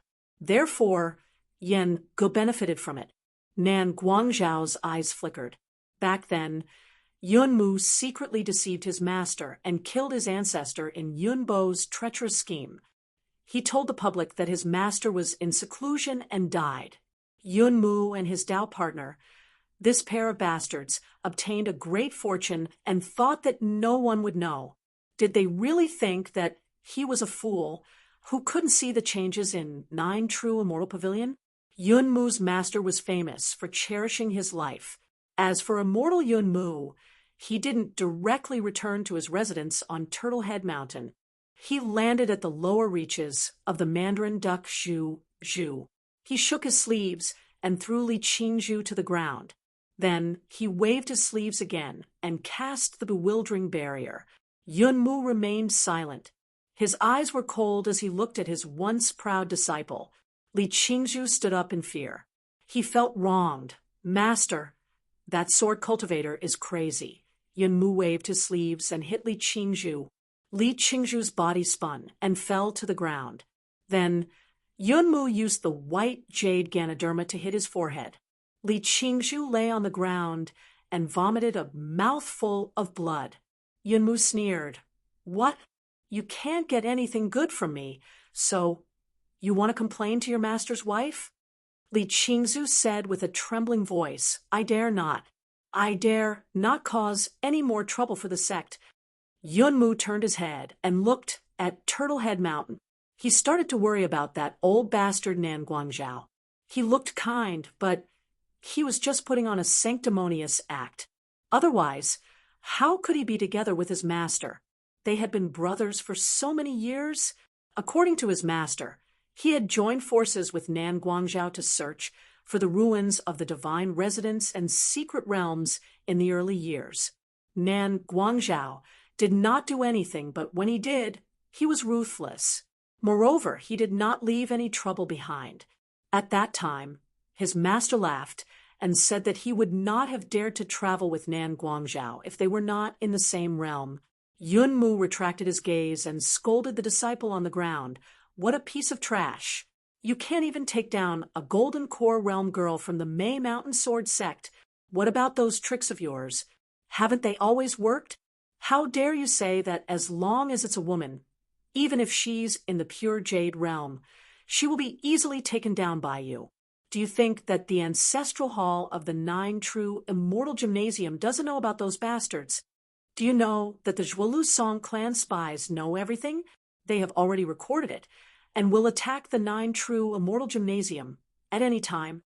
Li Qingzhu raised the back of his hand and wiped the blood from the corner of his mouth.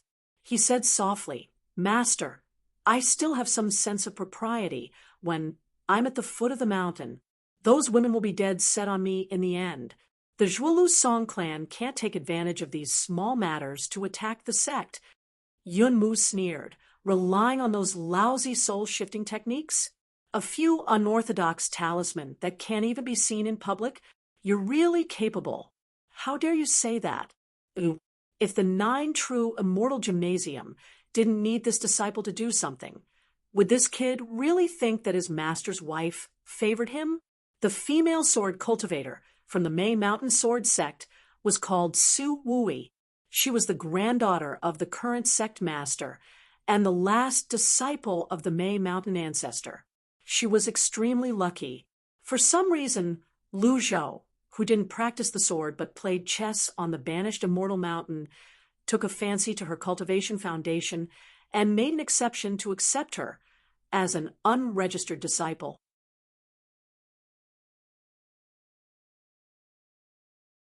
With the combination of these 3 factors, Su Wui was famous for being in high demand on the mountain. In other words, if Li Qingzhu could really become Taoist companions with Su Wui, it wouldn't be as simple as a marriage between the 2 sections. Yun Mu had the means to carefully manage and support this disciple.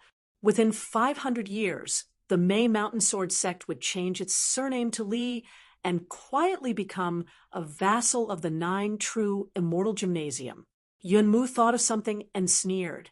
Earlier, by the river, the girl in the plum blossom nunnery was heartless. Fortune favors fools. When she saw Li Qingzhu's elegance, she fell in love with him. Now that he had become a drowned rat, she was greatly disappointed. Presumably, when they met again in the future, she would not stick to Li Qingzhu. Su Wui, on the other hand, didn't have a good attitude towards Li Zhuqing before. Who would have thought that she would pity Li Zhuqing after falling into trouble? Was she dissatisfied with the green-robed sword immortal? Did she think that he was too domineering when he was a sword cultivator? The girl didn't know that it was that person who had indirectly saved her, this stupid girl, and saved the legacy of the May Mountain Sword sect. Once the incident at the Mandarin Duck Shu occurred, the 9 true Immortal Pavilion's secret plan would go down the drain, just like Li Qingzhu. Even if Su Wui was stupid, the elders of the May Mountain Sword sect were not. They would never let her form a contract with a cultivator who had become a laughingstock. Yun Mu finally sighed. The great Tao was unpredictable. The immortal's expression softened a little. "Qingzhu, get up." Li Qingzhu stood up and bowed. She lowered her head and sobbed. "I've caused trouble for Master. I can't redeem myself even if I die 100 times. Yun Mu stretched out the white jade Ganoderma and helped her up. "Just treat it as a mental cultivation. By the way, let's talk as we walk. Tell me everything that happened before. Don't leave out anything." Li Qingzhu wiped her tears and began to recall the matter. She only said that she seemed to have been possessed and that she didn't think before she spoke. According to her temper in the past, she would never provoke the green-robed sword immortal again and again. Yun Mu was shocked. As expected, it was City Lord Zheng, whom she respected like a god. As expected, Lu Daochun's sudden appearance was a smokescreen. When Yun Mu brought Li Qingzhu back to Ao Two Mountain, she was shocked to learn about the Wenjin Ferry. Yun Mu was speechless. The reverence in her heart couldn't be any greater. City Lord Zheng, who worshipped the First of Mercy, really deceived everyone in the world. If it wasn't Zheng Juzhong, who else could it be? Money came and went like water in Ao Two Mountain. Many gorgeously dressed young fairies traveled the mountains and rivers. They also made friends with the young talents on the mountain, killing 3 birds with 1 stone.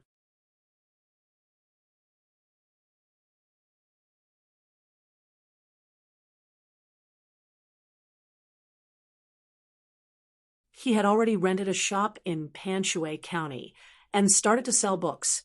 Unlike other foreigners, he didn't come here because of Zhang Tiexia and the other peak grandmasters who came here to fish. He usually liked to come here alone to fish. He didn't like to talk. Occasionally, when he smiled, he would be shy and sincere. For example, when he was bargaining with those traveling aristocratic families. This young man's real name was Lu Kai. He was a sword cultivator.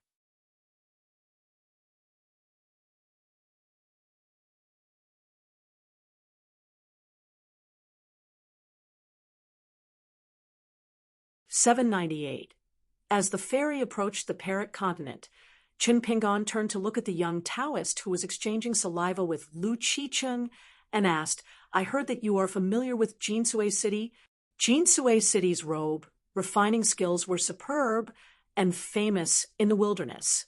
Otherwise, Yangji's black dragon robe would not have been made with the unique secret technique of Jinsui City's waterway dividing yin and yang. The Sparrow Mansion relied on the Jinsui City robe that Qin Pingon obtained, and Miyu gave it to them. They made a lot of money and helped the Sparrow Mansion, which was originally located in a corner, show signs of becoming one of the top immortal mansions in the North Continent. Just the Dali dynasty, through Wei Shanjun of the Cloud Mountain, made thousands of robes custom-made for the Sparrow Mansion. The robes were given by the Song clan to the gods of the mountains and rivers, the city god, and the Wenwu Temple.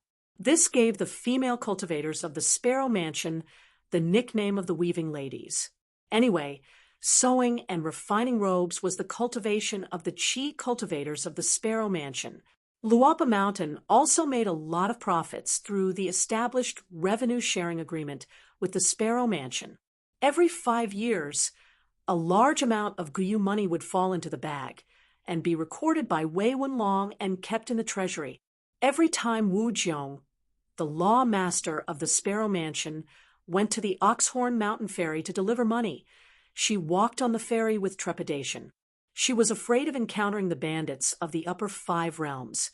After boarding the cross-continent ferry from the Sparrow Mansion to the Skeleton Beach, it was better. She was especially nervous because there was only one golden core sword cultivator, Yumi, with her. Several times when he escorted her to the Skeleton Beach ferry, Wu Jiong would repeatedly ask, "Do you really not need the protection of the Sparrow Mansion? Anyway, your Luapa Mountain has a good relationship with the Sparrow Mansion. It's not too much to hire someone to go to the Sparrow Mansion and ask for security, right?" Miyu said, "What's the point of wasting money? I'm here to squander the relationship between the Mountain Master and the Sparrow Mansion." Wu Jiong could not help but ask the man, who looked like he was in the upper 5 realms but was only in the Golden Core realm, whose fault would it be if someone robbed the money on the way? Miyu smiled and answered, "If the money is lost, it's on me." When a good-looking man talked big, even if people didn't like him, they couldn't hate him. Wu Jiong was helpless. The money belonged to Luopa Mountain. Luopa Mountain did not even care about it, so why should she worry? Fortunately, there were no accidents when she sent money to Luopa Mountain several times. After all, the Hempsex Ferry and Dali's northern peak were all protective talismans. As for the Great Wall of Sword Qi, the middle 5 realms Mi Bongi, the upper 5 realms Mi Xiuhua, and the stories of mountains and rivers that were far away in the horizon, the man in front of him was surnamed Ju and named me, and he came from Luopa Mountain. The two of them had nothing to do with each other. Chun Pingon knew very well that the magic robe that had become the biggest treasure bowl of the Sparrow Manor and the biggest windfall of the Luopa Mountain was as good as the lowest grade armor of the School of Military Warfare's armor pills. It could be improved by another level. The way to do it was to seek the ancestors of the Jin Shui city in the desolate land and improve the craftsmanship. It was just that the cultivators of Jin Shui city had never gone to the Great Wall of Sword Chi. In the booklet that he asked someone to help him pass to the Dali dynasty, Chun Pingon had reminded Dali that they must seize the magic robes produced by Jin Shui city on the battlefield. The more the better.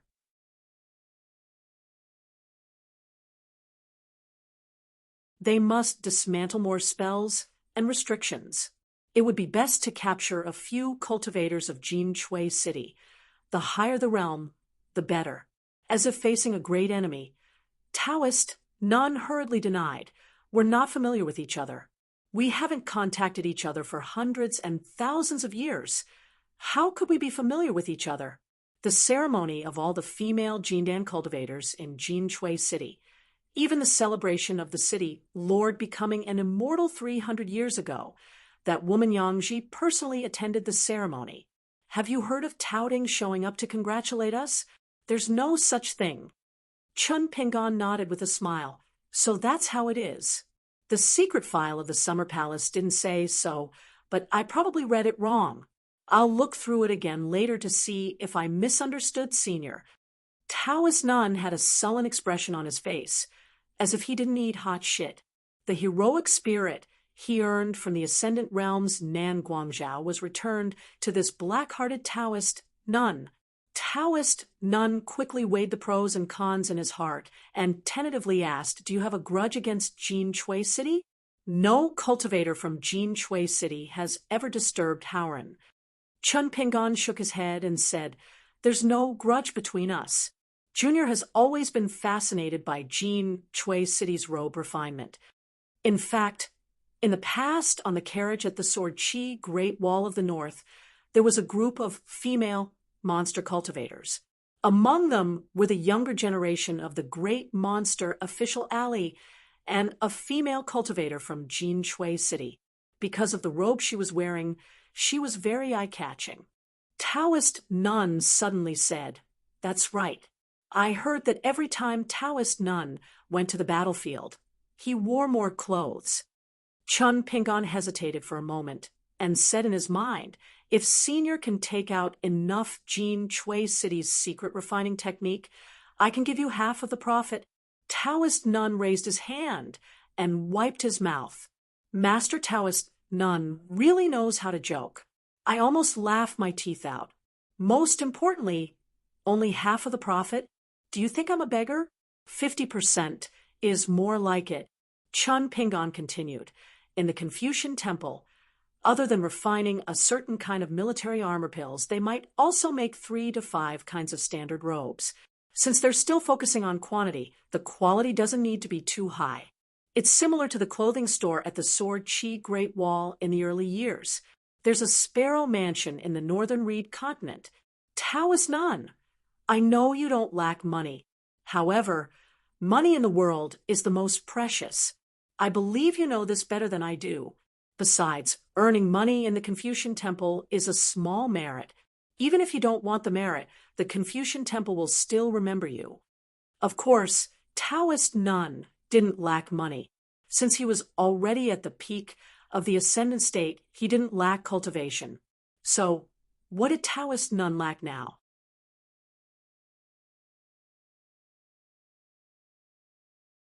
Taoist Nun only lacked a sense of security in the world.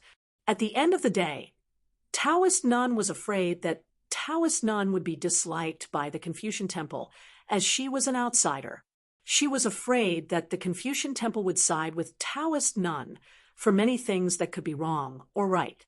In that case, the young secluded official was helping the young Taoist to pave a winding road for him to seek out incense. The more sincere one was, the easier it would be to pass the new year. Taoist Nun's expression turned serious. he said slowly in his mind. Jinsue City is a place that stands aloof from worldly affairs. I'm not talking nonsense. As for Castellan Yuan, she's a cultivator who doesn't like fighting. I'm not talking nonsense either. Otherwise, she wouldn't have given herself the Taoist name of Scribe Wu. The Summer Palace must have detailed records of this. So, Master Taoist Nun, is it possible? Taoist Nun's words were vague. Chun Pingon understood. He smiled and said, I can't promise you anything now. Otherwise, you won't believe me. Even I feel that I'm not sincere enough. However, you've helped Jinsue City to find a way out. If something happens, Castellan Yuan will have to make her own choice. You're already very kind and considerate. Taoist Nun thought for a while and said, I'll have to talk to Li Huai's master later. This matter is too serious. I don't dare to make a decision on my own. Actually, there was no need to talk to him. Did the old blind man care about these trivial matters? However, Taoist Nun felt that she was being led by the nose by Taoist Nun during this conversation. She felt embarrassed. Chun Pingon nodded and said, Senior, you're older. You're experienced and prudent in dealing with worldly affairs. Taoist Nun remembered something and asked cautiously, Master Taoist Nun, when I sneaked out of the 100,000 mountains to congratulate Yuan, how did the Summer Palace find out about it? I remember that I was very careful when I went out. You shouldn't have noticed my trace. Chun Pingon smiled and said, I didn't write it down. I just made it up. In the secret records of the Summer Palace, it only wrote that Taoist Nun in the 100,000 mountains had a good relationship with Yuan in Jinsue City. Then there was the previous generation's hidden officer Xiao Chua's comment, which was written in a crooked handwriting. Mistress, no doubt. Taoist Nun smiled awkwardly. Should he believe it or not? Both seemed to be bad. Chun Pingon was silent for a moment and asked doubtfully, Senior, don't you have any doubts about the 5% profit? In fact, I really hope you can ask for 10%. Taoist Nun was about to speak, but Chun Pingon said with a sincere expression, I didn't expect you to be so generous and open. You didn't mention it at all. Junior admires you. This kind of demeanor is rare. What else could Taoist Nun do? He could only stroke his beard and smile while cursing in his heart. However, after thinking about it, Taoist Nun felt that he didn't lose anything. Of course, the young man beside him would only earn more. Taoist Nun thought for a long time and said in his mind, doing business with a hidden officer is really refreshing. Chun Pingon shook his head and smiled. I'm far inferior to you. Senior, you're not a businessman at all. That's why you can be so calm and composed. What he said was true. This time, Taoist Nun felt really refreshed. The ferry arranged by the Confucian temple moved slowly and couldn't go fast. Along the way, a few ferries that left later for the Parrot continent arrived at the ferry port earlier. They were all private ferries on the mountain. However, when they passed by, they intentionally or unintentionally changed their route and chose to take a slight detour. Obviously, they were greatly traumatized by the extremely bad-tempered green-shirt sword immortal and the even bad-tempered Taoist tender.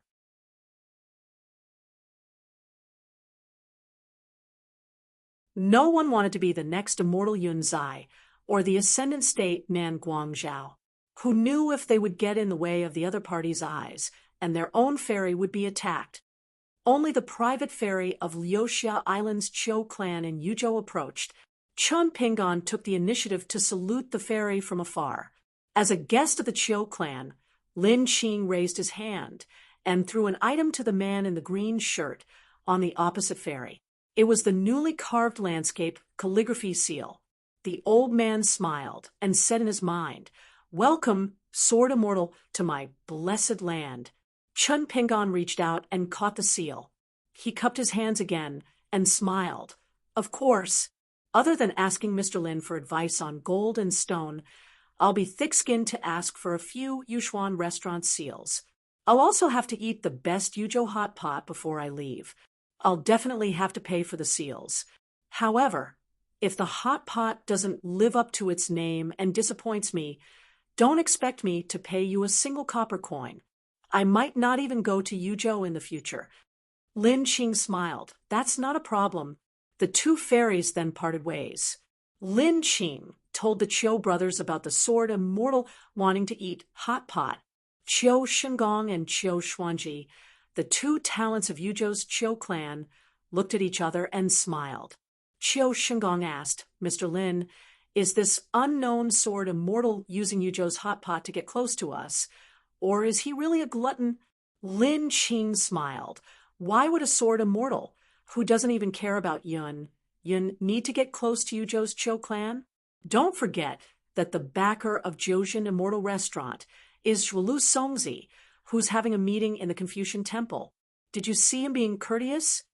Qiu Xuanji smiled. That's good. The old ancestor is right.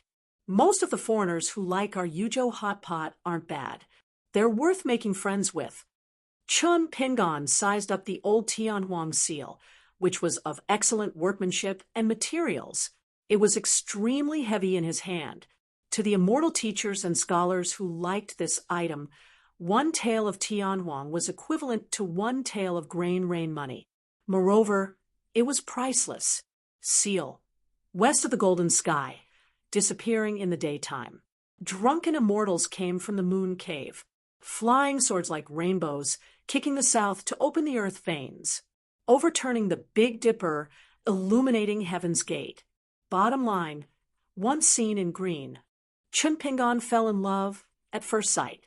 He immediately felt the seal in his hand become even heavier. The ferry stopped at the Parrot Island's port. There were already people waiting there. It was a group of young boys and girls. All of them had swords on their backs. They were the 18 sword masters of the Elephant Sword sect after Chun Pingon, and the rest got off the ferry. One of the girls mustered up her courage and walked out of the group alone. She blocked the path.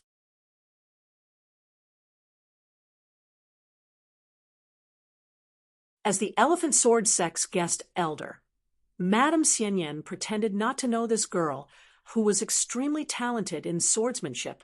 In the sect, she was the most daring. She was the one who spoke the most freely with her master, Qi Tingji. Lu Ji had high hopes for this girl. Chun Pingon stopped in his tracks and asked, You are? The girl blushed slightly. I'm a disciple of the Elephant Sword sect. My name is Wu Manyan. Chun Pingon nodded slightly, indicating that he understood. Then, he waited for her to continue. The girl's face instantly turned red.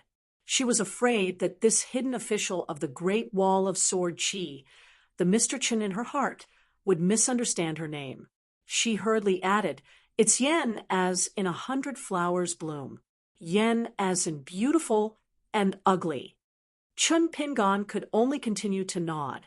He could still recognize this word. As soon as she said it, she regretted it. The world's most embarrassing opening line. She did it? How could she forget the draft from before? How could she not remember a single word? Seeing that the girl did not speak and did not give way, Chun Pingon smiled and asked, Is there something you need from me? The girl's forehead was dripping with sweat. She shook her head vigorously. No, she did not move a single step. In fact, it had only taken a few steps to reach this place, but it had already exhausted all of the girl's courage. Even though she kept telling herself to get out of the way and not delay the hidden official's work, she found that she could not move at all. The girl's mind went blank. She felt that her life was over. The hidden official would definitely think of her as someone who did not know the importance of things, did not know the slightest bit of etiquette, and was also ugly. She would just obediently stay in the sect and practice her swordsmanship. 10 years, 100 years, hiding in the mountains and not going out. Her life, other than practicing her swordsmanship, was meaningless. Chun Pingon did not have the slightest bit of impatience. He only smiled softly and said, Practice your swordsmanship well. Wu Manyan finally came to her senses. The smile on her face was uglier than crying. She sniffled and moved aside to give way. She lowered her head and muttered, "Okay." Chun Pingon was actually very embarrassed. He braced himself and said to the girl, "In the future, you can ask Mr. Lu more questions about your swordsmanship." Wu Manyan raised her head slightly. She still did not dare to look at the smiling face. She grunted in acknowledgement. Madame Ruoyan sighed faintly in her heart. What a silly girl! At this moment, the girl seemed to have flown over like a cloud. Her beautiful face was like the rosy clouds of the morning sun. Fortunately, a young man came to her rescue. He said telepathically to the young hidden official, "My name is He Qiusheng. I will enter the upper 5 states in the future. I will have a sword fight with a hidden official." Chun Pingon turned to look at the energetic young man with a sword on his back. He nodded with a smile and said, "Sure." It seemed that he had good luck with the younger generation. After the two groups of people separated, Wu Manyan wiped the sweat from her forehead and asked the young man, "What did you say to Mr. Chen just now?" He Qiusheng said, "We agreed that when I reach the pure jade realm, we will have a sword fight." Wu Manyan was puzzled. "When you enter the upper 5 states, won't Mr. Chen be at the 14th state? Why fight? What sword fight?" The young man said sadly, Senior sister, just because I like you, you can't bully me like this." Wu Manyan shook her head. Her ponytail swayed slightly. She looked at the back of the green-robed figure. Suddenly, she felt that sword training on the mountain was very interesting. Before he reached the Parrot Continent, Chun Pingon stopped and turned his head. He looked into the distance.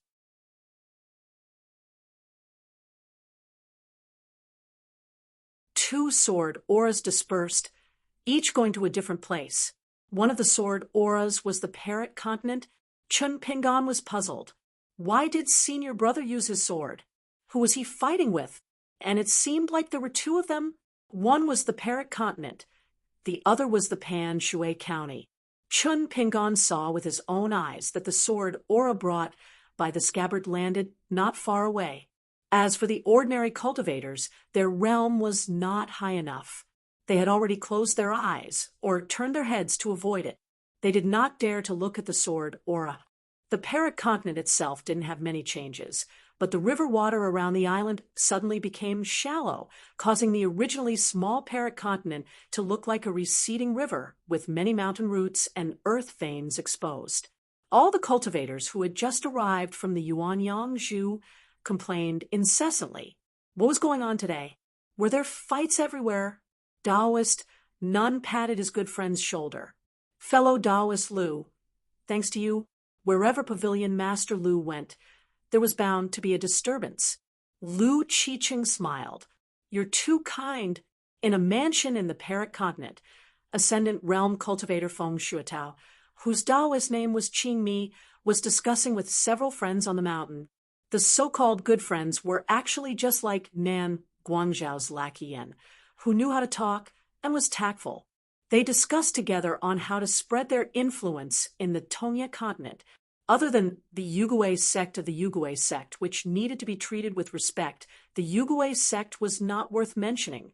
In the Pan Shui County, the great cultivator of the Liuxia continent, Jinghao, the master of a sect whose Taoist name was Qinggong Taibao, was also in a similar situation. However, compared to Feng Shuetao, who was a wild cultivator, there were more than 20 people around him. He was sitting on the main seat, talking and laughing together. Previously, everyone disapproved of the sword cultivator, who was the head of the 4 troublesome ghosts on the mountain. Some people said that this guy only dared to arm wrestle with Yunzhan. If he dared to come here, he would not even be able to enter the door. An unsheathed long sword broke the mountain restriction of the mansion and hung in the courtyard. The tip of the sword was pointed at the heroes on the mountain in the house. Jinghao put down the wine cup in his hand and squinted at the long sword outside the house. It looked unfamiliar. Which unruly sword cultivator was it? Someone in the house stood up and cursed loudly. He came to the door and said, Which blind fool dares to disturb Elder Jing's drinking mood? A figure landed in the courtyard. He reached out and gently grasped the long sword. He said indifferently, "Swazo." The person at the door looked like he was being strangled.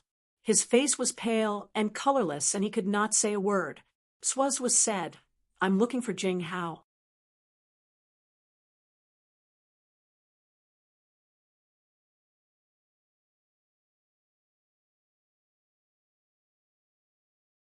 Swazwa was running side by side with the real body of the cultivator, whose Taoist name was Qingmi.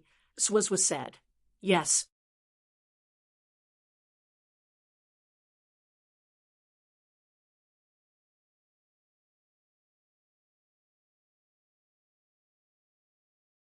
$7.99.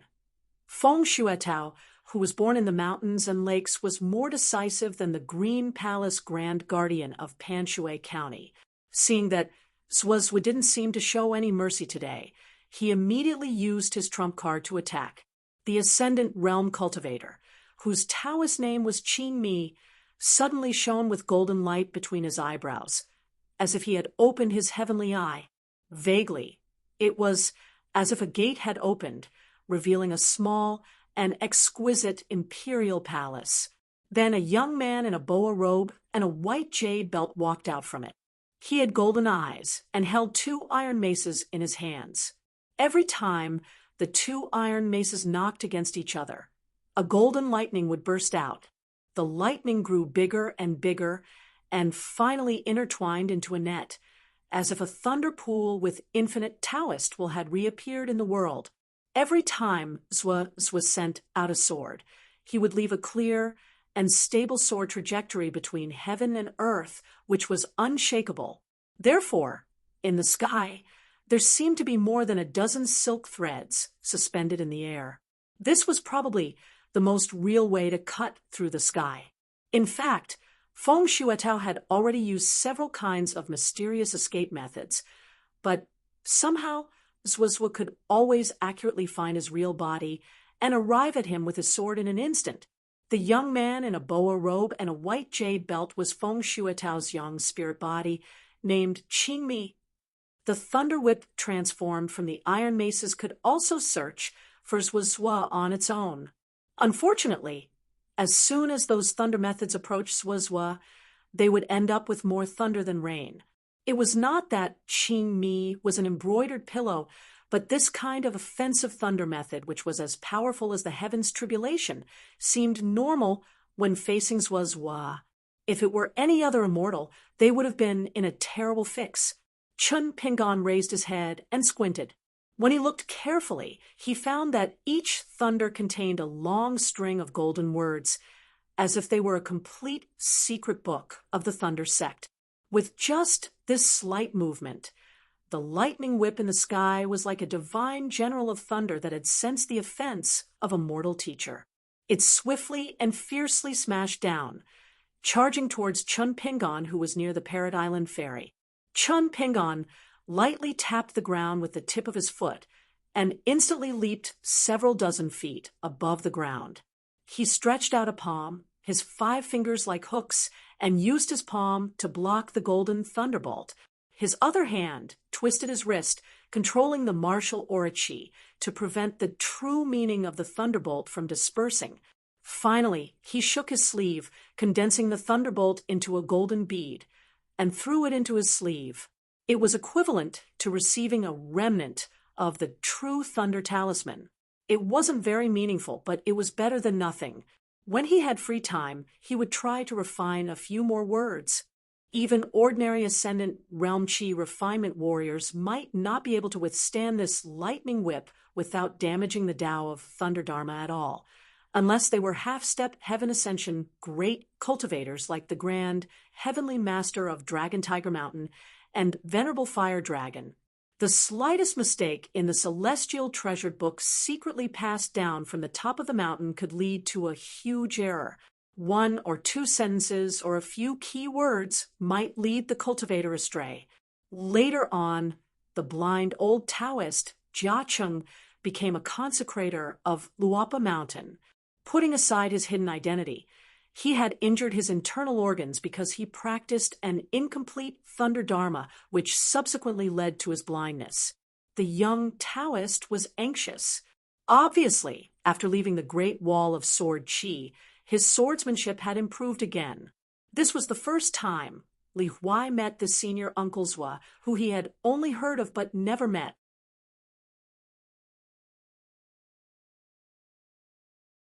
Thinking of the shallow knowledge in his mind, Li Huai felt very guilty. He always felt that he would be scolded to death if he met the senior Uncle Zhua. Pei Qian had once told her that Uncle Master Zhua was very knowledgeable. Back then, she had traveled to the Great Wall of Sword Chi with a big white goose. She was lucky enough to meet Uncle Master Zhua, who was even more knowledgeable than swordsmanship. During that examination of knowledge, Uncle Master Zhua had asked so many questions that it shocked the heavens and the earth. It was only thanks to her rote memorization that she was able to pass the examination. One should know that Uncle Master Zhua had asked her dozens of difficult questions in one breath, and she had only answered about 70 to 80% of them. Therefore, Li Huai's impression of this senior Uncle Zhua was that he liked to catch the juniors and ask them a lot of questions. The young Taoist was about to say something when Lu Qiqing spoke first and praised Senior Uncle Zhua. "Your swordsmanship is amazing," the young Taoist said. "Senior? Fellow Taoist Lu, you don't have to. According to your age, you are much older than me." Lu Qiqing sighed and said, "There is a seniority in learning the Tao, and there is a specialization in the field. I sincerely call Mr. Zhua senior. It is my heartfelt words." Chun Pingon reminded the young Taoist. "Senior." The young Taoist was confused. What? He was pretending to be stupid. He cursed in his mind. "Mother asterisk cur, your senior brother is attacking left and right. Why am I helping? Am I asking to be chopped?" On the Great Wall of Sword Chi, he would rather curse Alliance 100 times than look at left and right. This was a principle that even an idiot knew. Chun Pingon had to explain patiently. "There is a pile of free incense on the ground. Senior, are you too lazy to bend down?" The young Taoist was enlightened and laughed. "That makes sense." Many cultivators who came to the Parrot Continent were not strong enough, but they were bold and didn't know what was good for them. They were used to the bustling scene on the mountain and didn't know the mysteries of the cultivators fighting on the mountain peak, especially the thunder technique of Taoist Qingmi. It was too strange. It was as if it had eyes and could generate lightning on its own, smashing anyone who tried to peek. As a result, dozens of lightning whips fell down. The young Taoist rose from the ground and hovered above the island of the Parrot Continent. He waved his sleeves and shattered the golden lightning bolts one by one. Chun Pingon reminded him again. "Senior, after saving people, remember to scold them. Don't be polite." The young Taoist lowered his head and scolded. "Little kids don't know the immensity of heaven and earth. Don't you want a pair of eyes?" The sounds of thanks around the Parrot Continent were endless. Some of the Tao protectors who had failed to persuade the juniors did their best.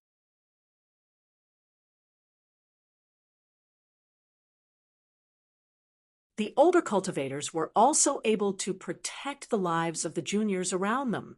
Of course, it was better for them to have someone help them, as it would save them a lot of cultivation and magic treasures.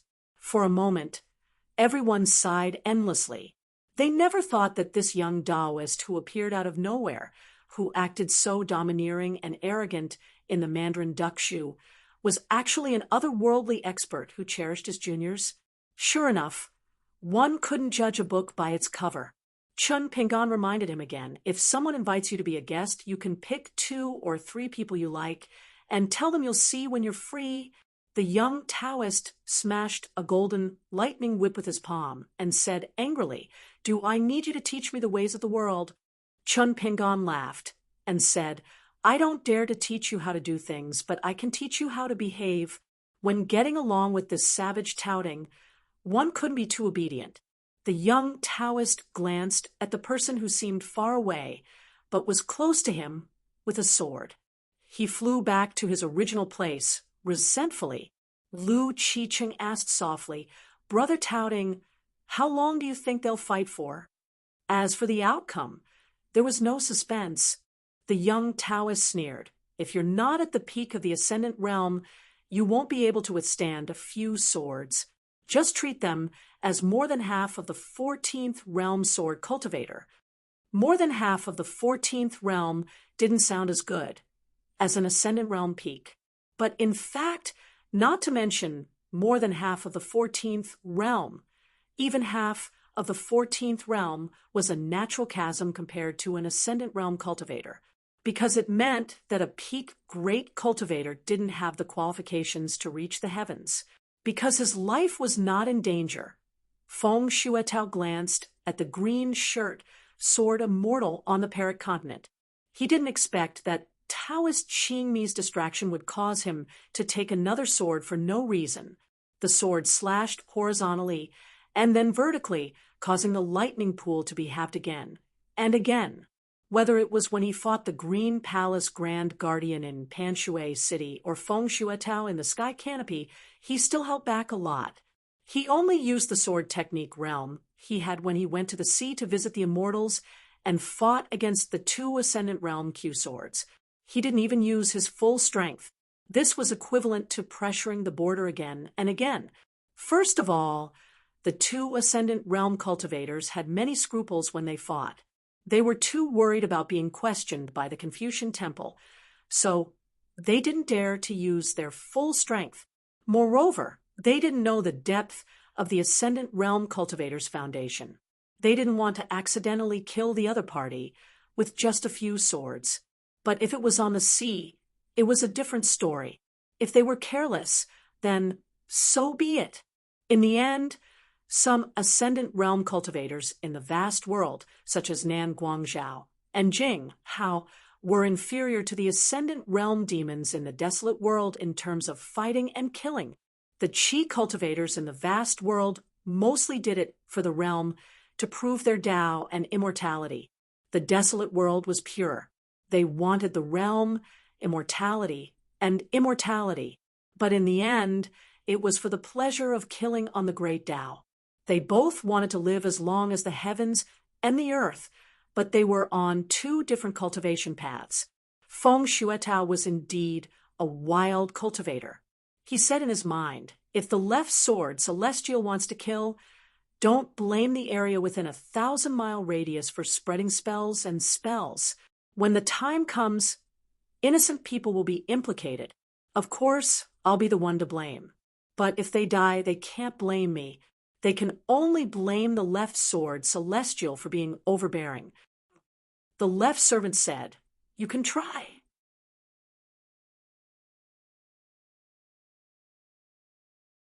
Feng Shuatao was speechless.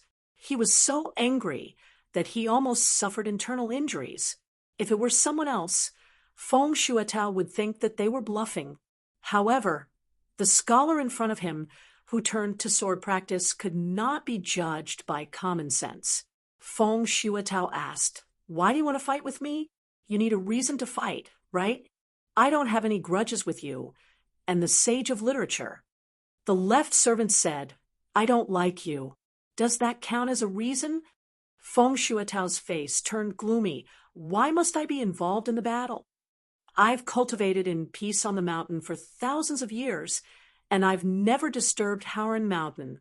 Do you think you're the hierarch of the Confucian Temple? Why do you care so much?" The left servant frowned and said, "I'll tell you one last thing. Only a stubborn person has the right to talk tough to me. These Ascendant Realm cultivators were not weak in cultivation, but they were good at finding excuses for themselves. Even if they couldn't imitate Zhou Shinji's skills, they could at least imitate Pan Huayin. Of course, they didn't want to suffer any losses. It would be fine if that was all, but when the world was peaceful, they would gloat. For example, there were several fierce battles in the south of the Liuxia continent. However, the Qinggong Taibao, whose hometown and sect were both in the Liuxia continent, never showed up. Zhou Shenji, the sword cultivator from the Central Plains, died in the mountain and water cave of the Fuyao continent. Feng Xuetao, who had a grudge with Zhou Shenji, went to the ruins to pay his respects. Even when they arrived at the Confucian Temple, these peak cultivators who survived the tribulation of weapons still didn't know how to restrain themselves. When the sky was about to fall, it was fine to lower one's head and lower one's waist and drag out an ignoble existence.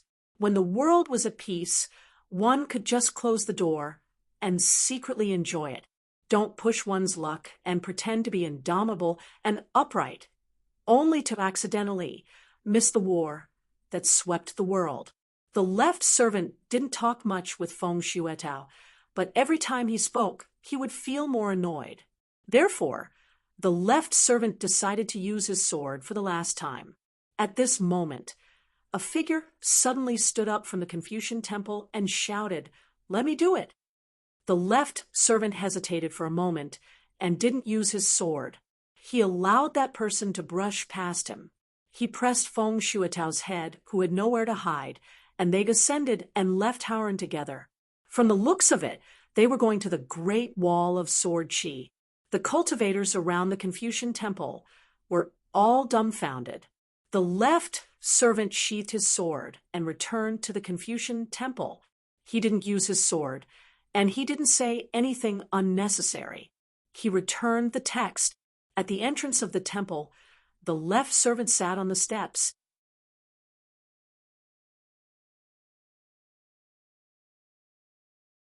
Lin Junbai was still sleeping, and the young celestial master, Zhao Yaoguang, was guarding her.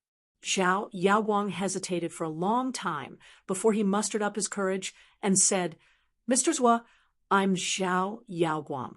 I have a favor to ask." The left servant said, "He won't agree. Don't say anything." Zhao Yaoguang hesitated for a long time before he said obediently, "Okay, I understand." When he returned to the celestial master residence in the future, he would be able to answer to the elder at home. It wasn't that he was heartless, but the left sword immortal didn't even give him a chance to invite him. The left servant placed his sword on his knees and closed his eyes to rest.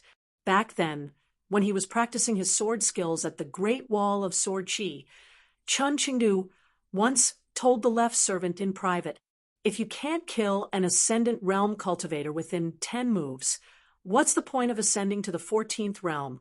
It's meaningless." At the end, the eldest sword immortal patted the left servant's shoulders and said, "You're not young anymore, and your sword skills aren't good enough. I'm worried for you." At the door, the scholar Yuping said with a smile in his mind, "Mr. Zhui used his sword twice, and it was lighter than expected." The left servant replied, "As long as the Confucian temple gives me a definite answer, I can use my sword more heavily." The scholar Yuping shook his head, speechless. On the Perak continent side, Taoist Nun said something fair. Compared to Nan Guangzhao, this guy, with the Taoist name Qingmi, is indeed stronger. However, he's more thick-skinned. He's willing to stand still in front of everyone and take that dog's paw. Anyway, Alliance wasn't here, so he could scold him as much as he wanted. Lu Qiqing said with a smile, "Feng Xuetao is actually more than that. He's hiding a lot. Wild cultivators are all like that. Of course, it's mainly because Feng Xuetao doesn't dare to move." He had already provoked the left servant, who would definitely ascend to the 14th realm. If Alliance, who had already experienced the glory of the 14th realm, came, no one in the world would dare to be so fearless. Chun Pingon said, "The great cultivator Qingmi is more suitable for fighting on the battlefield." Taoist Nun ignored it. Those who were weaker than him in fighting were not worth his attention. However, Lu Qiqing understood the meaning behind Chun Pingon's words. Feng Xuetao was more suitable than Nan Guangzhao to descend the mountain. Taoist Nun gave Chun Pingon a shiny jade tablet. It was engraved with the key secret techniques of Jinsui City's robes. It was written in tiny characters, and there were about 7,000 to 8,000 words. Taoist Nun said with a smile, "It's agreed. 10% of the profits." Chun Pingon did not care about Tao Ting's shameless act. He quickly browsed through it with his mind and made up his mind. According to the secret record, it was indeed possible to upgrade the robes of the Sparrow residents by 1 rank, not to mention 10%. Even 20% was not excessive. Chun Pingon said, "Every 60 years, Luapa Mountain will pay according to the agreement. Other than the immortal money, there's also an account book." There was a big difference between paying every 60 years and paying every 10 or 30 years. Taoist Nun frowned and said, "Annoying checking the accounts. Do you think I'm an abacus accountant? Do you not trust me? Or do you think I don't trust you? If I don't trust you, why would I do business? If you don't trust me, you can walk your own path and I'll walk my own path." Chun Pingon smiled and said, "Friends have their own rules. Doing business has its own rules. Especially when friends do business together, there's no ambiguity. Senior cannot look at the account book, but Luapa Mountain can't not give the account book. If you think this will hurt your relationship, then it means we're not suitable to earn money together."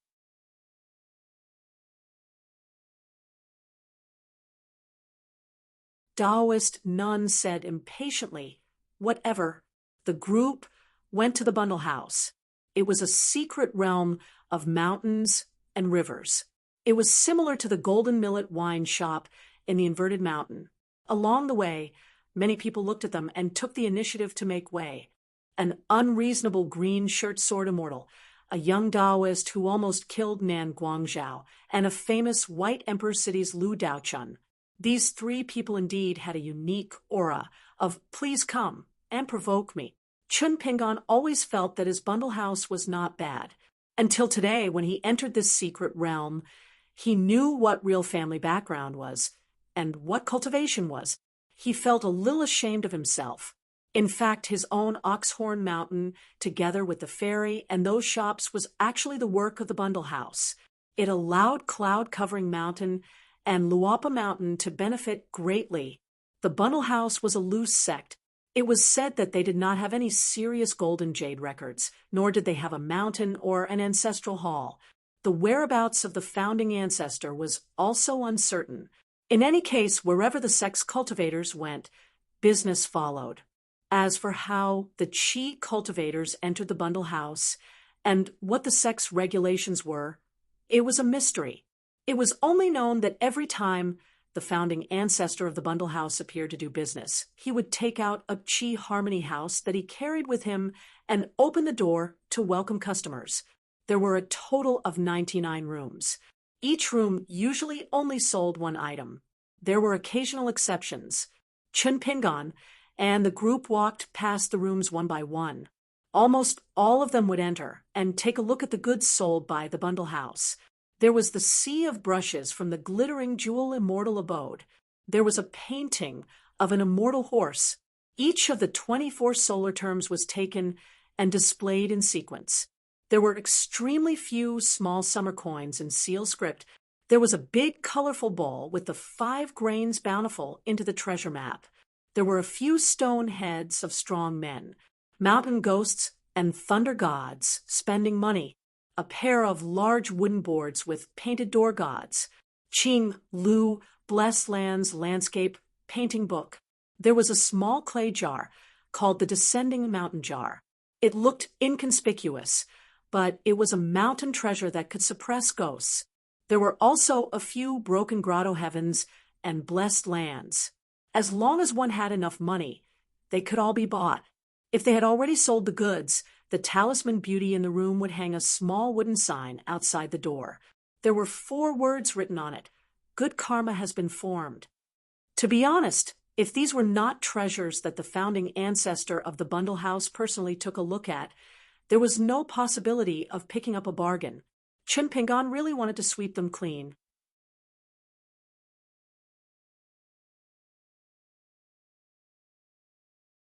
He only said that the jade bamboo fan that he saw in the room had an excerpt of Susie's prayer for rain post on one side of the fan. On the other side, he wrote dragon sting poem in cursive. At the end, he wrote grain of grain season, wind, rain, thunder, and lightning. The inscription was from Lu Zhou of the banished immortal mountain. Chun Pingan almost wanted to borrow money from Lu Qicheng to buy this item. However, when he saw the price, he knew how difficult it was and retreated in the face of difficulties. There was no doubt that all the treasures in this bundle house were open to the public. However, the price was indeed too high. One could only hate that it was too difficult to earn money, and that one's wallet was too thin. Chun Pingan was not in a hurry to move. The delicate and pretty talisman beauty in the room seemed to have secretly received an edict from the founding ancestor of the bundle house. She suddenly bowed to the green-robed Sword Immortal. She smiled gracefully and said in a soft voice, "If Sword Immortal takes a fancy to this item, you can buy it on credit and take this fan away first. In the future, in any bundle house in the vast world, you can make up for it at any time. This is not an exception for Sword Immortal alone. Our bundle house has always had this rule, so Sword Immortal need not worry too much." The biggest feature of the bundle house was that the buyer could buy it on credit, no matter if it was an immortal master, a mountain cultivator, or a poor cultivator. They all had the opportunity to sign a contract with the bundle house. Then they could take away the goods. It was much simpler than buying and selling houses at the foot of the mountain. Moreover, the contract was almost without any binding force. In other words, if the buyer could not pay the money, the bundle house would admit defeat and would not pursue the debt. Therefore, in the history of the vast world, there would often be cultivators who would appear every 100 years or even 1,000 years to pay the bundle house back the immortal money they owed back then. Of course, not everyone could be like this. The cultivators also had to see if they could enter the bundle house's eyes. Chun Pingan had some guesses about this. It was most likely that the bundle house had a secret treasure that could check other people's fortune. Otherwise, how could there be such a way of doing business in the world? Chun Pingan thanked the talisman beauty first, then asked, "If I take a fancy to any item, can I buy it on credit?" The talisman beauty smiled and nodded. "Anything is fine. Our bundle house only has one request. After you have walked through all 99 rooms, Sword Immortal cannot turn back." Chun Pingan looked at Li Huai. Li Huai nodded and said, "Then let's go to the next room to take a look." Madame Royan said in her heart, "Hidden official, I actually still have some savings. It's enough to buy this fan." Chun Pingan smiled and said, "There's no need."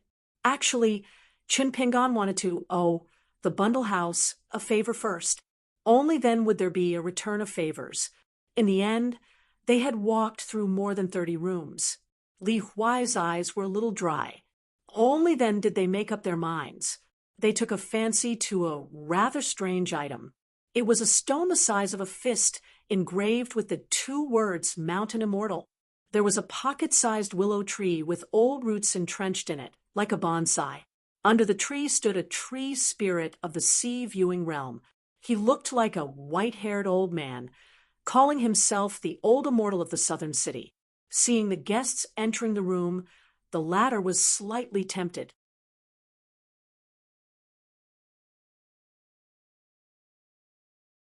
Just as they had the thought of buying it, the old man cursed loudly, jumped up and spat at the chi cultivators, saying, "You blind things!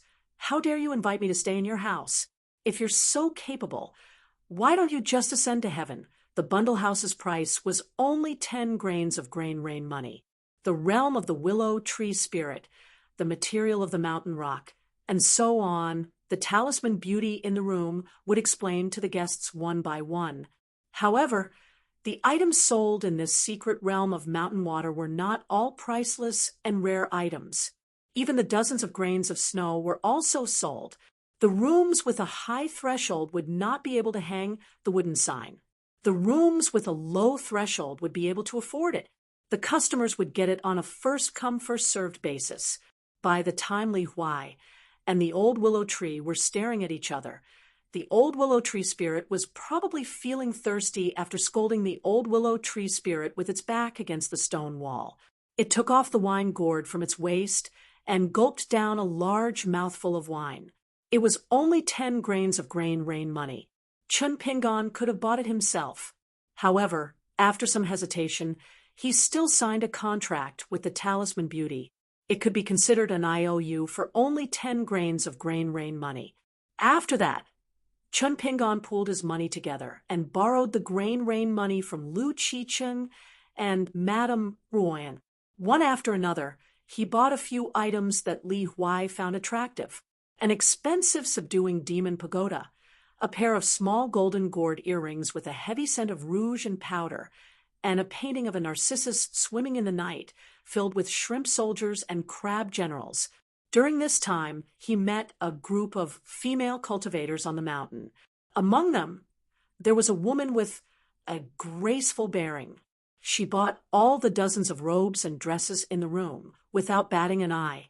When he reached the next room, there were 10 sets of flower deity cups from the blessed land of 100 flowers. Altogether, there were 1,000 wine cups. She only left one set for the people behind her. The other 9 sets were all taken away. Most importantly, Chun Pingon didn't see the woman take out anything. She didn't pay the bill with the bag shop. The 2 Talisman Beauties seemed to be used to it. They didn't say a word. Chun Pingon recognized the woman. She was the Taoist companion of the richest man in the world, the wife of the god of wealth from the Snow Mountain continent. She didn't need to bring money with her. When she went out, she could spend as much as she wanted. In the city not far from the Confucian temple, Chun Pingon clapped his hands and stood up.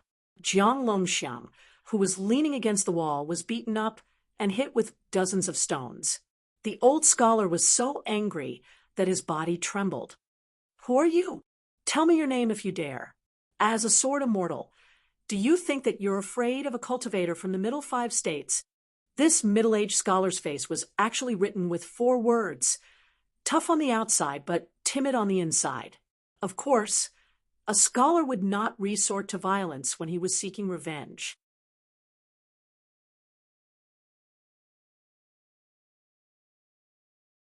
It would be a disgrace to the scholars. He was going to ask the sages of the Confucian temple to uphold justice and discipline the cultivators who violated the rules with violence.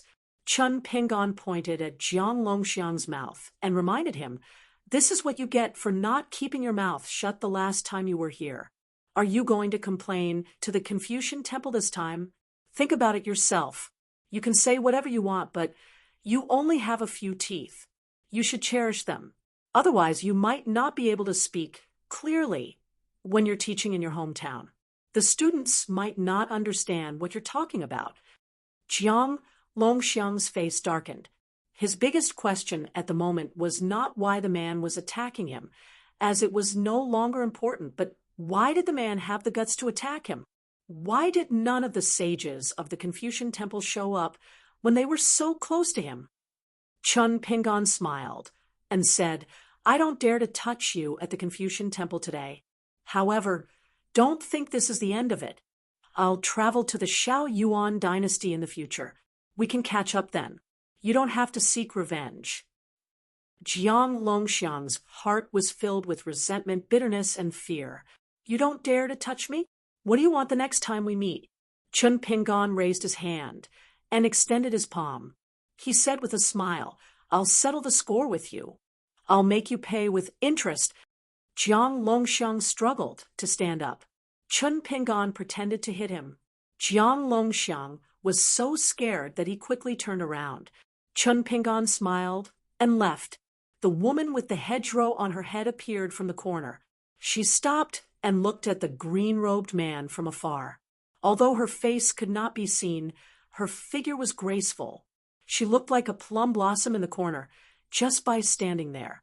Chun Pingon ignored Jiang Longxiang and walked toward the woman with the hedgerow. He cupped his fists and said with a smile, "Greetings, shopkeeper Yao." She smiled and cupped her fists in return. Child Chun, Chun Pingon said. You can call me by my name. The two walked side by side in the alley. The woman beside Chun Pingon was Junyang. She first left the Great Spring Dynasty with Sun Yuan and went to the Yugui sect. She cultivated there for several years. After that, she left the Tongya continent with the great celestial master Zhao Tianlai. She cultivated in the back mountain of the celestial master's mansion on Longhu Mountain. She and the 10-tailed celestial fox Lianzhen were of the same origin, but different bloodlines. They were naturally close. After spending all these years together, they were like sisters. The celestial fox Lianzhen's Tao was high and extremely detached. He had lived in the mountains for a long time and had an ethereal qi. He was no longer comparable to ordinary demons. He liked to listen to Junyang's stories of Jianghu. Even the battles of wits and courage between the Yamen constables of Hue Town and the evil spirits were interesting to him. Junyang turned her head and lifted a corner of the hedgerow. She smiled and said, I almost can't recognize you, Child Chun. When they met for the first time at the Great Spring Border Inn, Chun Pingon was still a teenager. He was dressed in a white robe with a red wine gourd hanging from his waist. Beside him was a mischievous little girl with charcoal hair and a few different retinues. He was once a teenager, but now he was a slender man in a green robe. He was worthy of being called the Sword Immortal of the Mountain. Chun Pingon smiled and said, Shopkeeper Yao is still as charming as ever. I miss the 5 years of plum wine brewed in the inn and the roasted whole lamb. It's really a delicacy that can't be found on the mountain or at the foot of the mountain. Junyang loosened her fingers and let go of the hedgerow. Don't call me Shopkeeper Yao. It's too formal. Child, just call me Junyang.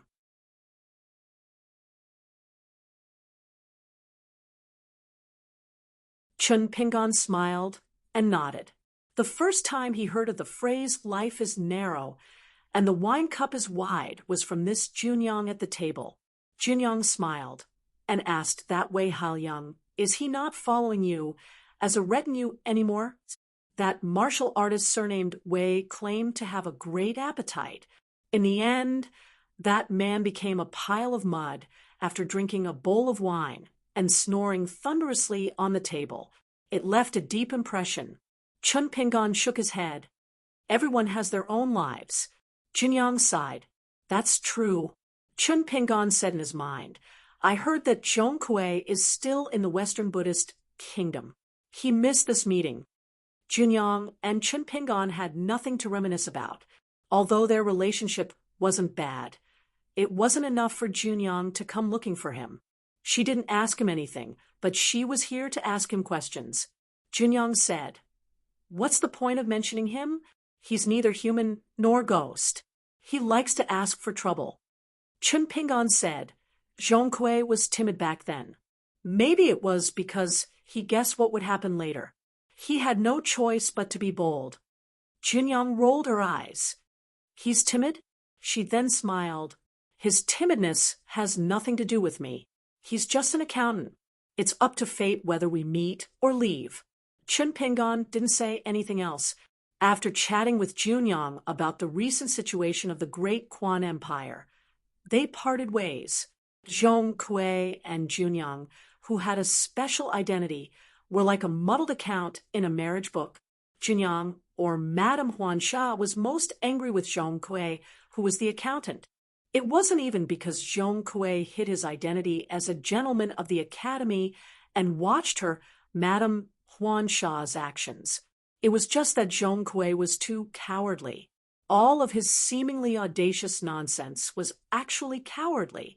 I might not agree to your request, but since you like me, why don't you dare to say that you like me?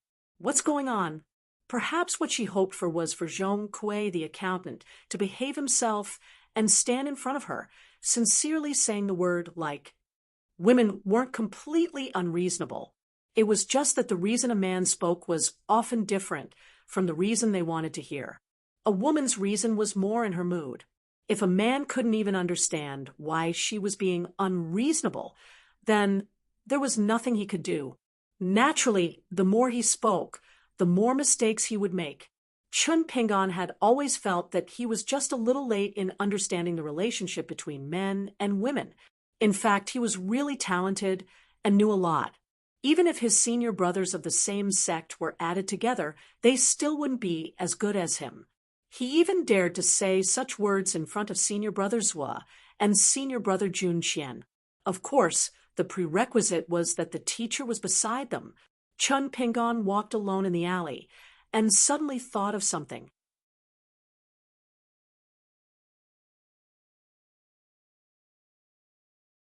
Previously, he had traveled with Zheng Juzhong on the Wenjin crossing. Actually, the city lord of White Emperor City only said 3 sentences along the way. Chun Pingon just listened. Firen and Zhou Qingao. Undoubtedly, they were the 2 most prominent people in the desolate world in this confrontation between the 2 worlds. Zheng Juzhong only commented, Firen is very smart and has a bright future ahead of her. Zhou Qinggao's fate may be more pitiful. Therefore, if you have the chance to review the situation, you should satisfy him. Another sentence had a deeper meaning. Life is like a dream. With a single thought, one will be startled awake. The last sentence was truly the words of a senior. I called you Mr. Chun before going out to meet you. The reason is very simple. The person I am meeting today is not the young reclusive official of today, but the future Mr. Chen at the top of the mountain. Following this, Chun Pingon planned to go to the Q-asking boxing competition. On the night boat in Consonant City, a handsome young man with antlers on his head followed his mistress. He took the initiative to greet Ning Yao's group, saying that they were welcome to stay. Chun Pingon didn't receive such treatment before. When they passed by Consonant City, the 2 sides nearly came to blows. They stayed in an immortal residence in Consonant City. In the night, Ning Yao brought Pei Qian, Xiaomi, and the white-haired boy to sit on the roof and admire the moon. Along the way, every time Ning Yao passed by a city, she would slash out with her sword and break the ferry's restrictions. The night boat didn't have any intention of stopping her. At this moment, Ning Yao smiled and asked, Xiaomi, will you have to go to fewer places in the North Continent because of me? Xiaomi thought about it carefully and shook her head. No. She had to think about it carefully. She couldn't just blurt it out casually. That would be too insincere. Pei Qian sat at the side, feeling a little nervous. He was really worried that Xiaomi would speak nonsense. Xiaomi glanced at Pei Qian from the corner of her eyes. Then she leaned back and secretly stretched out her hand behind her back. She gave Pei Qian a thumbs up to take credit and praise herself. She wasn't a little fool. Previously, there were some small mistakes at the inn in Entry City. In fact, she deliberately pretended to be a fool. Xiaomi hesitated for a long time and asked carefully, Madam Mountain Chieftain, are you worried that the good Mountain Chieftain will like someone else? Ning Yao smiled and didn't say anything. Xiaomi hugged her knees with both hands and said softly, That's not true. Back then, I was standing in the big wicker basket behind him and accompanied the good Mountain Chieftain to roam the pugilistic world.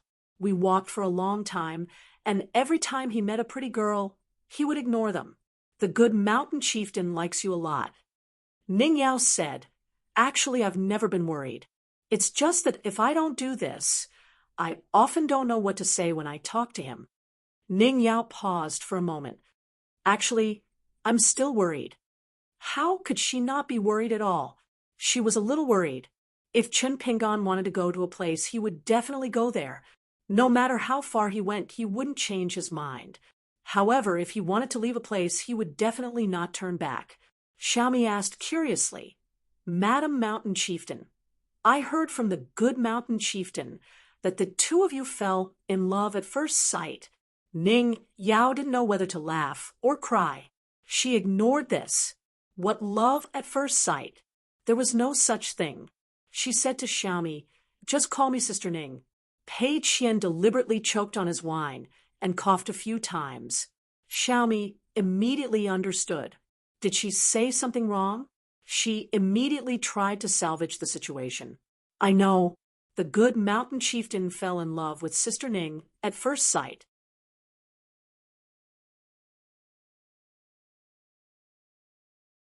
At that time, Sister Ning was still hesitating whether to like the good mountain chieftain or not, right? Ooh. Ning Yao thought for a moment and shook her head with a smile. That's not true. When we first met at Mud Bottle Alley, I didn't like him, and he didn't like me. Xiaomi immediately crossed her arms and turned to look at Ning Yao. She said seriously, that's not true. The good mountain chieftain said that at that time. He just didn't know that he liked you. Ning Yao was so angry that she laughed. You even told him the truth. However, she was happy to hear this for the first time. The white-clothed youth and the green-clothed scholar swaggered back to the Immortal Inn at Egret Ferry on Mount Jinyang. Tianwan's real body was still hiding in Mount Jinyang. However, she was forced to show up at Egret Ferry by these two idiots. This was because the two of them had not only seen through her clone's escape technique, but they had also captured all of her soul. If it was only her soul or spirit that had been captured, Tian Wan was prepared for the worst. She could just give it up. She had her own methods to make up for her great Tao. However, since she had both her soul and spirit, it was not up to her. Jiang Shangzhen smiled and said to Sister Tian Wan, who was dressed in pink and green, the moon on the water is as far away as the sky. The flowers in front of you are like looking in a mirror. It's easy to see a person dressed in jade, but difficult to approach. On the other side of the great wall of sword aura, a figure fell straight to the ground. Feng Shuatao, a great cultivator who was forcibly ascended to another world, felt dizzy. He stabilized his body with great difficulty and looked into the distance. He was in the wilderness.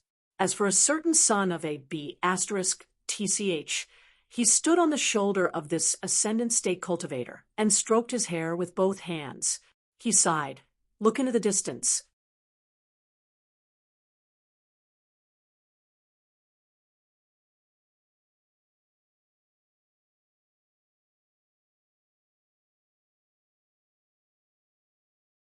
"800. Feng Shuatao asked, why did you bring me here?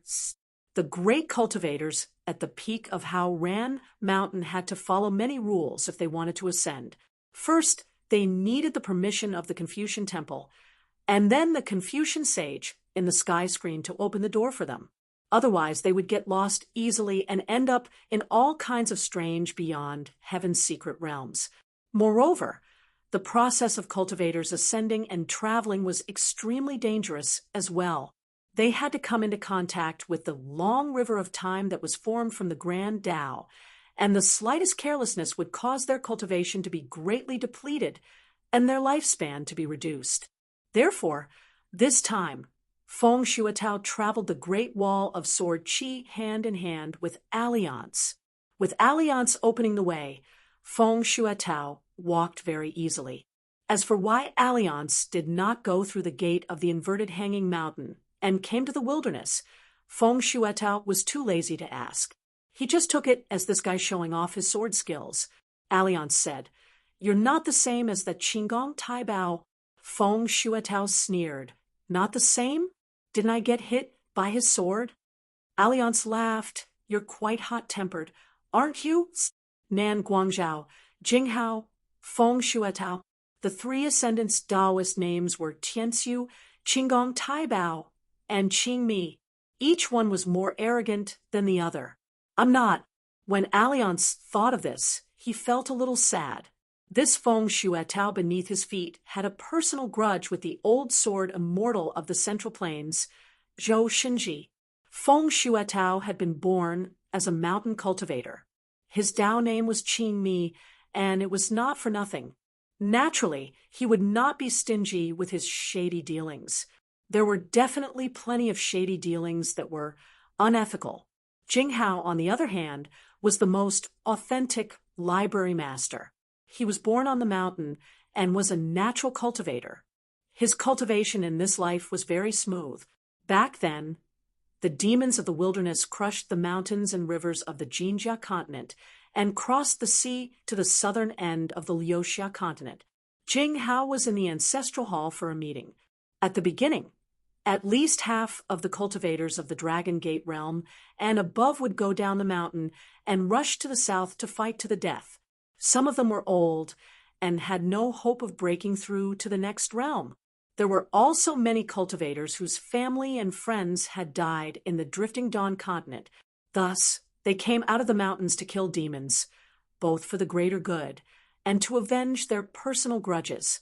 However, this great sect that was second to none in the Flowing Dawn continent had unexpectedly chosen to seal itself off from the outside world. Not to mention the constant criticism from the outside world, even the sect itself was puzzled. It was said that the sect master, who was going to personally lead the team down the mountain, suddenly changed his mind at the end of the meeting at the ancestral hall. This was because he had received secret instructions from the old ancestor, Jing Hao, to preserve his strength. It would not be too late to wait until the army of the demon race advanced to the north and fought their way to the gates of their own mountains. They could take advantage of the geographical advantage and learn from Fuyao Continent's Heavenly Rumble Village and Tong Yi Continent's Lotus Flower City. They could defend their mountains to the death and do things more steadily. They could also contribute to their hometowns. If the Drifting Dawn continent lost, they would strive to protect themselves. If the world won, then the vast southern territory of the continent would be cleared of all the immortals on the mountains. It would be a once-in-a-lifetime opportunity for the sect to expand their territory and gather vassals.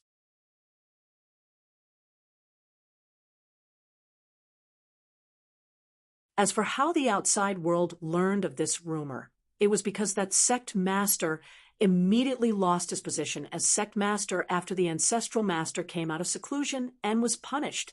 Nominally, he was a hindrance to the war effort. As a sect master, he was irresponsible and ashamed of his ancestors who were hung on the statues. He had to face the wall and reflect on his mistakes for 100 years. Feng Shuatao asked, "Can you come down and talk?" In the ruins of the Great Wall of Sword Qi, apart from a Confucian temple accompanying a sage, there were also several great cultivators from various continents who were stationed here. They were all watching the show. Alliance complained, "If you tell me to come down, I'll come down. Do you think I don't have any face? You're just stupid. If you told me not to come down, do you think I wouldn't come down?" Feng Shuatao could only pick up his identity as a rogue cultivator. "Anyway, I'm a rogue cultivator. What face do I need?" Alliance did not embarrass Feng Shuatao too much. He floated to the ground and sat on the edge of the wall. He tapped the wall with his heel and took out a pot of wine. Feng Shuatao hesitated for a moment. He squatted down and looked towards the south. He asked, "That's the old blind man's Shirwan Mountains?" Alliance nodded. "It's considered my territory. I often go there to drink and eat meat. Back then, the old blind man took 18 of my swords. He admired my swordsmanship very much. He said that if I wasn't young and handsome, he would have mistaken me for Qin Qing. He would have used all his strength to attack." Feng Shuatao's words went in one ear and out the other. He just said to himself, "Alliance, why did you stop me from using my swords? At most, I'll just stand still and take a hit. At most, I'll drop my realm." Alliance said, "In my impression, rogue cultivators like you are very good at calculating. If you want to drop your realm, go to the south. What's going on in the vast world? Your reputation is not good." Feng Shuatao asked, "That's why I don't understand why you want to help me." Alliance said, "Do you remember the 16th year of the autumn hunt of a certain dynasty in the Central Plains? That dynasty ordered a few vassals, joined forces with a few big neighboring countries, all the immortal masters of the archives, and the gods of the mountains and rivers to hold a great hunt and kill demons and ghosts?" Feng Shuatao was expressionless. "I don't remember." Alliance said, I remember that there was a rogue cultivator who was passing by. He fought and beat up two immortals. Those immortal masters of the archives were very embarrassed. Feng Shuatao was puzzled. Why mention such a small matter? He just couldn't stand the way those immortal masters of the archives acted. They were young, but all of them were old and cunning. They were good at currying favor.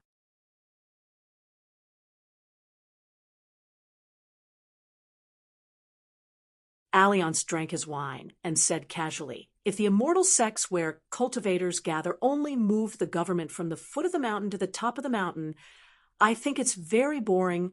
Feng Shuatao just squatted and felt bored. Alliance turned his head. "Can you have the courage to prove that the Confucian temple misjudged you and attacked the wrong person?" Feng Shuatao sneered. "Forget it. To be honest, I don't think I'm wrong, but I don't think they're wrong either." Alliance rubbed his chin and sighed. "There's no rogue cultivator in the upper 5 realms in the world." Feng Shuatao felt a little sad. If this son of a B*TCH was willing to talk seriously, he wouldn't be as bad as the rumors said. Alliance asked, "Do you have any sword cultivator friends in your life?" Feng Shuatao shook his head. "I have many fair-weather friends. I don't have any close friends." To be precise, he didn't have any friends. A long time ago, he had one. Alliance stood up and laughed. "Then I'll have to congratulate you." Feng Shuatao knew something was wrong. As expected, Alliance said seriously, "As long as you accompany me through the boorish land, you'll have a sword cultivator friend." Feng Shuatao smiled bitterly. "Do I have no choice? Through the boorish land?" Feng Shuatao wasn't an idiot. Alliance said earnestly, "Don't worry, I can protect an ascendant realm cultivator." Feng Shuatao sighed and began to think of a way to escape. However, when he thought about the boorish land, he felt that the son of a B*TCH beside him was much more familiar with it than he was. How could he escape? The man threw away the empty wine bottle and held his forehead with his hands. Invincible boorish land cultivator. Sword cultivator Alliance. He didn't want to wait for Sister Lu Ji. He wanted to leave her with a handsome and majestic back. Feng Shuatao sorted out the messy emotions in his heart and sighed. He raised his eyebrows and looked to the south. After a moment of silence, he smiled and imitated Alliance's way of speaking. He muttered to himself, "Wild cultivator Qingmi, Feng Shuatao of the Snowy Mountain Continent, in the Parrot Continent after visiting 99 rooms. Chun Pingon didn't return with a full load, but he gained a lot." Chun Pingon asked Lu Qicheng if he could help find a place to stay on the island. He planned to cook a meal for everyone. Lu Qicheng said of course there was no problem. He had a lot of friends on the mountain. There were not many who didn't know him and had never heard of him. The old tree spirit, who called himself the Lord of Heaven in the south of the city, seemed to have an immortal restriction on his body. He couldn't return to his true form for the time being. He was about 3 inches tall. At this moment, he was sitting on the shoulder of the young Taoist and drinking. He squinted at the boastful Lu Qicheng, who was dressed in fancy clothes, and cursed him for being a sissy. However, Lu Qicheng grabbed him and squeezed him in the palm of his hand before throwing him back to the young Taoist. The old tree spirit was drunk and disoriented. He asked Li Huai, "Your trusted subordinate was bullied. Are you not going to do anything?" Li Huai said he couldn't do anything. The old tree spirit immediately stood up and put the wine bottle on his waist. He straightened his clothes and bowed. "This immortal master is wearing a pink robe. She is really unique, like a peerless beauty who stands alone in the world." Lu Qicheng felt bored and slapped the old tree spirit gently. The old tree spirit held the mountain with both hands and complained incessantly. Li Huai had to intercede for Lu Qicheng. Lu Qicheng stopped. The willow tree spirit didn't dare to scold the pink-robed immortal master. He turned his head and spat. Suddenly, he remembered that this was the young Taoist territory and quickly wiped it with the tip of his foot.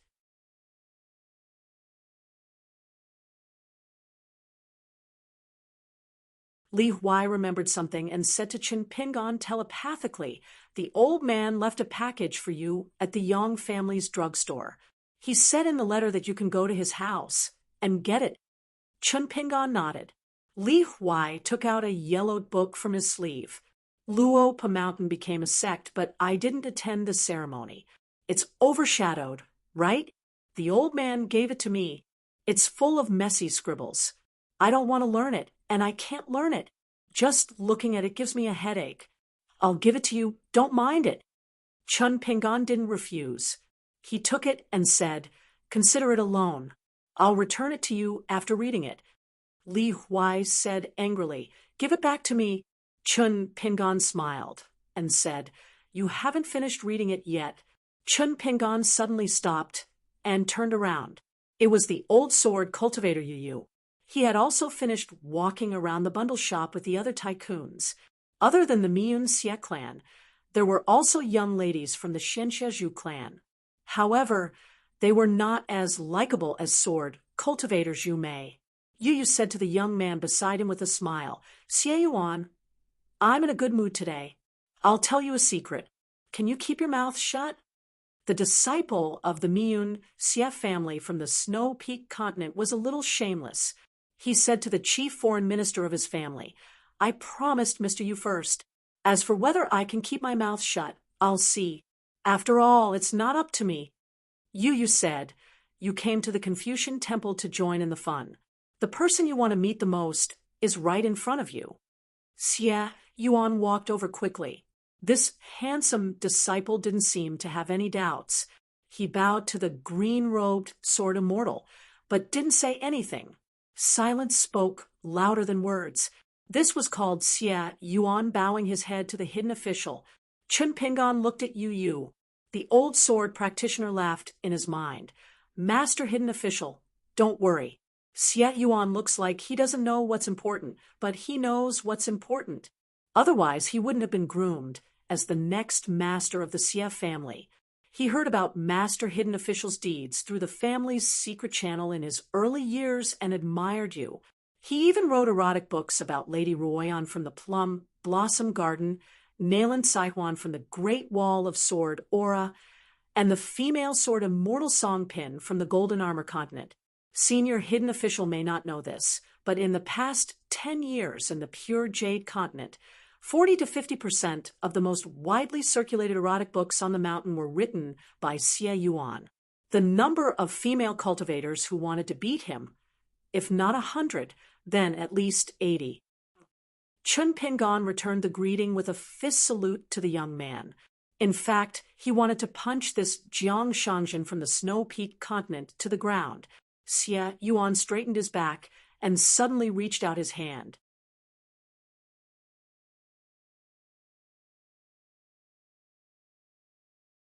He probably wanted to grab Chun Pingon's sleeve, but he didn't succeed. The young man said resentfully, "I want to touch the celestial aura so that I can write like a god." Chun Pingon reminded him with a smile, "Master Xie, there are some books that shouldn't be spread." Xie Yuan looked at Lady Ruoyan beside the young hidden official and nodded. They were both men, so they understood tacitly. They parted ways. Xie Yuan wanted to visit a senior who was staying in the Parrot continent. The young flower goddess, whose nickname was Rui Feng was full of joy. She rode the wind and rushed to the Parrot continent. She curtsied to the young secluded officer and thanked him sincerely. She said that Teacher Zhang was not angry but happy. Chun Pingon smiled and nodded. He invited the flower goddess to be a guest at the Luo Pa Mountain in the future. In fact, at the entrance of Lu Xianyang's ancestral home in his hometown, there was a small canal passing by. Between the cracks of the rocks, there was a balsamia that was suspended in midair. The flowers bloomed in 5 different colors.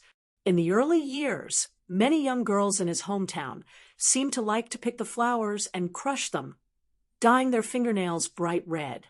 Chun Pingon didn't think it was pretty at that time.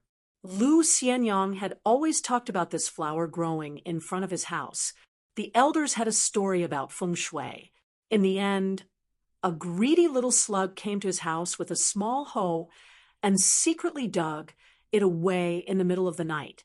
After daybreak, Lu Xianyang squatted in front of the door for a long time, cursing and swearing. That night, the little snot bug that had secretly planted the balsamine elsewhere was pulled by the ear and returned. To Lu Xianyang, who was in the dark, the balsamine at the door seemed to have grown legs of its own, running away from home and returning to its home. Lu Xianyang was very happy to have regained what he had lost. He said that this flower was indeed strange. At that time, Chen Pingan nodded, and the little slug rolled his eyes and made a face. In fact, when Lu Xianyang and Chen Pingan each went to study and returned home, they both became mountain dwellers. It was then that they realized that the balsamia that looked beautiful in the past was actually just ordinary. Madame Huayan bid farewell to Chen Pingan and left. She brought the balsamia flower goddess to the bag shop again. She had secretly taken a liking to a few items. Lu Qicheng walked to the door of a mansion in Parrot Island halfway up the mountain and knocked on the door. A timid girl walked out. Her family's elders and a few good friends on the mountain were all on guard. They didn't dare to come out to meet this Lu Daochun from White Emperor City. In the end, they let her come.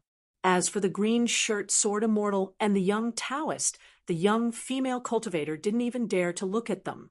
Even if she came from a sect, she didn't dare to be rash in the face of these fierce people who could arm wrestle with the leaders of big sections. Lu Qicheng smiled and said, "Miss, I am close friends with your family's elders. Can you let me borrow your house to entertain my friends?"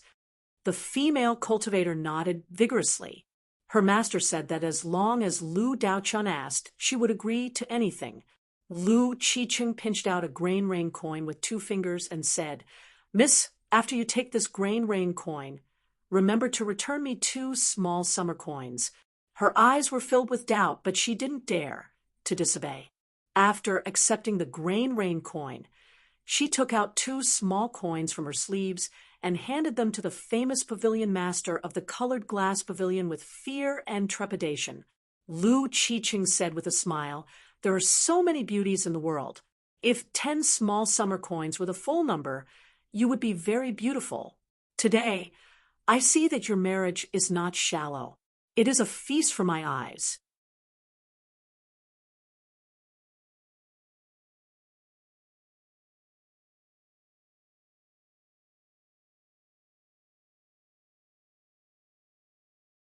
Chun Pingan clenched his fist and gently knocked on his stomach.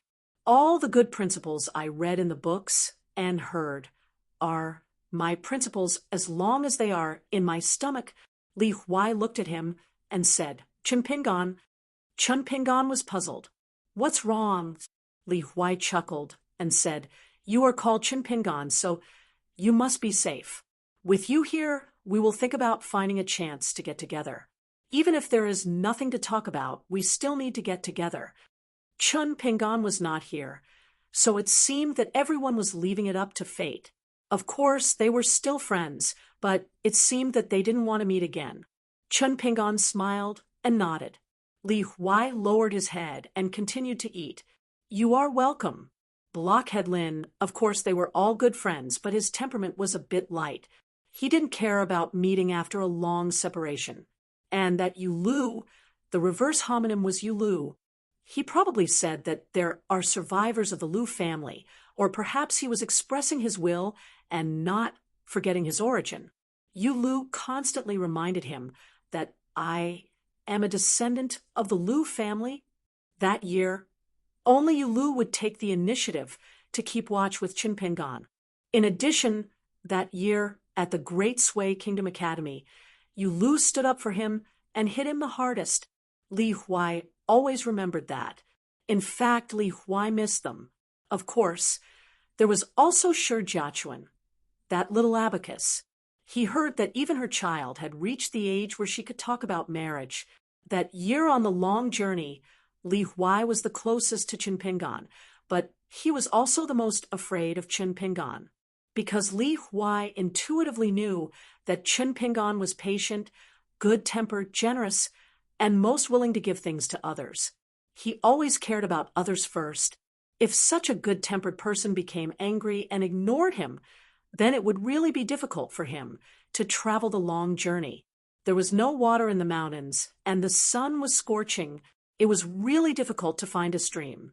His mouth was dry, and his lips were chapped. The straw sandals youth held a hatchet and said that he would go take a look. When Chun Pingon returned, more than an hour had passed. His body was covered with bamboo tubes filled with water. Li Huai would forget many trivial things, but he would never forget the feeling that Chun Pingon gave him. It was as if he was saying, "I'm here. Everything will be fine." At that time, Li Huai would think that Chun Pingon was older and had suffered since he was young, so he knew everything. Naturally, he knew more than Lin Shui, who was a child from a rich family. He knew how to climb mountains and go into the water. He knew more about how to make a living from the heavens. When Li Huai himself was 14, he realized that this was not the case. Later on, even if he was 10 years older, he would wait until he was 24. No one would be willing to deal with those trivial things every day. Li Huai always felt that taking care of other people's hearts was a very tiring thing. He did not know how to and did not have the patience. Luckily, Mr. Chi had abducted Chun Pingon for them. On the road, there would always be a straw sandals youth with a hatchet at his waist leading the way. On the road of life, walking together with Chun Pingon would be a very stable path, because Chun Pingon seemed to always be the first to think of trouble, and when he saw trouble, he would solve it. Chui Dongshan had once said, "The simpler the reason, the easier it was to understand, but at the same time, the harder it was to understand the reason that truly belonged to oneself." He had also said that many people relied on luck to get to where they were, but many people relied on their own abilities to make their lives more and more difficult. Lu Qiqing looked at the red-clothed lady and then looked at Li Huai.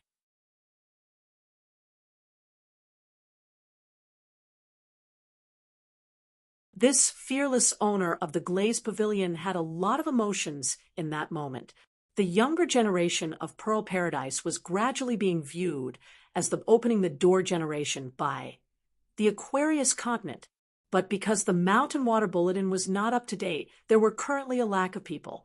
But Lu Qiqing was different. At that time, he had brought Brother Longbow and personally walked through the small town of Huaihuang County and had personally seen all the different young people. If not for Li Lu and the lady, there was also Luo Pa Mountain's Chun Pingon, Dragon Spring Sword Sex Lu Xianyang, White Emperor City's Gukan Apricot Blossom Alley's Ma Kuxian, Clay Bottle Alley's Song Jisun, Dolly Vassal King, Fortune Street's Zhao Yao, Dolly Capital's Ministry of Justice Assistant Minister, Peach Leaf Alley's Xieling, Dragon Spring Sword Sex Direct Disciple, Lin Shui from the Construction Supervision Office. Of course, there was also Cliff Academy's Li Baoping, Li Huai. Chun Pingon laughed and asked Baoping, "What books have you been reading recently?" Li Baoping shook his head. "Not reading, just thinking about some things."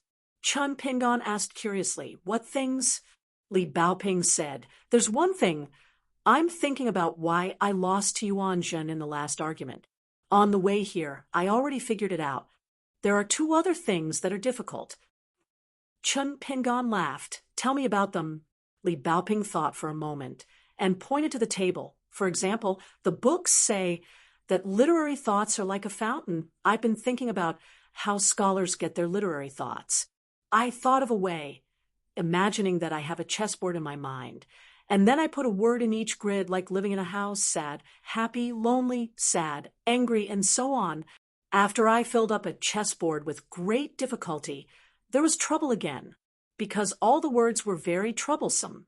Should I take a step in each grid, just like how youngest Marshall Uncle had to greet Song Jisun next door when he walked in Clay Bottle Alley, or could I take a few steps in one go? Could I walk directly to Gu Ken or the Chow family's ancestral house? Or could I just jump from one grid to another? Could youngest Marshall Uncle jump from Clay Bottle Alley to Apricot Blossom Alley? and my house on Faloo Street? Or could you go directly to Sister Tao Ya's Peach Blossom Alley because you want to see peach blossoms? I can't even think of a good rule. Apart from this, there's also the addition of sad and sad words. If sad and happy words meet each other, it's subtraction. The addition, subtraction, and subtraction will need another rule. Li Baoping swiped horizontally, then raised his hands vertically. Then he tilted and tilted, as if he was overlapping two worlds. Other than emotions, I thought of a second chessboard. It's a more concrete word, such as a bridge, flowing water, a door, a friend, a book. There's another chessboard.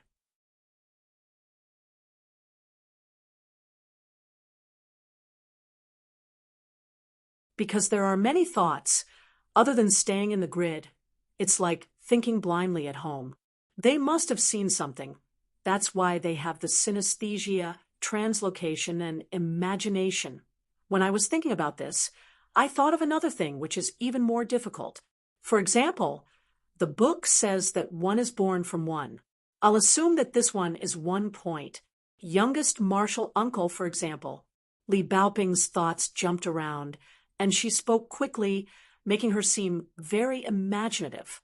When she said Tao begets one, Li Baoping pressed her thumb and index finger together, as if she was pinching a mustard seed.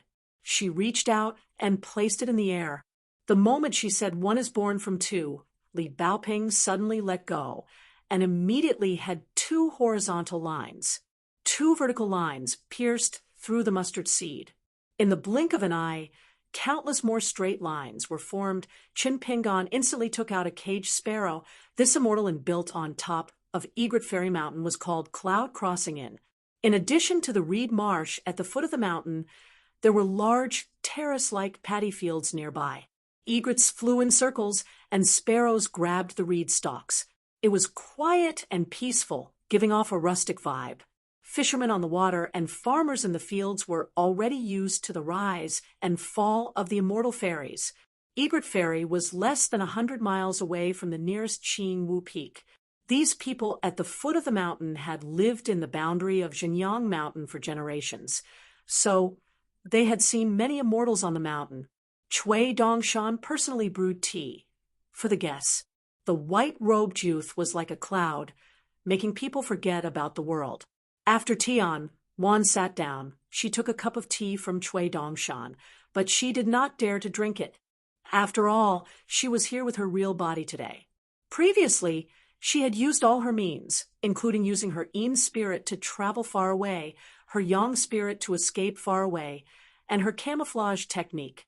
Unexpectedly, they were all intercepted by the two people in front of her. Moreover, they seemed to be certain that her real body was still in Jinyang Mountain, which made Tianwan feel helpless. She had manipulated the red string and played with people's hearts in the Aquarius continent for many years, and this was the first time she felt that her plans were not as good as God's. Cui Dongshan smiled and said, "This is the tea that my husband brought back from Qingyuan Prefecture, Xianyu County. It's very precious and priceless. I'm usually reluctant to drink it. Sister Tianwan, try it. If it's good, you don't have to pay. After drinking the tea, we'll talk about business." Tianwan sneered and said, "Aren't you afraid that I'll send people to Xianyu County to track you down?" Cui Dongshan said helplessly, "Smart people don't say stupid things." "Sister Tianwan, you're being insincere." Tianwan was smart because she never did anything superfluous. This was also the reason why she could live in seclusion in Jinyang Mountain in the Aquarius continent. This junior sister of Zozi could make many smart people think that she was only a little clever. Jinyang Mountain's sect Master Bamboo Emperor, Pure Jade Realm's patriarch Xia Yuansui, Tao family's patriarch Tao Yanba, and the sect's discipline master Yen Ji. These old sword immortals, whose names shook the entire continent, felt that Tianwan's seat in the ancestral hall of Jinyang Mountain was actually dispensable. Jiang Shangzhen did not go over to drink the tea. She stood alone by the railing of the observation deck and looked at the children playing by the water. A group of children formed a circle and played a flower tug-of-war known as a shy girl. There was a girl with a red face who won against her peers. She grinned as if she had a decayed tooth.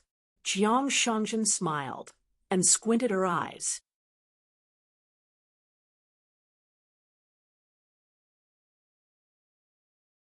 She leaned on the railing with a gentle gaze and said softly, "Today, I've won the grass tug-of-war." Smiles come from both faces. Cui Dongshan extended a hand to signal Tian, "Want to be tactful. You didn't drink the tea I offered you. Are you determined to drink it as a forfeit?" Tian, one could only force herself to drink the tea. A moment later, her face turned pale. Even though she was prepared to cast a secret technique to seal the mountain and gather spiritual energy in a few natal aperture points, and was prepared for the worst, the remaining spiritual energy in her meridians were only strands that could be ignored. However, when the spiritual energy froze, she felt heart-wrenching pain. In the end, the frozen spiritual energy gathered like rows of driftwood boats and rampaged on the river in her small world. Tianwan frowned slightly. Jiang Shangjin turned her head and smiled. Old weather and old clothes. The egret spies on the fish. Cui Dongshan scolded. "What are you talking about? Do you think Sister Tianwan can understand you?" The next moment, Tianwan's face turned pale. She suddenly raised her head and stared at the young man in white. "Aren't you afraid that I'll die with you?" It turned out that at the front of the floating boats, there was a mind of the young man in white in front of her. It was like a boatman carrying wormwood. He wore a green bamboo hat and a green straw raincoat, and was singing a poem of the evening on a fishing boat. Cui Dongshan rolled his eyes. In Tianwan's heart lake, the boatman took out a green bamboo fishing rod and threw it out. He lifted the rod and directly pulled the mind out of the heart lake. Tianwan felt a heart-wrenching pain and couldn't help but cover her chest. The young boatman reached out and grabbed the fish. He looked at it carefully and shook his head. "It's really scary." Cui Dongshan crushed the mind and threw it back into the water. He continued to drive the floating boats that were gathering under his feet and swam away. "The egret spies on the fish," Cui Dongshan said. "Then let's get down to business." Tianwan was about to speak. The boatman in the Heart Lake lifted the rod again and reached out to grab a fish. He laughed and said, "It's fine as long as Senior Brother is here." "Sister Tianwan, you're not being kind." Tianwan could only hurriedly activate a Heart Room Taoist supernatural power.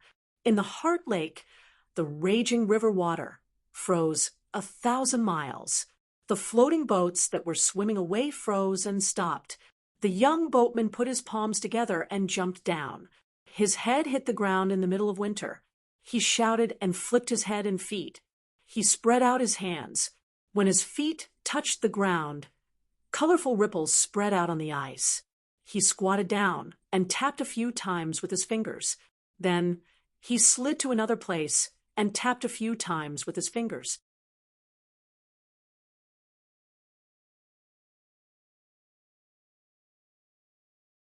He tapped here and there, as if he was looking for a suitable place to fish so that he could hammer a hole and throw a rod to catch a big fish.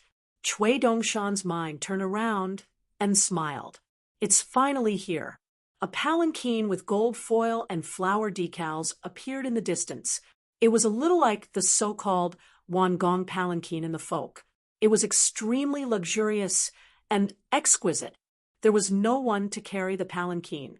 The palanquin floated over by itself. Cui Dongshan stood up and said with a smile, "Sister Tian, Wan won't be convinced if I don't reveal your secret dowry." He looked around and asked loudly, "Where are Li Tuanjing and his Taoist companion?" He lifted a corner of the curtain of the palanquin and revealed half of Tianwan's face. She held a mutton-fat white jade toast token in her hand. "Here, I have all the advantages. Are you sure you can defeat an Ascendant Realm sword cultivator?" Inside the palanquin, it was like a luxurious lady's boudoir. There was the gold-threaded Phoebe, the cypress wood fu hanging screen, a vermilion bamboo painting by Susie spread out on the painting table. There was also a copybook, which was the third chief of the Baek Okkyung building, Lu Chen's swordsmanship. There was also a seal that was written by an unknown person. It was suspended in the air in the carriage. The young helmsman, formed by the mind, ran wildly around the palanquin, shouting, "Don't kill me! Don't kill me!" Outside the Heart Lake, Chui Dongshan said with a horrified face, "Chief Shou, what should we do?" Sister Tian, one said, "We definitely can't defeat an Ascendant Realm sword cultivator." The young man in white opposite Tian Wan held a teacup in his hand and trembled. Tian Wan really couldn't stand the poor acting skills of the guy in front of her. Was it interesting? Jiang Shangjin turned around and leaned against the railing. He asked with a smile, "Tian Wan, since when can the combat power of us sword cultivators be calculated on paper? A few nascent soul realm sword cultivators are one Yupu. A few Yupu is another mortal. The last Ascendant Realm cultivator is an Ascendant Realm cultivator. I don't read much and don't know much. Don't fool me." Chui Dongshan had already estimated Tian Wan's trump card. Chief Shou alone was enough to deal with half an Ascendant Realm sword cultivator. However, he still needed his help to catch the big fish, Tian Wan. Chui Dongshan put down the teacup and said, "Let's not talk nonsense. Let's talk business." Tian Wan was about to ask. Chui Dongshan said with a smile, "Yes." Tian Wan was about to speak again. Jiang Shangjin took out a folding fan and gently fanned it. He said with a smile, "Brother Chui, as the proud disciple of our mountain master, you will keep your word." Jiang Shangjin added, "What's more, if I don't keep my word, what can you do?" Without waiting for Tian Wan to speak, Chui Dongshan said again, "You don't have any leeway. If you want to live, you have to agree to one thing." Jiang Shangjin closed the folding fan and pointed to his wrist. He said, "Don't you like to play with marriage and matchmaking? Very good. Once you refine this red string, come at me. I will bear the full brunt of the consequences." Tian Wan, who had not had a chance to speak, was livid. In your dreams, the other party's move was really hitting the nail on the head. He grabbed the lifeline of her great Tao. Tian Wan's biggest fear was, of course, that Jiang Shangjin seemed to be flirtatious, but was actually the most ruthless. If it were ordinary men, such as Wei Jin and Lu Baqiao, who were infatuated with love, even if she pulled the strings, she was still confident to get out of trouble. She might even gain some benefits. But once she was involved with Jiang Shangjin, her end would definitely not be good, especially when it involved the root of the great Tao.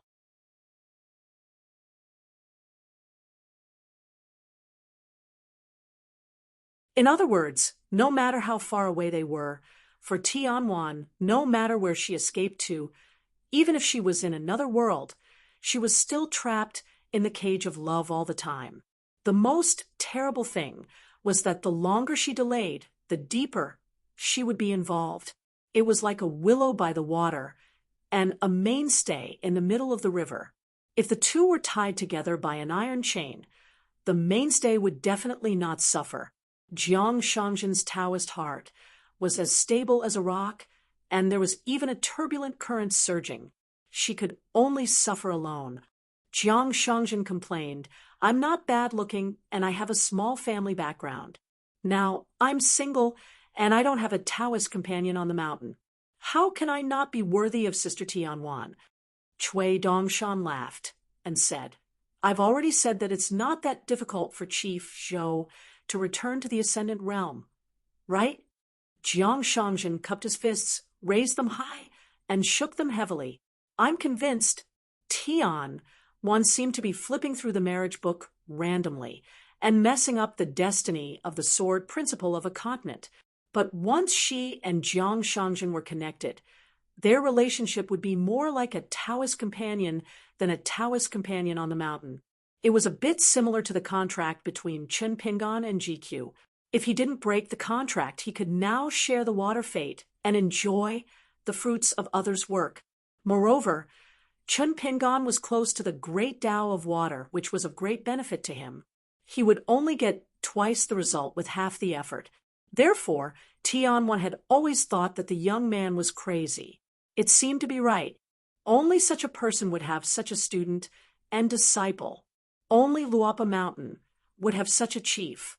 Tianwan sighed and said, I can take out all the information and secrets of Xinjiang Mountain in exchange for my freedom. This is a scheme against Lu Xianyang. I'll take out an unrecorded cave to compensate Luapa Mountain. Chui Dongshan laughed and said, An unnamed cave? Since it's not among the 72 small caves, you still have the face to take it out? Tian, one said with a gloomy face, although this cave is unknown, it can support the cultivation of an ascendant realm cultivator. Among them, there's a Jiang Ke immortal mansion, which is more mysterious. In addition, there's a Dan stream, which is very heavy and gloomy like jade. It's most suitable for alchemy. There's also a red pine mountain, which has poria, ganoderma, ginseng, spirit trees, and heavenly treasures everywhere.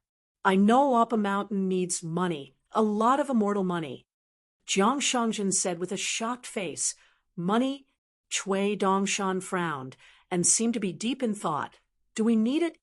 Tianwan was really disgusted by this pair of clowns. Chui Dongshan narrowed his eyes and said, Don't talk about this. If you take out the cicada shedding cave, I might be willing to consider it. Tianwan shook her head and said, It's not on me.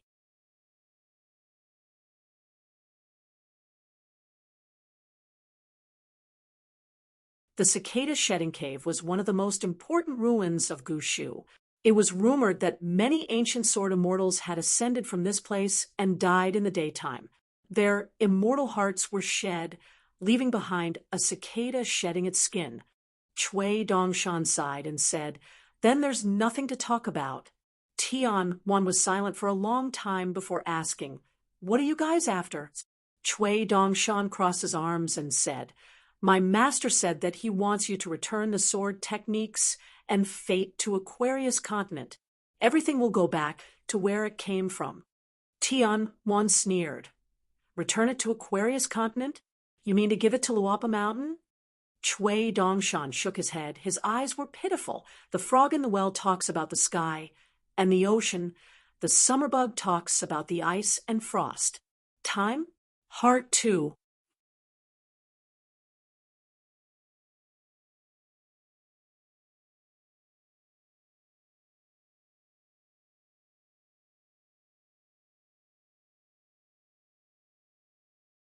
Chapter 801. In the house of the Parrot Continent, when the man in green and the woman in red suddenly disappeared, Taoist Nun and Lu Qicheng looked at each other. Chun Pingan's trick was not simple. Li Huai was picking meat with a toothpick, and he seemed to be unaware of it. Don't think too much about things you don't understand. Lu Qicheng was surprised and asked curiously, Taoism Pier Nun, since when can Chun Pingan control heaven and earth? As for the strange phenomenon caused by Li Baoping's words, Lu Qicheng was not interested in it at all. Taoist Nun picked up a large amount of vegetables with his chopsticks and chewed the fish in big mouthfuls. His cheeks puffed up as he revealed the truth. It's not an immortal spell that competes with one's realm. It's the natal divine ability of one of this kid's flying swords. There are all kinds of strange flying swords in the Great Wall of Sword Chi. Chun Pingan is a secluded official, so you don't have to be surprised.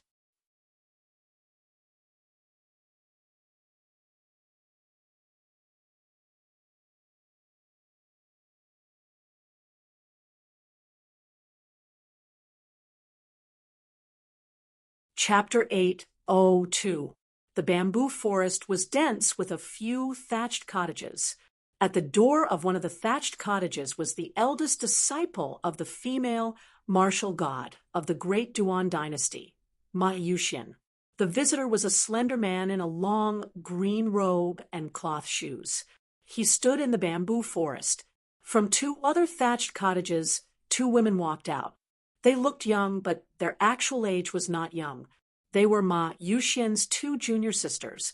One of them was born in the Do clan of Cloud Tower, while the other was born in the mountains. Midway, she turned into a pure martial artist and joined the army. In the end, during a tragic battle, the imperial advisor, Pei Bei, who was in charge of the battle, saw her talent in martial arts and took her in as a disciple. Her martial arts realm improved rapidly like a hot knife through butter. Do Finxia, whose hair was tied up in a spirit snake bun, leaned against a green bamboo lazily.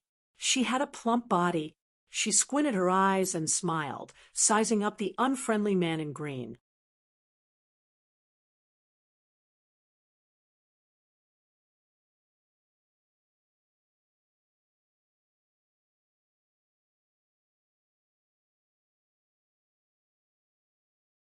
Chapter 803. Chun Pingon, who carried his sword on his back again, appeared at the bottom of the stairs outside the Confucian temple. Lin Junbai was quite bold. He seemed to have just sobered up. When Lin Junbai saw Chen Pingon walking up the stairs, he immediately got rid of the smell of alcohol on his body. He greeted Chen Pingon and smiled without saying a word.